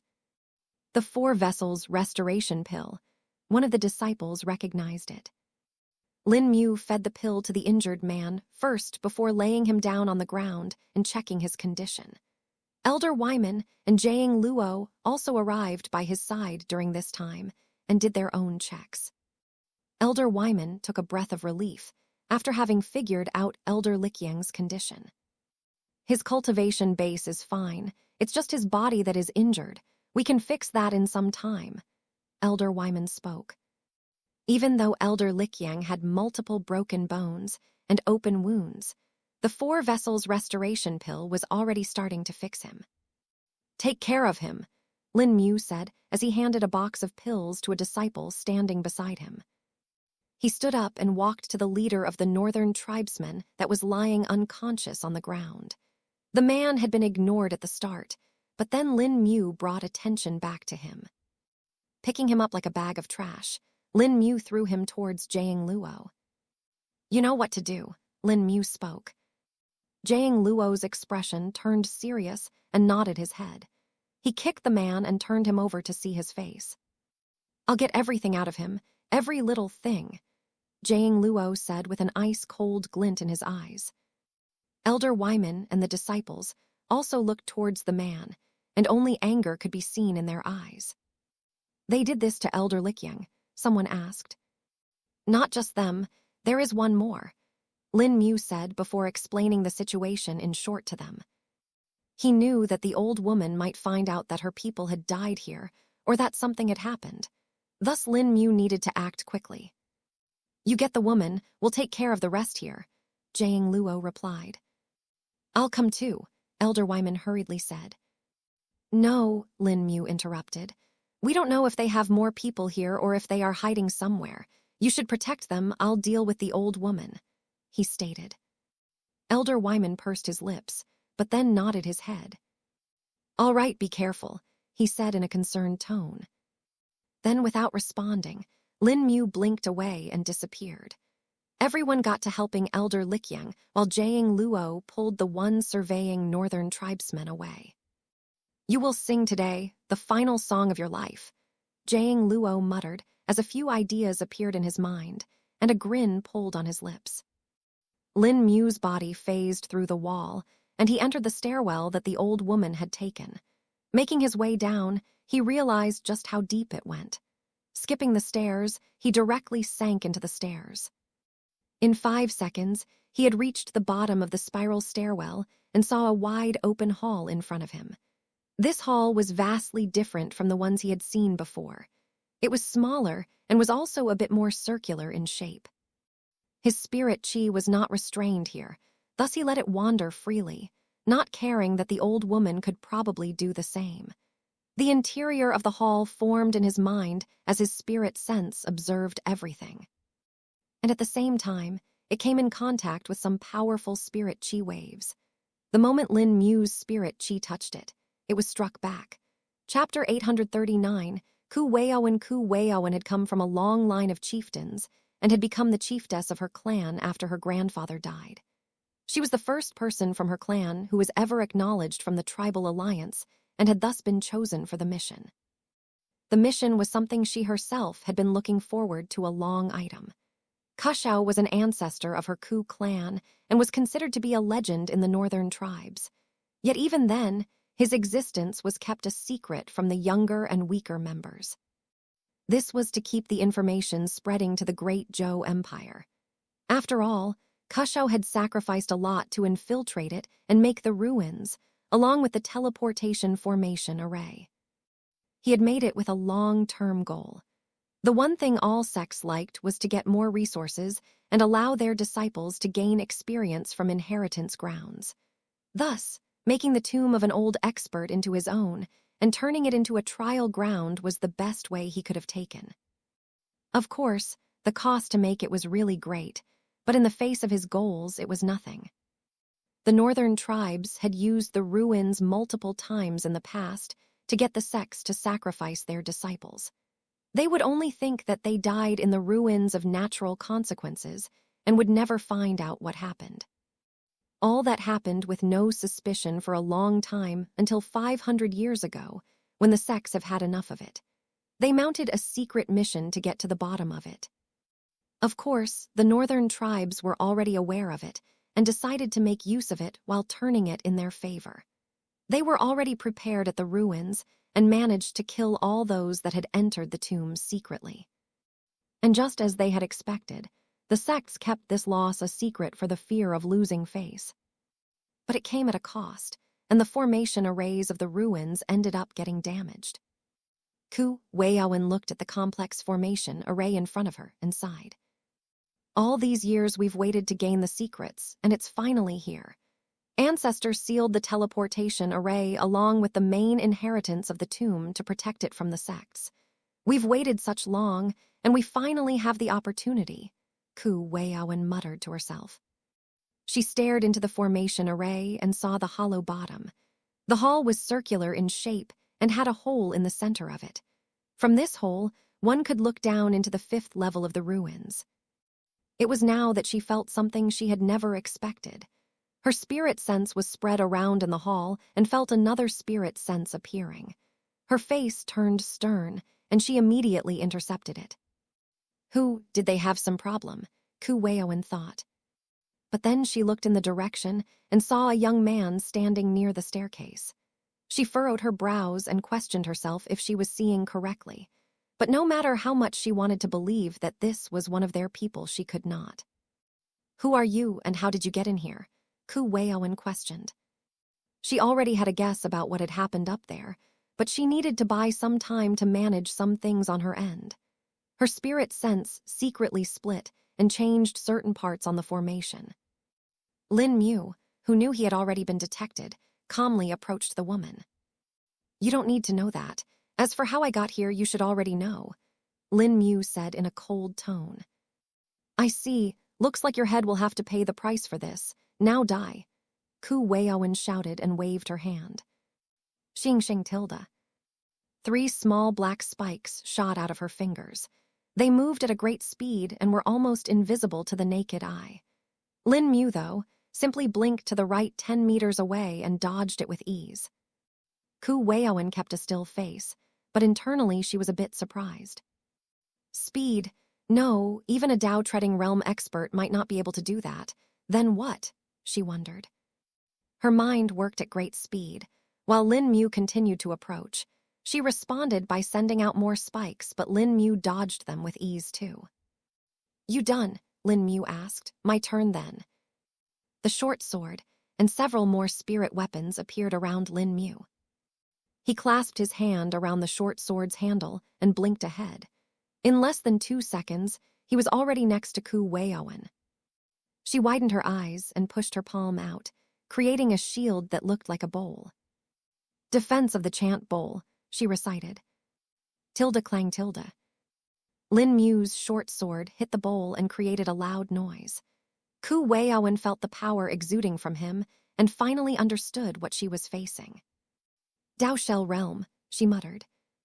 Till now she had been unable to fully sense Lin Mu's cultivation base, but now she could. And the revelation was astounding to her. It was due to the fact how young Lin Mu looked. She knew for sure that even if Lin Mu had managed to maintain his youth, he would have to be at least 100 years or more to have such an appearance. But even then, a Dao Shell Realm expert might not necessarily achieve that. It was absolutely incomprehensible to her how such a person could exist. "Who are you?" "A sect's chosen," Ku Weiowen immediately assumed. To her, a person who could reach the Tao shell realm at this young age must have been carefully nurtured from the very start. They would have to begin from before he was even born and was still in the womb. They would have to provide great nutrition to the mother before that so that her child could have a great talent. Not to mention the parents would have to have good talent as well for the child to be talented. It would take centuries of preparation and a ton of resources to even nurture a single person like this. To Ku Weiowen, only the top 3 sects could do something like this. If it were any other sect, they would have already known about it. "No," Lin Mu simply replied as she flipped back, neutralizing the recoil from the bowl-like shield. Iron Thorn Spear. Lin Mu activated its skill. Xing Xing tilde. Black blades shot out of the Iron Thorn Spear as it showed its power. The spear itself shot forward as well and attacked the bowl-like shield. Tilde dang tilde. The bowl started getting pushed back, and the black blades tried to swerve around it. "Oh no, you don't." Ku Weiowen as she brought her left hand's middle and index finger together before making a pattern in the air. The pattern materialized and turned into a whip that flicked the black blades away. There were tens of black blades, yet the whip could block each and every one of them. It moved at a lightning speed, and by the time it was done blocking all of the attacks, only a few fragments of it were left. "Seems like a kid like you has a lot of good things. The sect certainly didn't spare anything, I see," Ku Weiowen stated. She made a gesture with her hand, and red mist spread in the area. Just like she had done with Elder Likyang, the red mist turned into more whips and chains before they started attacking Lin Mu. The chains morphed to have spikes on their ends, while the whips had thorns along their length. Both of them looked fierce and gnarly. "Humph, this won't work on me," Lin Mu said as he blocked the attacks one by one. But the attacks only kept on increasing in speed and intensity. Lin Mu switched from his short sword to another long sword. Now his left hand held the short sword and his right held the long sword. They moved around in complex trajectories, guided by his spirit sense, and clashed against the attacks. "Let's see if you can handle double that." Ku Weiowen made a few hand seals, and the whips and chains were divided into 2. The intensity of attacks on Lin Mu increased once more, and he had to spend even more effort in blocking them. But at a certain point, he could not keep up, and a few attacks managed to hit him. "Ha ha ha!" Ku Weiowen laughed as she saw Lin Mu getting stuck by the spiked chain. But her expression changed rather quickly upon seeing a brown armor appearing around Lin Mu. The mortal strengthening scripture worked to defend Lin Mu, and he frowned. "Seems like I'll need to put more effort. A shell expansion stage Tao Shell Realm cultivator is certainly worth its title." Lin Mu muttered to himself. That's right, Ku Weiowen was at the shell expansion stage. The fact was confirmed now that Lin Mu was fighting with her. "How?" Ku Weiowen questioned. To her, the technique that Lin Mu had just used seemed to have been activated almost instantly, which was strange to her, as she should have seen Lin Mu do something for it at the very least. "Is that a spirit tool?" Ku Weiowen wondered. Blink. But then Lin Mu disappeared in front of her eyes. She looked around, but her spirit sense could not feel him anywhere in the hall. Chapter 840. The battle heats up. The whirring of a blade, tearing through the air, could be heard by Ku Weiowen, and her eyes went wide. She could feel goosebumps at the back of her head, and immediately lunged forward while creating a scarf made out of the red mist around her head. Clack tilde. The short sword missed Ku Weiowen's neck, but managed to hit the red scarf. It was as if made out of iron wires and managed to trap the short sword. "You won't get me that easily. You're a few centuries too early," Ku Weiowen said as she quickly made a hand seal. Guga tilde. The red scarf moved like a snake and wrapped around the entire short sword before reaching Lin Mu's hand itself. "Humph!" Lin Mu grunted and pulled on the short sword, tearing it from the grip of the red scarf. The old woman's eyes darted around in a few locations before a smirk appeared on her face. The sex spent such a large amount of time and resources in nurturing you. It would be a shame if you died here. Ku Weiowen spoke. But Lin Mu paid no attention to her words and curled his left hand. The axe that had been floating in the corner, blocked by Ku Weiowen's red mist, finally flew out and was clasped in his hand. The short sword went afloat near his shoulder and started to attack the red mist on its own. Your talk is useless now. You will talk later when I want the things I desire, Lin Mu replied and jumped up. The axe was raised straight up before being curled back along with Lin Mu's hands. Spirit chi swirled around the axe before more of it was injected into it from Lin Mu's meridians. It soon changed color, and a red hue appeared around him. Flame splitter, Lin Mu chanted as a chi skill was activated. Since Lin Mu had gotten fire attribute spirit chi in his arsenal now, he could use some of the chi skills and techniques that he had in his storage. There were many that he had obtained, and they were memorized by him. Using them now was the perfect opportunity. The axe suddenly grew 2 times in size as flames bloomed on it. The flaming axe slashed down, creating a long arc of fire that was at least 30 meters in length. Tilde sizzle tilde. The red mist seems to have been affected by it and was burned away. Both the axe and the chi skill were high grade and thus were able to cause quite a bit of damage. Ku Weiowen narrowed her eyes and pulled out a bottle of transparent liquid from her storage. Taking a large gulp and downing it all at once, she spat out a cloud of frost from her mouth. Tilde whoosh tilde. The cloud of frost was very cold and ice formed on the ground where it passed.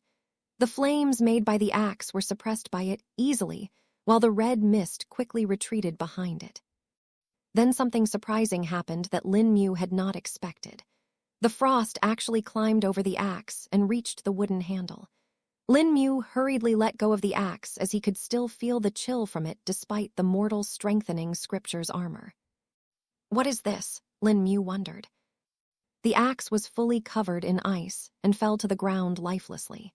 Despite it being a spirit weapon, Lin Mu discovered that he could not control it. The ice was like a barrier that had forcefully disconnected his spirit sense link with the axe. If it were any normal person, they probably would have sustained some internal injuries due to this. But Lin Mu's spirit sense was far too refined to break so easily. Thus, it was simply disconnected rather than being torn. Tilde shatter tilde. How? Lin Mu then saw the axe shatter into pieces upon touching the ground. Ehehehe, you think just because you have high-grade spirit weapons they are unbreakable. You are naive, the old woman taunted. Though it really was a bit surprising to Lin Mu. While the axe wasn't particularly a very strong spirit weapon, even in the high-grade weapons, and could not compare to the short sword in durability, it was still stronger than most other weapons. It breaking like this was astounding to Lin Mu, and made him think about the attack that had caused it to become like this. That frost cloud, it's not simple, Lin Mu muttered. His eyes gazed at the frost cloud that was still floating around, though its size had decreased by half now. Seems like I need to punish you a bit before you will be willing to listen, Ku Weiowen said, as she gestured with her hand and brought them towards her face. Tilde hu tilde. Making an O with her lips, she deeply breathed in the air. The red mist surged into her mouth while the frost cloud stayed as it is. Lin Mu put distance between him and the cloud just in case and tried to analyze what it could be. It only appeared after she drank that transparent liquid, so that liquid must have something to do with it, Lin Mu thought. When the red mist was fully inhaled by the old woman, her nails turned red, and so did her hair. Tilde hung tilde. She tapped her nails together, and they made a metallic humming sound. The frost cloud seemed to react to the sound and started to move. She then pulled on her hair and ripped out half of it in one go. Ku Weiowen moved her hands at a rapid speed, using her nails to weave the hair. The hair quickly stiffened in her hand and turned into red rods that looked like they were quite sturdy. Her eyes glanced at the wary Lin Mu, and a smile appeared on her face. I'll ask one last time, will you heed? She questioned. No, Lin Mu replied. With this response, Ku Weiowen's expression turned fierce, and she threw out the red rods. Zia Yun Frost Cage, Ku Weiowen chanted. Chapter 841 Caged and lies upon her chant.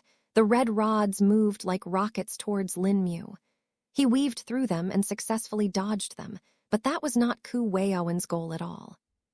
Tilde clang, tilde clang, tilde clang, tilde. All of the red rods were impaled into the ground around Lin Mu, and the frost cloud was attracted to them like a magnet. Tilde swoosh tilde. The frosty wind brought on by the cloud was chilly, and frost settled on to Lin Mu's armor. Even then, he could feel the chill penetrate it and spread to his skin. How is this going past the armor? Lin Mu was confused. There was certainly something strange about that liquid she drank, Lin Mu thought. He tried to move, but realized that it was already late. Ice had covered the ground and the top as well. The rods worked like the bars of a cage, while the frost became the concrete that coated them. Lin Mu was now fully enclosed in the ice and was unable to move around much. The speed at which the ice spread was astounding, and it was as if the red rods had catalyzed them in some way. You should have taken the offer. Now you can only blame yourself, Ku Weiowen said with a chuckle. Lin Mu didn't take that standing, though, and started to hit on the ice. The short sword that was close to him was now being used as an ice pick. The other weapons of Lin Mu fell to the ground controllably due to the frost restraining his spirit sense. Tilde bang, tilde bang bang tilde. The icy cage was far tougher than Lin Mu had expected and did not budge at all. His expression turned serious as he tried to find a weakness in the skill that had just been used.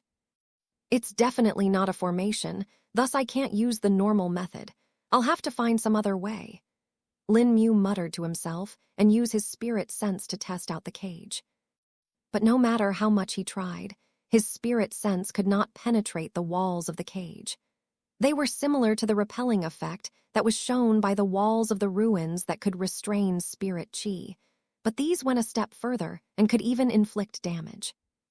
The icy chill exuded from the cage's walls, threatened to drill through Lin Mu's spirit sense and penetrate his body.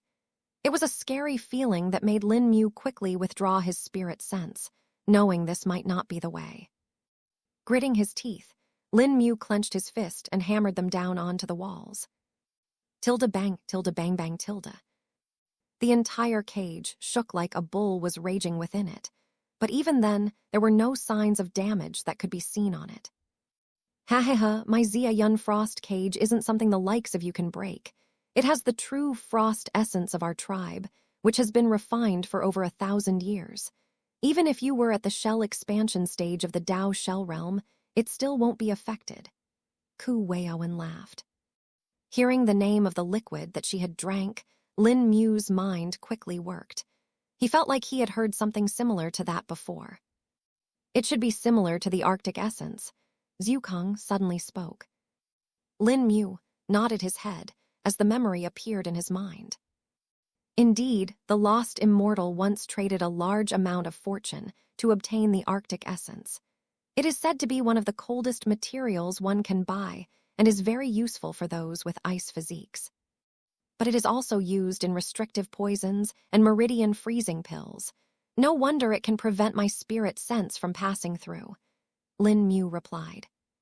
Not just that, those red rods made from her hair, they aren't simple either. They are providing the structure for it, and perhaps that is how she's controlling it too, Zhukong suggested. Yes, now that I think of it, she didn't control the frost cloud with her spirit sense. She simply blew it out, and even when it responded later, it only did to the sound. If the true frost essence is similar to the Arctic essence, then it should be impossible for her to do anything, not to mention swallow it like that. She would have turned into an ice block if she even touched that bottle. This is probably an inferior version of it, Lin Mu replied. A few ideas appeared in his mind, but then he saw something that changed his thoughts. She's not acting. Is she waiting for something? No, it's not that she's waiting, but rather she can't do anything, Lin Mu understood. She might have already strained herself using their technique. Though with her cultivation base, if she could restrain you like this, She might have also been able to kill you with something lethal. After all, you are trapped. But she hasn't done that, Zhukong added. She has some other thoughts, Lin Mu muttered. He looked at the old woman and decided to interact a bit. Fine, what is it that you want? Lin Mu questioned. Ha ha ha, so the camel finally decides to bend, huh? Ku Weiowen snarked. But Lin Mu kept his face still. The ice was very transparent, and thus he could still be seen clearly. It was almost like a glass. So then, which sect are you from? She questioned. If they managed to hide you for this long, and you appeared, you must have found out about us, haven't you? Lin Mu already had a few answers ready for times like this spoke. I am from the Zither Wind Alliance, Lin Mu stated. Hearing this, the old woman frowned. Lies, there is nothing they can do that we won't find out, Ku Weiowen said out loud. Oh, you mean the people being controlled, Lin Mu said with a raised brow. Aha, seems like we truly managed to fool the northern tribes. We already have a way to hide from your surveillance. The people you control aren't all being controlled, Lin Mu declared, stunning her. Chapter 842. Trickery. Lin Mu's words were shocking to Ku Weiowen. But at the same time, her common sense spoke to her that Lin Mu was simply trying to throw her off and was lying. Brat, do you really think I was born yesterday? Such simply bluffs aren't something you can use on me, Ku Weiowen countered. Huh, you really think I'm lying? What if I told you we have our own spies in the northern tribes? Lin Mu stated, throwing Ku Weiowen off. But this time, he didn't give her the time to respond and continued to speak. We know all about you, about how Gu Yao has supposedly taken control of the Zither Wind Alliance, how you all called another invader through some traitor from a different world, and even how many people you have, Lin Mu stated. Now Ku Weiowen couldn't help but think that her conjecture might have been wrong. Knowing not to rush into a trap, she decided to probe a bit more. If you really know about our people, then you must know our power, right? Why don't you tell me that and I might just believe you? Ku Weiowen said in a taunting tone, though her nervousness was leaking a little bit. Sure, Lin Mu said very casually. The northern tribes have 11 Tao-treading realm cultivators and 3 immortal ascension realm cultivators. As for their locations, most of them are concentrated around your grand capital, including 2 of the immortal ascension realm cultivators, while one of the immortal ascension realm cultivators is situated to the south of the grand capital near the Pears Belt in some mountains, Lin Mu revealed. What? Upon hearing Lin Mu's detailed answer, Ku Weiowen was absolutely stunned. She was expecting there to be some guesses, even including the fact that Lin Mu might bluff, and saw they had immortal ascension realm cultivators. But the exact locations of them were not something she had expected for him to know as well. Ha ha ha, seems like you all aren't that well prepared either, Lin Mu teased. You didn't even know we had spies in your ranks, and neither did you know we got out of Gu Yao's control. You all don't even know how deep you are into the ocean. Ku Weiowen did not reply, and continued to think to herself. This was a great shock to her. Since she was allowed to come here on such an important mission, she certainly knew some of the high-ranked secrets of the northern tribes. They were secrets that, other than her, only a handful of people knew. Thus, for them to get leaked, they would need to have someone in those handfuls of people working as spies. The moment this thought came to her, a cracking sound was heard. Tilde crack tilde. She had unknowingly clenched her fist hard enough that one of her ornamental rings had cracked. Tell me who are the spies, and you will have a chance to live, Ku Weiowen decisively spoke. Oh, changing your mind so quickly, Lin Mu raised his brow. Your life is in my hands.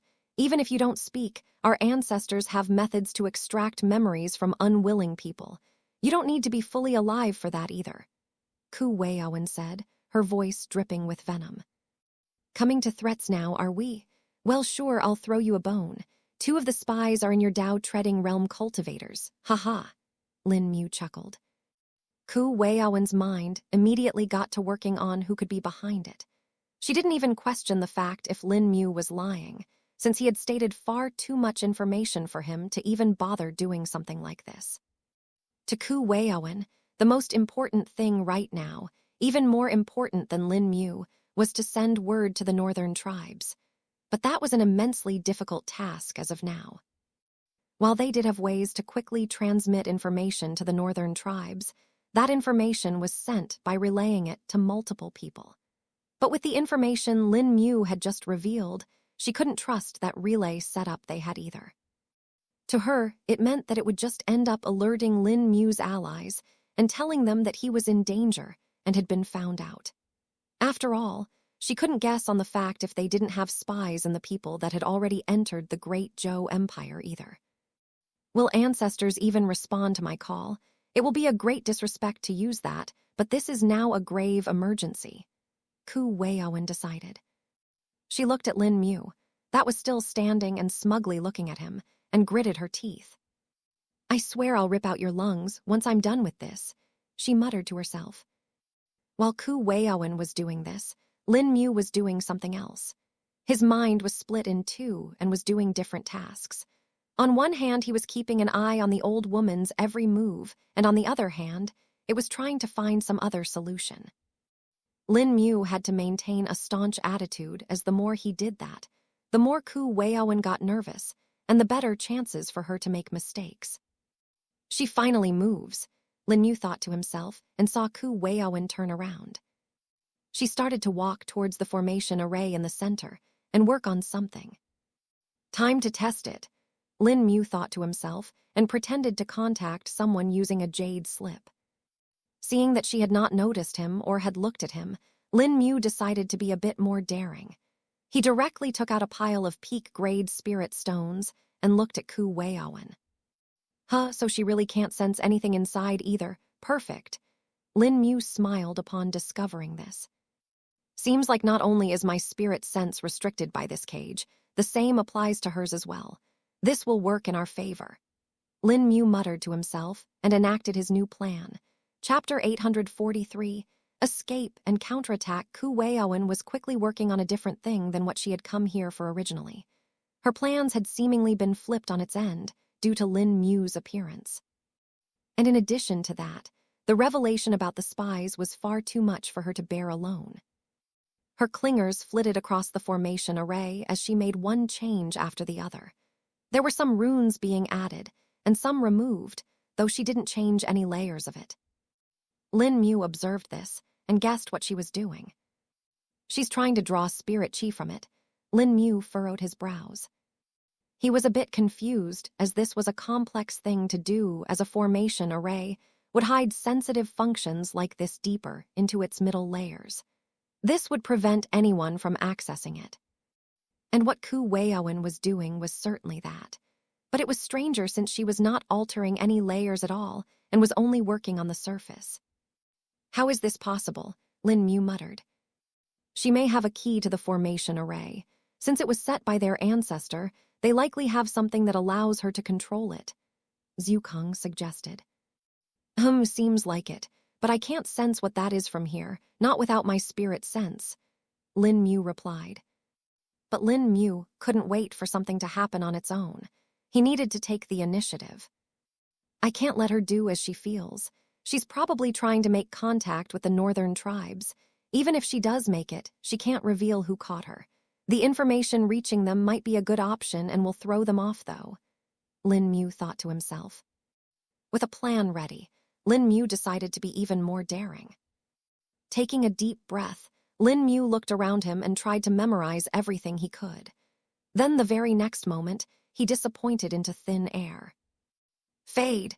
Lin Mu appeared in the parallel world. The vast emptiness of the strangely comforting to him, and he paused briefly before moving again. It should be about here, Lin Mu said, recalling the layout of the hall. He moved to a certain location and came to a halt before deactivating Fade. Since the Xia Yun Frost cage could restrict spirit chi, Lin Mu didn't know entirely if Fade would work or not, since Flicker, Blink, and Phase didn't work in there. Meld was out of the option too, as using it this close to his body could gravely injure him. But seeing Fade work like normal was relieved and allowed him to finally escape it. Appearing near the ceiling of the hall, Lin Mu instantly entered an offensive stance. Vital energy stirred within his arm as Lin Mu poured a larger than normal amount into it. Boulder collapsing fist, first form impact. He descended from the ceiling like a meteor, and Ku Weiowen was too late to stop him. "N-O-O-O," she yelled as Lin Mu reached the top of the formation array. Tilde kaboom tilde. The defensive layer that had automatically activated by the fomentation array shattered almost immediately, and the ones that appeared after that were shattered as well. Lin Mu's attack breached the initial defenses and finally struck the uppermost layer of the array. The impact broke it apart, and the spirit chi contained within it exploded uncontrollably. The explosion of a formation was often very dangerous, as the spirit chi contained within it was very structured. But when this structure was forcefully shifted, it would lead to the spirit chi channels within it conflicting and leading to a volatile reaction. Most formation arrays would have a safety for preventing this even if a layer was broken, but that safety was unless when Lin Mu had directly attacked it. AARHGH. Ku Weiowen spat out a mouthful of blood as she was shot to the other corner of the hall. Lin Mu was similarly sent to the opposite corner and sustained some damage as well. Tilde crack tilde. The armor of the mortal's strengthening scripture broke almost instantly, and his body had to bear the rest of the damage. Protecting his head with his hands, Lin Mu soldiered on as he finally slammed into the wall. Tilde bang tilde. His body created an indent into the wall as cracks spread around from it. "Ugh," Lin Mu grunted in pain. His back, arms, and head ached in protest, but he forcefully endured it. Spreading his spirit sense around, he quickly assessed the situation in the room, while also eating a bunch of healing pills simultaneously. You swine, you broke it," an enraged voice could be heard coming from the back of the smoke cloud. Tilde whoosh tilde. With the sweep of her hand, Ku Weiowen blew away all the smoke and cleared her field of vision. She then saw Lin Mu standing on the other end. Her anger spiked as she sped ahead. A silver lance appeared in her hand, and she aimed it towards Lin Mu's head. "You'll pay for this," she shouted as her eyes turned bloodshot. Lin Mu observed the blood leaking from her lips and nose, and knew that he had managed to injure her far more than before. Her spirit sense should have gotten injured as well since she was connected to the formation array when it exploded. Lin Mu reckoned as he took out a shield from his storage. Putting it in front of him, his body was entirely hidden behind it. Tilde dang tilde. The silver lance hit the broad shield for a fraction of a second before piercing through with ease. Tilde bang tilde. The lance directly pushed the shield along with it and was stuck halfway through it before embedding into the wall behind it. But Ku Weiowen did not fall for it and immediately flipped around to intercept another attack. Tilde clang tilde. "You can't fool me twice," she said as Lin Mu used a long sword to attack her. Their eyes locked as the battle entered a sensitive period. Chapter 844. The odds flip. Ku Weiowen was incredibly angry, and her fury was now overflowing. Her original intent about trapping Lin Mu and extracting more information from him was long gone, and all she wanted to do now was to kill him. "You will die today," she yelled and spun the lance in a circle. Tilde whoosh tilde. A glowing circle was formed due to the spinning of the lance, and was shot out like a spinning blade. Lin Mu flipped in the air, dodging the ring while keeping his gaze locked onto the old woman. For some reason, he felt like there was a problem with her. "Even if I did break that, her anger seems a little too much," Lin Mu thought. "Perhaps you broke something that allows the access to the inheritance of the immortal Ascension Realm cultivator," Zhukong suggested. "That shouldn't be possible. The access formation for that will be deep in the middle layers of the array. There is no way a complex formation like that will be broken with an attack like that," Lin Mu replied. Even if Lin Mu knew his attack was strong, he knew its limits as well. Besides, he himself did not want to use an attack that was too strong, as that might result in an explosion that would gravely hurt him too. Tilde clang tilde. The short sword and the iron thorn spear made their return, and blocked the next attack that had reached Lin Mu. Lin Mu had linked back up with all of his spirit weapons that were fallen on the ground. She didn't think to confiscate the weapons. Not like it would have mattered much, I got more. Lin Mu muttered to himself. He now understood just how shocked Ku Weiowen really was. Any experienced cultivator like her would have confiscated weapons as soon as they got the chance. But it was evident that Lin Mu's words had pushed her a little too much. Once I get rid of you, the sects will all suffer. Their souls will join you in the flames of torture. Just imagine the magnificence, Ku Weiowen said out loud. I'm not even from sex, Lin Mu thought to himself and kept on dodging. The battle continued on as Lin Mu and Ku Weiowen exchanged attacks back and forth. Lin Mu's mortal strengthening scripture had also recovered his armor, and he could ignore most of the blowback from her normal attacks. But a direct attack would still break his armor. He had understood that much. Lin Mu also got to learn quite a bit from Ku Weiowen. Since he hadn't fought any cultivator that was at the Dao Shell realm yet, his understanding of their skills and methods was lacking. The only ones he had fought were Dao Shell realm beasts, thus the same factors would not apply to this fight. Lin Mu was also not going all out as he felt like something bad would happen if he did that. His instincts were telling him to hold back. Plus, that combined with the fact that Ku Weiowen had still not hurt him significantly despite having a very high cultivation base, suggested to Lin Mu that she was planning something. His spirit sense was already scanning around to find if there was any trap set, but he could not perceive any at this point.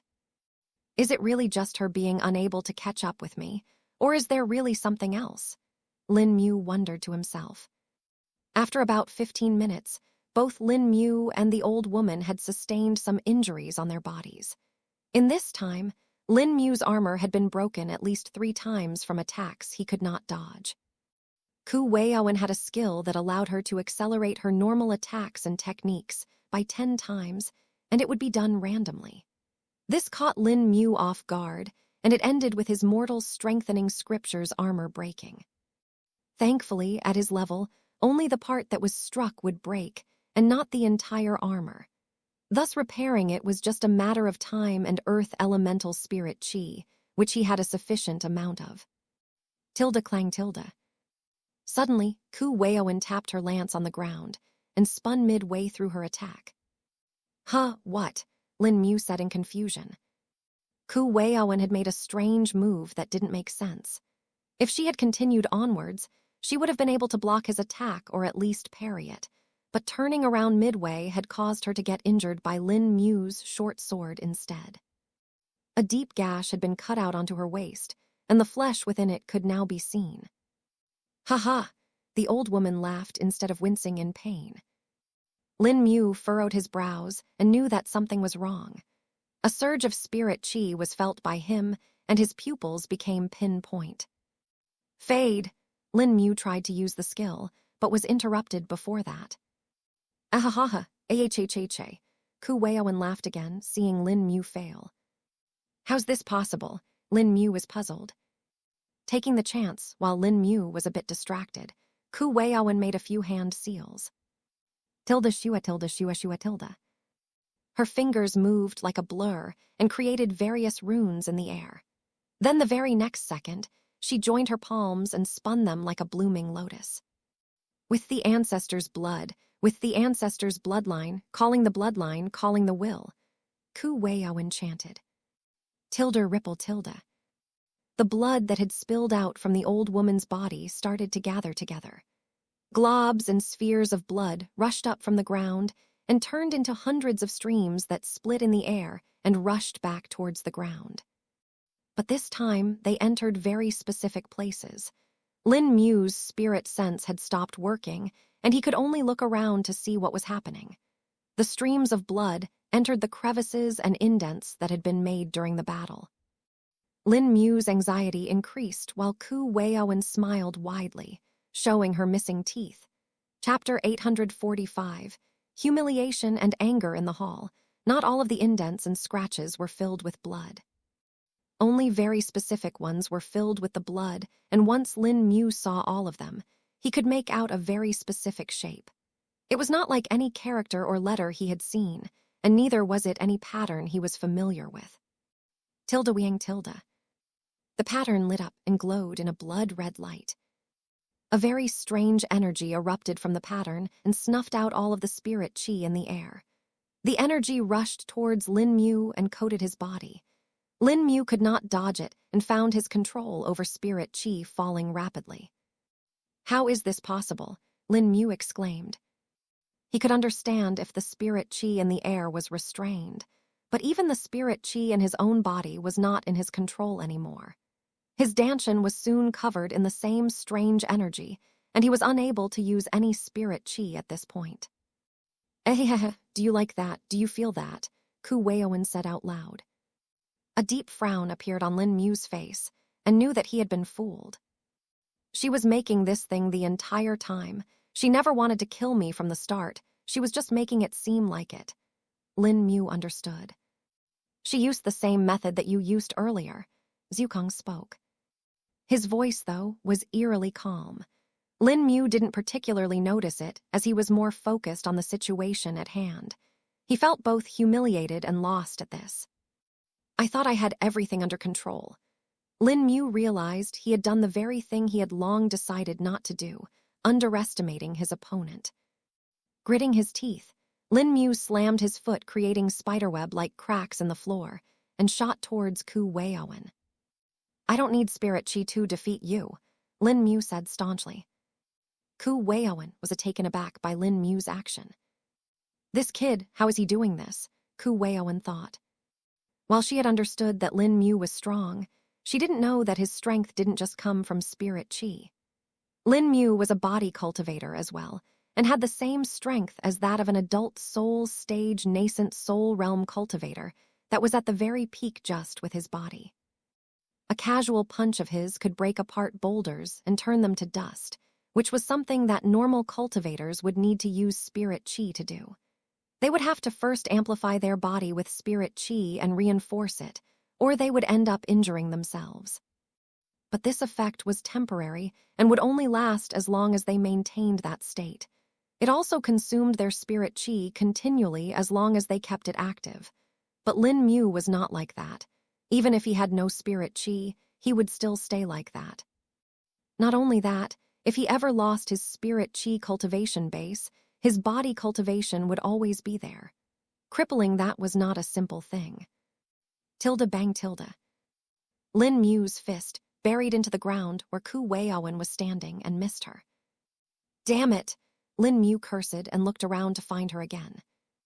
With the loss of his spirit sense, he couldn't react as fast as before either. "Seems like there are more secrets to you than I thought. You will be the perfect gift for ancestors. They will be happy to pry out each and every secret of yours," Ku Weiowen said in a happy tone. Lin Mu saw her standing in the air on the opposite side. Her hands moved again and made a few patterns. "Totemic dungeon seal, unleash," Ku Weiowen recited. "Tilde hung tilde. Clang tilde. Tilde shing tilde." The moment her chant ended, tens of chains that were bloody rose up from the ground. They clasped onto Lin Mu and wrapped around his body. 3 chains wrapped on each of his limbs, 4 wrapped on his waist, navel, chest, and neck. The chains were then stretched taut and immobilized Lin Mu. His neck was pulled back, making him feel very uncomfortable. I thought just restraining your spirit qi would be enough, but this monkey has more tricks than that. Let's see what you can do with our totemic seal." Ku Weiowen laughed. Lin Mu's eyes darted around as much as they could in his orbits and tried to find a solution. He couldn't find anything that seemed like it would help him, and he didn't recognize the pattern to be a formation either. "What is this? It's not a formation, and neither is it a qi skill." Lin Mu was lost. "It's a totemic technique. They are similar to bloodline skills but have far greater restrictions on them," Zukong informed. What restrictions does this one have then?" Lin Mu questioned. "I don't know," Zukong flatly answered. "What do I do now?" Lin Mu asked, his tone low. "That is up to you. This is now a trial for you. You will have to figure out a solution for yourself. You got into this and you will have to get out of it yourself, Zhu Kung stated firmly. Lin Mu's expression fluctuated, but he gritted his teeth. He knew that it was his mistake he had let it continue this far. If only I stopped her earlier, this would not have happened, Lin Mu thought to himself. He tried to pull on the chains and exerted his strength, but was unable to do anything. Tilde clang tilde. Instead, the chains only tightened their grip on his body, making him grunt in pain. Ahahaha, there is no use. Breaking the totemic seal of my clan is impossible for your kind, Ku Weiowen insulted. Numerous thoughts, including self-blame, went through Lin Mu's mind. He was reminded of his companions that were still waiting for him upstairs, and what their end would be like if Ku Weiowen got to them. This lit a fire in Lin Mu's heart, and his eyes turned bloodshot. I can't let that happen. No, I won't let that happen, Lin Mu declared out loud. Chapter 846. The terrorized Ku Weiowen was pleased at seeing Lin Mu fall into her trap. While it had taken quite a bit out of her to plan it out and execute it, she had finally succeeded. The mental pressure of Lin Mu having information about spies was simply too heavy. She knew that there was no way she could kill him, just like that. Especially since her earlier attempt at sending a message to her superiors had failed due to Lin Mu interrupting. While she had indeed added the content that she needed to send, she did not know if it was sent out successfully or how much of it was sent. Either way, she knew that only by keeping Lin Mu alive and extracting information from him was the option for her here. Any other option would lead to grave danger on their end. They would not know how their foes were planning against them. In a prolonged war, the most important part was information, and once someone had a grasp on it, the war was as good as half won. His skills and abilities are also very impressive. He will be something the ancestors will certainly be interested in, especially his body. How did he make it this strong? He's like a beast, Ku Weiowen thought. While she thought this all, Lin Mu was struggling in the chains that were restraining him. Tilde clang clang tilde. Still not giving up. It's useless. The more you struggle, the tighter they will get, Ku Weiowen said. But Lin Mu paid no attention to it and kept on struggling and pulling on the chains. Tilde haya tilde. I have to get out of them, Lin Mu said to himself between breaths. But even his peak nascent soul realm strength was not enough to break them apart. Not only that, but he felt that the longer he was held by them, the weaker he was getting. Without spirit chi, you are nothing. Every cultivator will falter. You are simply naive, Ku Weiowen scoffed as she walked towards him. By the time she reached Lin Mu, he had stopped struggling. Finally done, Ku Weiowen asked in a teasing tone. Not, a low whisper was heard by her. She leaned in slightly and asked, You said something, brat. I'm not. Oh ho, still got a little kick in you, Ku Weiowen chuckled. A fierce slap hit Lin Mu's face as blood dripped from his mouth. Let's see how long you can keep up with that, she said in a cold tone. But at that moment, her heart shuddered. Gah. Ha! Ku Weiowen became alert and checked the area with her spirit sense. Her instincts were telling her that something had changed, but she couldn't tell what. Kona. But even after checking everything, she couldn't find anything. Everything seemed to be the same. Me, a whisper was heard. Sha, another appeared after that. Ku Weiowen's ears perked up and tracked the whispers to none other than right in front of her. Him. Zhu, the whispers continued. They didn't make sense to Ku Weiowen and seemed to be in a completely different language she had not heard. Ji, Yu La Daimo, Lin Mu's lips kept on chanting. Ku Weiowen felt the fine hairs on the back of her neck standing. She didn't feel like moving and kept on listening to the faint chanting coming from Lin Mu's lips. What is this? Ku Weiowen was in a strange state. She felt like she needed to listen to the chants, but at the same time, she felt like her heart was telling her to run away this very instant. Her brain also started telling her that she needed to stop Lin Mu from doing whatever he was right now. She raised her hand as it trembled, but couldn't bring it to hit Lin Mu. A sense of terror filled her body and paralyzed it. She didn't know how long she was in a state. It could have been for a few seconds, or perhaps even hours. Time had become a fleeting existence and could not be perceived by her at that moment. Ku Weiowen then felt her vision narrowing and new words starting to sound in her ears. She still couldn't understand them, but the emotion she was getting from them was very oppressive. What is this malevolence? Ku Weiowen thought. It was then that those words turned into an understandable dialect, but when she heard them, it was as if her entire being shook. Ignite thy heart as a furnace. Let your rage fuel your strength and unleash rampage upon the worlds. Tilde dang tilde. A loud noise woke her up from the trance, and she saw Lin Mu looking up at her. Blood dripped from his face as a malevolent gaze assaulted her. His eyes glowed in a red hue and looked almost filled with blood. Impossible, Ku Weiowen said as she saw the chains that bound Lin Mu being forcefully pulled outwards. Lin Mu's fists were clenched, and his knuckles directly popped out of his skin. The white bony knuckles were stained with blood, looking gruesome. Tilde clang tilde. Lin Mu pulled on the chains, curling his body and making the chains creak. HOW, Ku Weiowen shouted in confusion and fear. You said I am nothing without spirit chi. You were wrong, like I said before. I need no spirit chi to defeat you. Lin Mu said, his voice hoarse. Tilde grea tilde. A beastly growl was let out by Lin Mu as a newfound power filled him. Tilde catcha tilde. The chains that bound Lin Mu snapped at that moment, and he was released. His body fell to the ground and spread cracks in it. Lin Mu slammed his fist into the ground as his body trembled nonstop. Ku Weiowen stepped back in horror and felt like she was now facing something that was beyond her comprehension. The more she watched, the more she got scared. In front of her, Lin Mu's body warped and turned before starting to enlarge. Chapter 847 IAM, Vengeance. Lin Mu was feeling a tremendous amount of pain right now. He could only compare it to when he assimilated the great slumber bear's bloodline and was enough to make him cry out in pain. Tilde ruaya tilde. Though the cry was more like a roar when it came out of his throat and echoed in the entire hall. But pain was not the only thing that he was feeling. What filled his body even more was pure rage that had no place to go. It circulated in his body and stirred the vital energy in his body. When he was bound by the chains, he had felt even his vital energy getting suppressed and drained.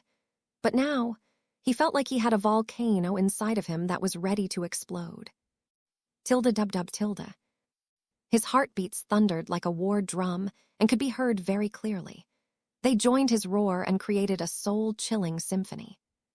Vital energy kept on pouring out of the depths of his body and rushing into his blood. All the meat and food he had eaten till now was showing its effect. The nameless technique of the lost immortal suddenly became active, and endless vital essence started pouring out of his stomach. Lin Mu had never felt like this before and could only let things progress as it is. Crack tilde. His bones and joints creaked along with his trembling body. His muscles started to bulge out of irregularity and warped his body. He contorted in pain and looked like a horrifying ghoul at this moment. Within his Danshan, another change was happening. While the energy that suppressed his spirit chi was still there, a relentless roar could still be heard coming from Danshan. It was as if it was trying to force its way out, but was still unable to do it. But the roar resonated within his body and made Lin Mu's blood heat up. Lin Mu could feel something additional happening to him. It was not just the burning heart sutra that was acting now. Ku Weiowen, who was watching the entire change, was shaking like she was standing naked in the freezing winter. A deep crimson aura started exuding from Lin Mu and became corporeal. It looked a bit similar to the red mist that she used, but was far denser than that. Plus, she could tell that it was not made of spirit chi, but something else entirely. Ancestors save me. What is this being? She hadn't even touched the aura, but could sense that it was something that would wrench the life out of her. Even though it was just an aura and could not harm her directly, The malevolent intent within it was very apparent. The deep crimson covered Lin Mu till he could not be seen at all. At the same time, Ku Weiowen saw another part of the deep crimson aura separating out from it. The aura rose up and started to take a shape. It grew at least 10 meters tall and 3 meters wide before details started to appear on it. She watched as it turned into a large beast. It was standing on 2 legs and had 2 arms with 12-inch long claws that were no less than knives. It had long canines that were prominently displayed in its mouth, and a triangular pattern that was present on its chest. A bear. Ku Weiowen finally recognized what the beast was. But it was not just any bear. It was the largest bear beast she had seen, and the gaze with which it looked at her made her shrink back even more. What she didn't notice, though, were 2 small horns that had started to grow out from the side of the bear's head. The bear raised his head, as if it was taking a deep breath, and stretched its arms. Finally, an earth-shaking roar was let out by the bear that forced Ku Weiowen to close her ears with her palms. But even then, a thin streak of blood could be dripping down the sides of her ears. Ku Weiowen shrieks in fear as she saw the beast about to pounce towards her. She jumped back, but then realized that nothing had happened. Pulling every bit of courage she had, she looked back and saw that instead of attacking her, the beast was instead being sucked back into the main body of the aura. Tilde rumble tilde. The deep crimson aura started to shrink back and turned into a more spherical shape. It stayed in this form momentarily before finally being sucked back into the person that was within it. Tilde hu tilde. A breath that was like the tearing wind was heard, and a new being appeared in front of the old woman. It towered over her at over 4 meters and was 10 times the size of a man. Its arms were as thick as tree trunks, and so were the legs. There were 3-inch long and sharp claws that were red and gray in color. The chest of the being was broad and thick, which made him look like a towering wall. The dense muscles that were packed into it, though, exuded sheer strength. His shoulders were wide, and fine lines could be seen going all along with them. They joined up to form a pattern which then spread around his body. The pattern looked like an inverted triangle on his chest, but an inverted pentagon on his back. The hair of the being was also long, reaching his lower back. It was pitch black in color and had a metallic sheen to it as well. A rumbling growl came from the being's mouth as its fangs were revealed. They were beastly and could easily tear any flesh to shreds. Ku Weiowen stared into the eyes of the being and almost collapsed, seeing the crimson pupils and black sclera. What are you? Ku Weiowen finally questioned with the last bit of courage that she had. I am vengeance.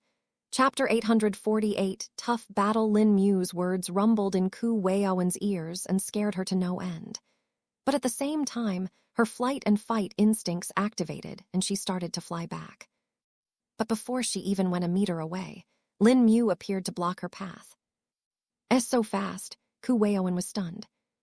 Then, without caring, Lin Mu swiped his claws at Ku Weiowen.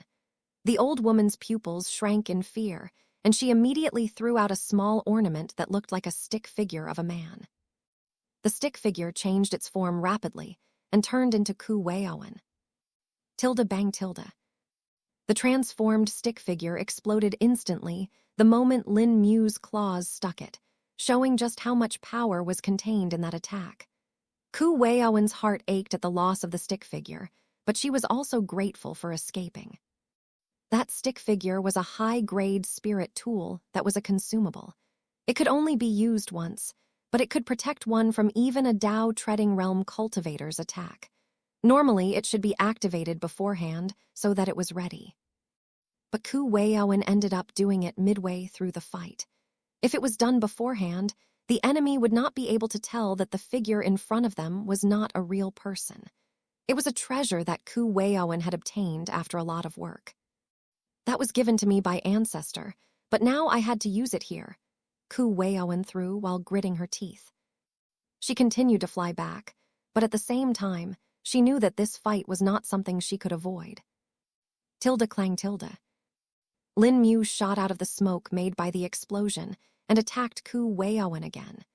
His attacks were crude and no longer had any particular skill that they did when he was in his normal form. Right now, Lin Mu could only think of a limited number of things and was mostly controlling his body through his instincts. There was a river of pure rage flowing in his mind, which muddled his thoughts. He didn't even think about himself and what he had become at this moment. His claws rubbed against Ku Weiowen's lance and pressured it to bend. The old woman pushed back with all her force, but was still being unable to move Lin Mu. The claws on his feet dug into the stony floor, locking him in a place like an immobile wall. Lin Mu blew out hot steam through his nose and jumped up using one of his legs, while his other leg swiped at the lance in one spinning motion. Tilde dang tilde. The lance was kicked out of Ku Weiowen's hand and sent flying into the wall where it became embedded. Taking the opportunity while Ku Weiowen was unbalanced, Lin Mu slammed his foot down on the ground like a sledgehammer. Tilde kaboom tilde. The floor that had managed to maintain its integrity for the most part was directly split apart from the attack. Large cracks spread through it, and the floor exploded. Dirt and debris shot everywhere, injuring Ku Weiowen as well. The small stone fragments were like bullets, not to mention the ground that had been shaken. It made the old woman stumble and almost fall, but she managed to maintain her balance at the last moment. Tilde shing tilde. She took out another spear from her spatial storage tool and counterattacked. Lin Mu didn't care for it at all and directly met it with his hands. Tilde clench tilde. The spear tip was directly clasped in his palm, and he squeezed it. The spear was not high grade like the lance from before and was only at the mid-grade. It could not bear Lin Mu's strength and directly shattered. This, Ku Weiowen's eyes went wide at this, and before she could react to it anymore, a bone-crushing kick hit her chest. "Ahhhhhh!" Ku Weiowen cried out in pain as several of her ribs were cracked. Tilde splat tilde. She spat out a mouthful of blood as the impact rocked her insides. 5 bloody holes could also be seen on her chest, formed by Lin Mu's claws. The claws in Lin Mu's feet, while not being as long as his fingers, were still very sharp. Blood spilled from the 5 holes and weakened the old woman. Lin Mu lunged forward and directly bashed into the old woman, who was still not able to control herself. Tilde bang tilde. She was sent flying once again and crashed into the wall. Spitting out more blood, she looked at Lin Mu with dread in her eyes. "What is this thing? That is no longer human," Ku Weiowen thought. She took out a few healing pills from her spatial storage tool and ate them. While they couldn't heal her injuries right away, they could still reduce the bleeding and heal them eventually. Tilde whoosh tilde. But she could only spare a second, as Lin Mu attacked her right away. Bang! She was barely able to dodge Lin Mu's attacks that kept on pushing her back. The non-stop attacks were tiring her out far faster than she would prefer, not to mention the injuries were only slowing her down. "I need to do something, can't let this go on for long. If I do that, my injuries will only get worse and he'll be able to kill me," Ku Weiowen thought. Various thoughts went through her mind, but in the end, she could only come up with one solution. Lin Mu was midway through a punch, when suddenly he was sent flying by a strong impact.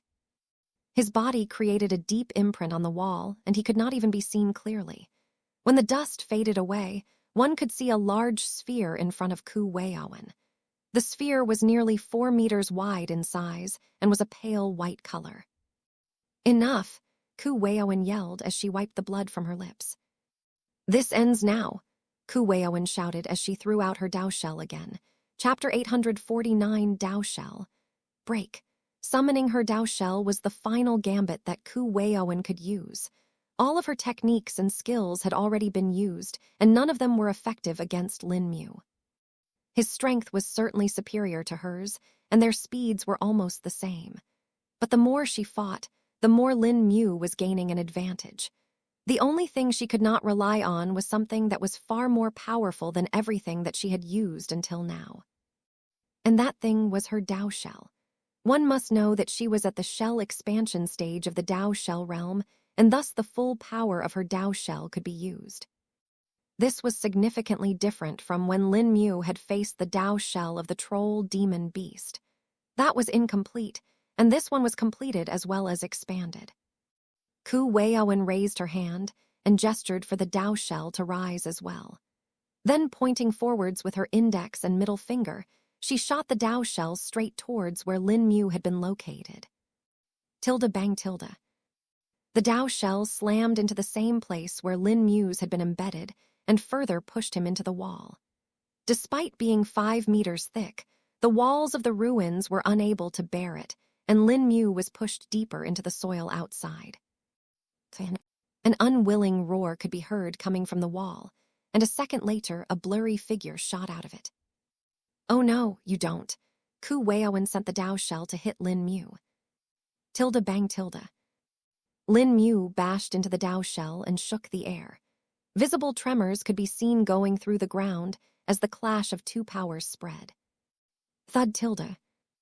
Lin Mu's feet exerted power and thrust her into the ground for support. Having anchored himself, Lin Mu held his ground and even started to resist the Dao shell this time. Impossible, Ku Weiowen was stunned. She knew just how strong her Dao shell was. It was not only many times tougher than her own body, but the impact from it was enough to destroy a mountain.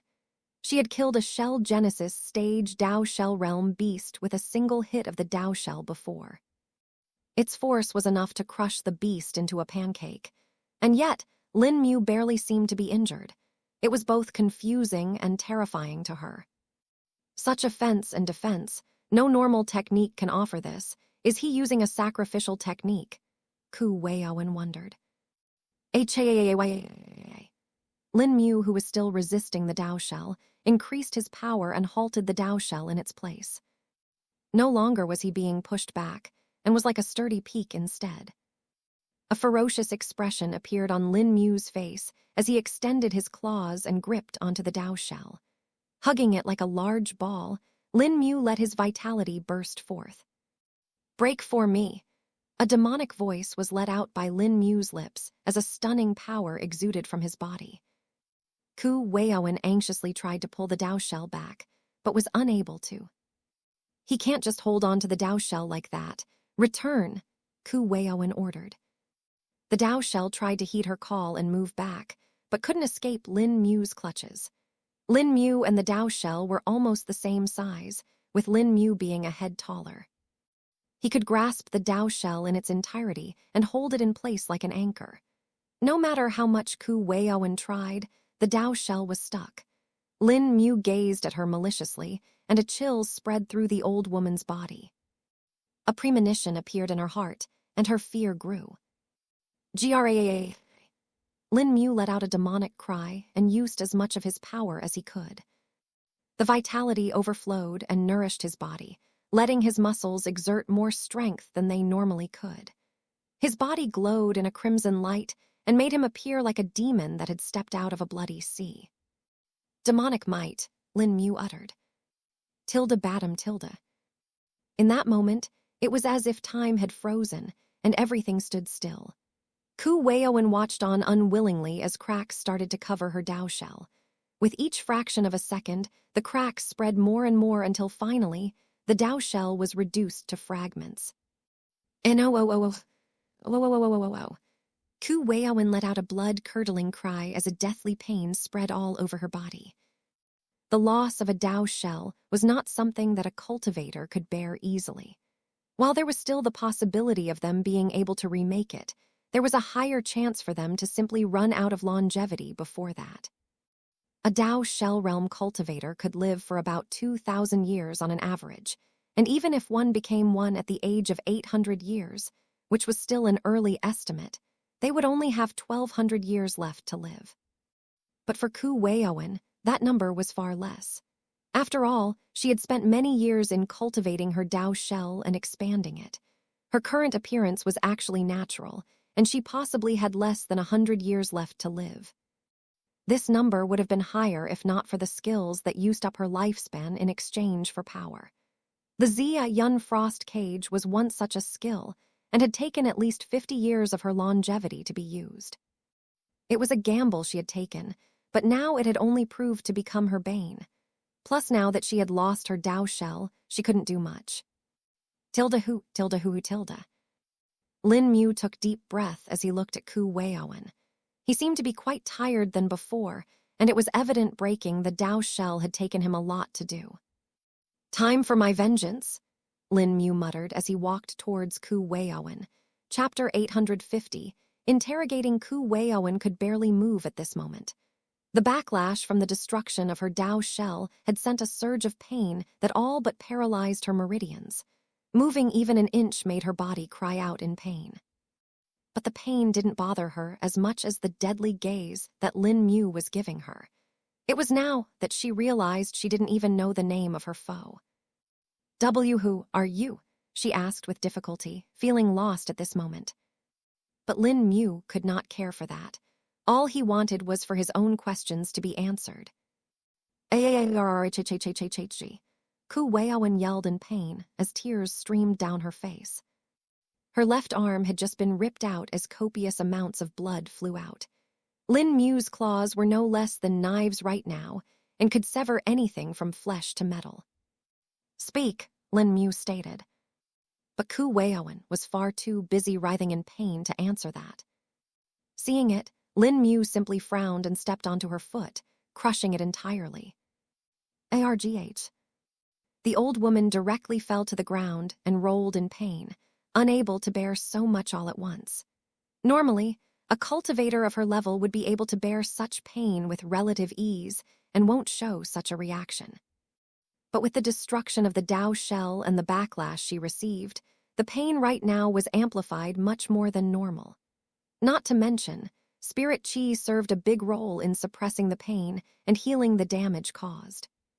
But her spirit qi could not work at all right now. Her danshan was effectively empty, and the Dao shell, which was the main source for her, was destroyed. In simply terms, she was all but crippled, and only the nascent soul was keeping her alive.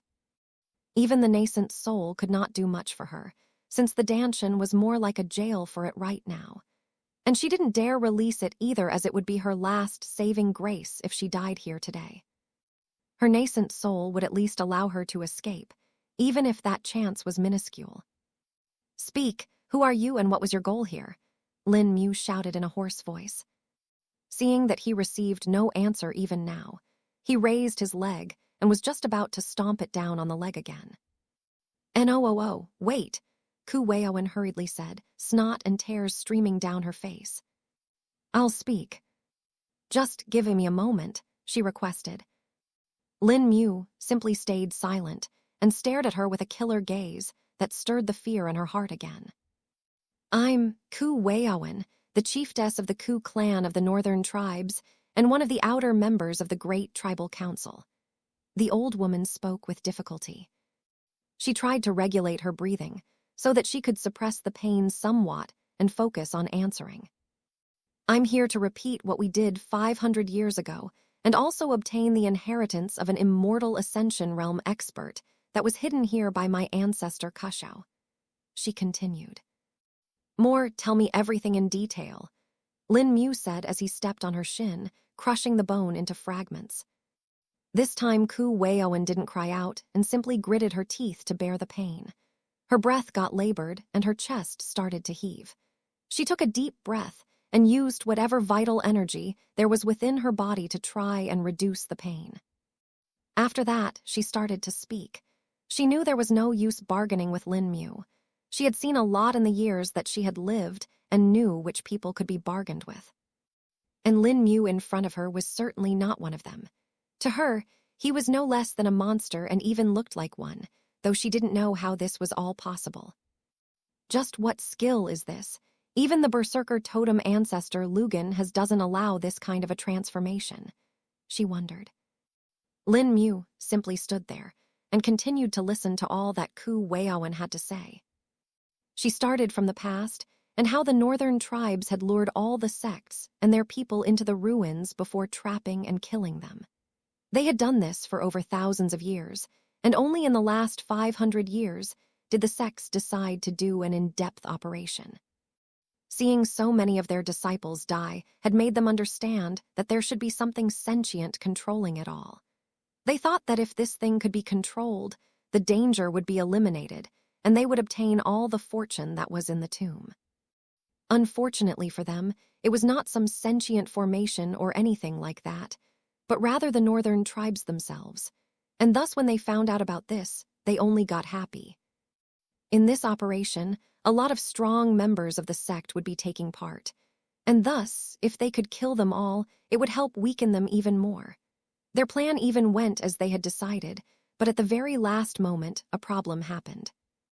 They had miscalculated the damage that might happen to the formation array for it to contain so many cultivators with high cultivation bases all at once. The way of containment was the same as what Ku Weiowen had used on Lin Mu right now. The formation array could fully immobilize the spirit chi in this hall. It was an ancient formation array that was an original part of this ruin, and Ancestor Kushao had simply modified it so that they could use it. The damage to the formation ended up causing the ruins to sink back into the ground uncontrollably. The northern tribes did manage to escape, but their means of harassing the sects and the inheritance of the immortal Ascension Realm expert was lost in that.